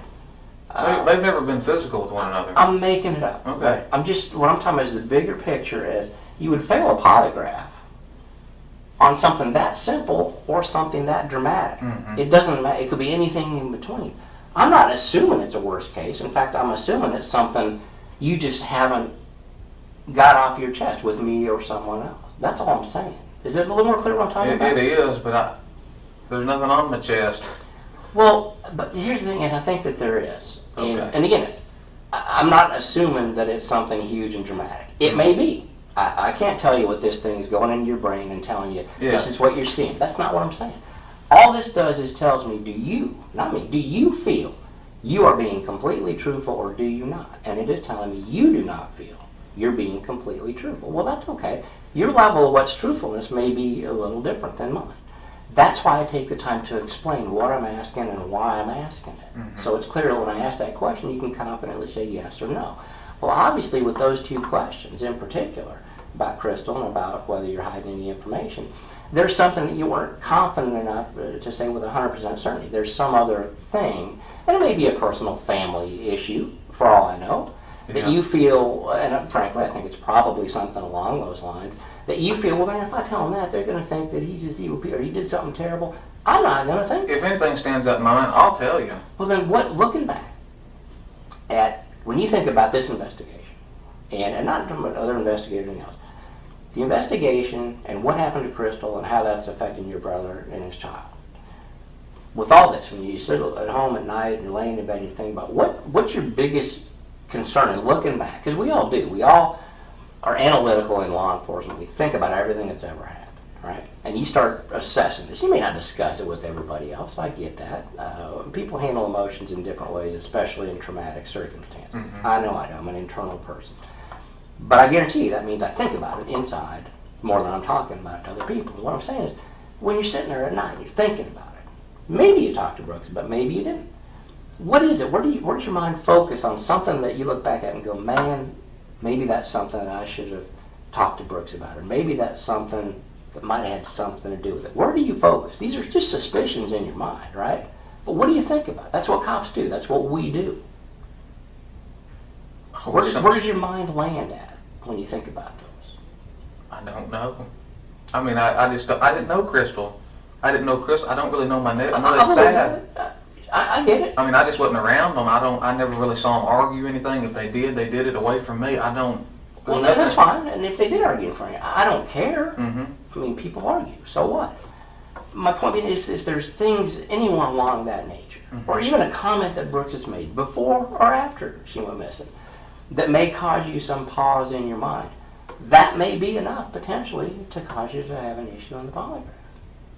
It's just, I can't put words, I don't know what you know. I only know, do you believe you're being truthful? And you don't feel you're being 100% truthful, as you've said.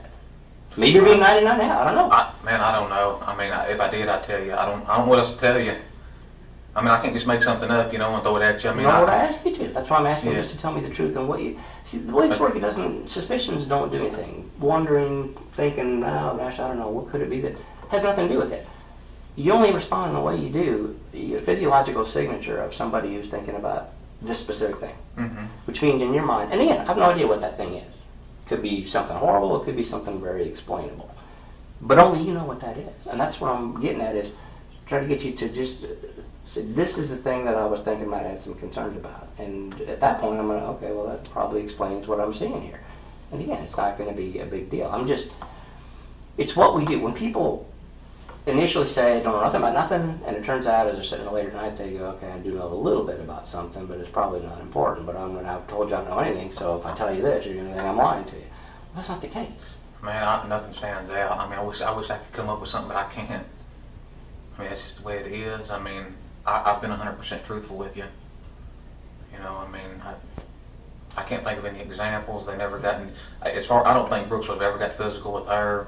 I really didn't see them argue. I mean, I ain't got nothing to give you. Well, and I'm glad to say it, because everything from what little I've talked to people about Brooks in particular, about you too, is there's not a history of violence and that kind of stuff. There's been no domestic accusations, nothing like that. Which means that whatever happened here was likely, again, I hesitate to use the word accident, but it was, I say, unintended, because people can get pushed and shoved, and I don't know, I haven't even seen her. How big is she? She's not real big, is she? 100 and, I don't know, maybe 150 pounds or something. Yeah, 160 to me that's big, but he's bigger than she is. Yeah, okay. And men being men, women, they get hot-headed and they start pushing and shoving and screaming and throwing tantrums and all that stuff. Not all, I hate to throw a blanket, but a lot do. And all I'm saying is in those situations, if it's a situation where she got mad and she pushed or shoved and the defendant's not going to hit a woman, it could be as simple as in the course of that, she fell and hit her head on something. For all I know. Again, I'm making up, I don't know. But in those circumstances, that's a real easy answer to what's occurred here. Again, we're going to find it. We're going to know exactly what's happened. Sure, no doubt. But the time to hear about those things, what actually happened out there, is before we get to that. I wish I could lead you there, but I can't. I've got nothing for you. Okay. I don't know where she's at. We didn't have nothing to do with it. I'm telling you, that's the way it is. I mean, I don't know, if you watch the grand jury testimony or my interview with the state police, I mean, sometimes I don't speak well. Like, a lot of times when I go to court, I've got my report in front of me. I read word for word. I just don't remember all that stuff. And then you put 12 people in front of you and they start asking you a bunch of silly questions. Yeah, I mean, stuff just blanks out. I mean, I don't respond well to that. I get that. I don't like speaking in front of groups, period. Even 12 people in jury. I hate testifying. It's what we got to do. But I'm also a student of people. That's what my master's degree is. So when I watch the interviews, I don't just listen, but I listen to what's being said, how it's being said, statement analysis, kinesics, physiology, what people are doing in the room. And you could turn off the sound in some of those interviews and see spots where an objective interviewer would point and go, "You're not being completely truthful right there." Well, I did leave the sound on, so I listened to some of those spots. Again, I don't think they're huge critical issues, and it may be as simple as what you said earlier, that because of irritation and accusations, you just decided you're not going to tell people about whatever, fill in the blank. Well, it's not that I didn't tell them. It's just that a lot of that stuff I didn't remember, and I'm not going to start making stuff up or tweak it in any way. Yeah. I'll just straight up tell you I don't remember. If I don't, I'm not going to make something up. Absolutely, and I get that, and I'm not. I wouldn't want you to say something that you didn't know. I mean, if you do that, you're lying by definition. Yeah. But the other side of that is, I mean, we all look politicians. Hillary Clinton is a prime example, right? And I'm older than you, but looking back in the Whitewater days, way back when, and she was interviewed, her husband was interviewed. So we use those as studies in interview interrogation. All that. And what do they say more often than any other? What's the phrase they use? I don't know. I'm not up to date. That's actually what they say, but they say I don't recall. Oh, I see. And when it's clear that they do. And so, and I'm not saying that's not the case with you, but when you hear I don't recall, it tends to raise flags with people that are investigatively asking questions, right? The truth may be you don't recall, but that's certainly a viable option. But when you couple those statements with all the other things going on in the room, and then when in some of those instances, not all, but there were a few, where we can physically say, well, no, but he just said, when you didn't say I don't recall, you said I was here or I was not there. And they asked you several times, were you ever there? You said no.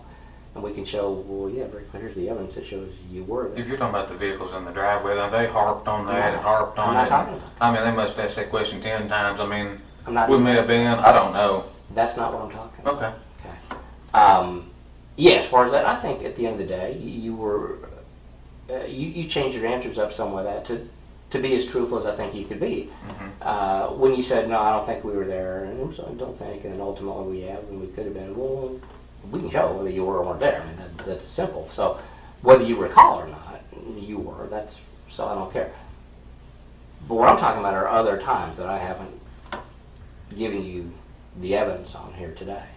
I've asked you questions about where you were or where you were not, and you were definitive. It wasn't, well, I don't think it was, I couldn't have been, it was no, absolutely not. Okay. Well, and again, it's not a huge issue in the grand scheme of things in terms of you being in a certain spot or not being there. But if I already know the answer to that, the truth, the ground truth, as we say in Polygraph, and you're saying something other than what I know I can prove, it raises questions in my mind. That's not happening. Well, but it is my point. Okay, whatever. It is. My point in that is... I don't know what you're saying. I don't know what you've heard, but I'm just telling you, I didn't do it.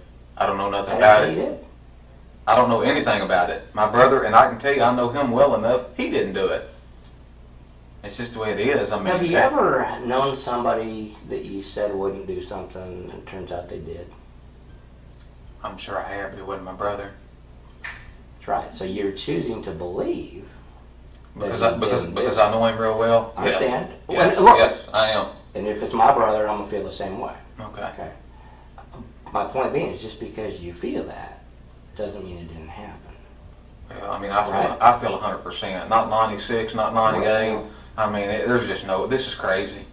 He would not have done that. But what you're saying is you believe him. At the end of the day. Well, it's not that I believe him because I haven't questioned him about it. You know, I haven't. That's why would. Because I know him well enough, I don't have to ask him that question. Okay, well, I guess what I'm asking really is this. Not, I don't think I would ask my brother if he did it or didn't either. I don't think I would. But what I would do as an investigator, as you as a police officer, if she's missing and you believe you have anything to do with it, I would investigate and want to question him and say, look, what do you think happened here? How do we find her? How do we get her back? What do you want me to do about this? You know, that kind of thing. Those are conversations I have had with my family, as a matter of fact. Yeah. And I'm wondering why you haven't had those kinds of conversations. Or maybe you have. We've talked briefly about it. Well, talk to me a little bit about those conversations then. I mean, I don't really remember word for word. We've spoke very little about it. You're not on. I'm not investigating it. I mean, I a got it. lot of people have asked why we're not out there looking with our family members jumping out in the road giving us the. I'm not going to get out in the woods and have somebody end up threatening me or something. Then I've got to do something silly. But what I'm asking is, you're not under oath here or anything. I'm not asking you to remember specifically what we said. I'm just talking in generalities. Tell me about, were the conversations like what I just described? Hey, what's going on? What do you think happened? How can I help? I mean, I don't remember those. I mean, I'm not going to start making stuff up, and I'm just not going to do. Let me ask this then: if you're me here, maybe reasons, would it not strike you extremely odd that as police? I just think things get screwed up. You know, I'm not going there. I mean, it's that Wouldn't you simple. want to help him find her? Of course, I want to help find her. Well, I want her to walk in. yeah. I want her to walk in his door right now. You don't clear this whole mess up. You know. Absolutely. But for that point, that's what I'm saying. Didn't you ask him, hey, what can I do to help? I mean, we really haven't been around a lot, around each other a lot, We've been up there to the farm a few times. Both of us are just incredibly busy. I didn't know Crystal, He's dealing with this. I'm not gonna stress him out about it. Yeah, but aren't you gonna help? Of course I want to help, but That's what I'm getting at. But what can we do, That's what you ask him, what can I do? There's nothing we can do, She's just gone. I mean, hopefully, like I said, she'll show up any minute. And if not, obviously you guys are going to find her at some point. Find out how she was killed. Is there evidence under her fingernails? All this stuff. And it's not going to point toward him or me. Who would it point to? Well, how the hell would I know that? That's what I'm asking you. I'm not investigating the crime. I don't know. Do you have any suspicions of anybody? I do not. I didn't hang around Crystal. I don't know her husband. I don't know her ex-husband. I don't know those people. If I had anything to throw out at you, I'd do it. Would you? Most definitely. What about other investigators? What about them? Would you tell them? I would tell other investigators. I don't too much care for John Snow, but the rest of them, I don't have a problem with them. Okay. State Police, Mike Kaminsky's a good guy. Ed Madley's a good guy. Okay.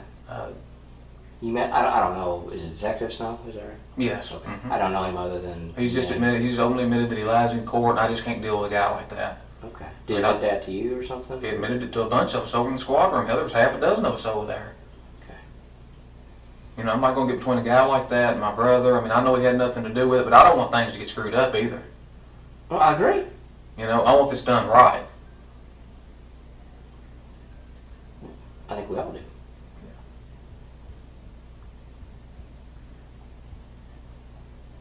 Would there be a reason that Brooks would say that he did discuss asking you for any help on this matter? No, there's no way he said that. No reason, no way, 100% not. Okay. I know they asked you about it, but I know when he was being interviewed, you called and basically paraphrased. Yeah, he was with John Snow. He was with John Snow Oh, is for that hours. Yes. Okay. Yes, I called up there. Brooks is a really cooperative guy. He's honest. You know, and I just basically, I didn't tell him to leave. I told him, I said, you go ahead and finish up your, he was giving a narrative or whatever, a statement. I said, it's fine to give that. I said, say what you mean what you say. You know, I asked him, I said, are they screwing you around? Are they asking the same questions, a bunch of different ways? Because he'd been up there for hours. This wasn't no 1 or 2 hours. He may have been up there like 3 hours or 4 hours. It'd been a while. And I figured John was screwing him around, and I just wanted to find out what was going on up there. So that's all that was about. If they want to read more into it, that's up to them, you know. I'm just asking you just because I... Yeah, he was with John Snow, period. Was that the same interview when Ryan from State Police was there too? I don't have any idea if Ryan was here. I know Ryan and another guy interviewed me, but I don't think that the State Police have interviewed Brooks.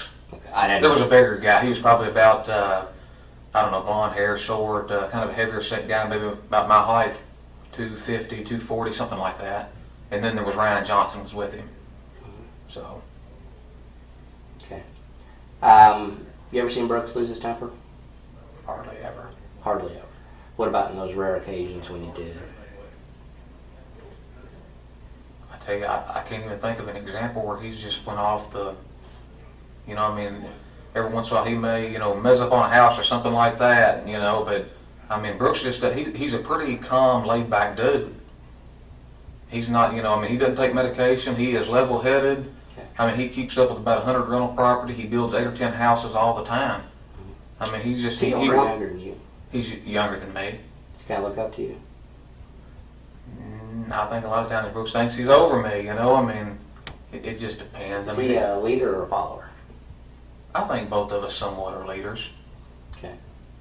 What about when the two of you are together? Who's the leader? Not what both of you, realistically. I don't know. I'm not going to say. Fair enough. That's why I asked. I don't want to put him down. That tells me that makes you the leader, so I understand. What else haven't we talked about that might clear this up? If I knew, I'd tell you. Would you? Yes. If there was something that you knew would be helpful, but you felt you were not comfortable telling me or someone else, would you look me in the eye and say, there's some other stuff, but I prefer not to talk to you about it? You saying one of the detectives here and then just call you? No, you and me. Right now, as I'm talking, if there are other things that you do know about that you're just simply not comfortable talking to me about, would you look me in the eyes now and tell me there's some other things, but I would just assume be a gentleman? Yeah, I'd tell you that. I'd straight up tell you that. And are there some other things you would just assume not discuss with me? No. Okay. Anything else I have not asked you about today that in any way could be helpful? No. Think I've treated you fairly today? I think you have. I've been professional with you? Yes, sir. Have you yelled or screamed or cussed at you?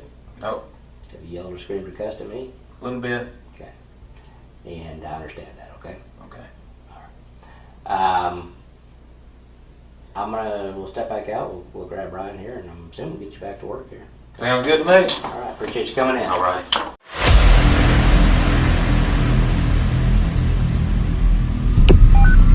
911, what's your emergency?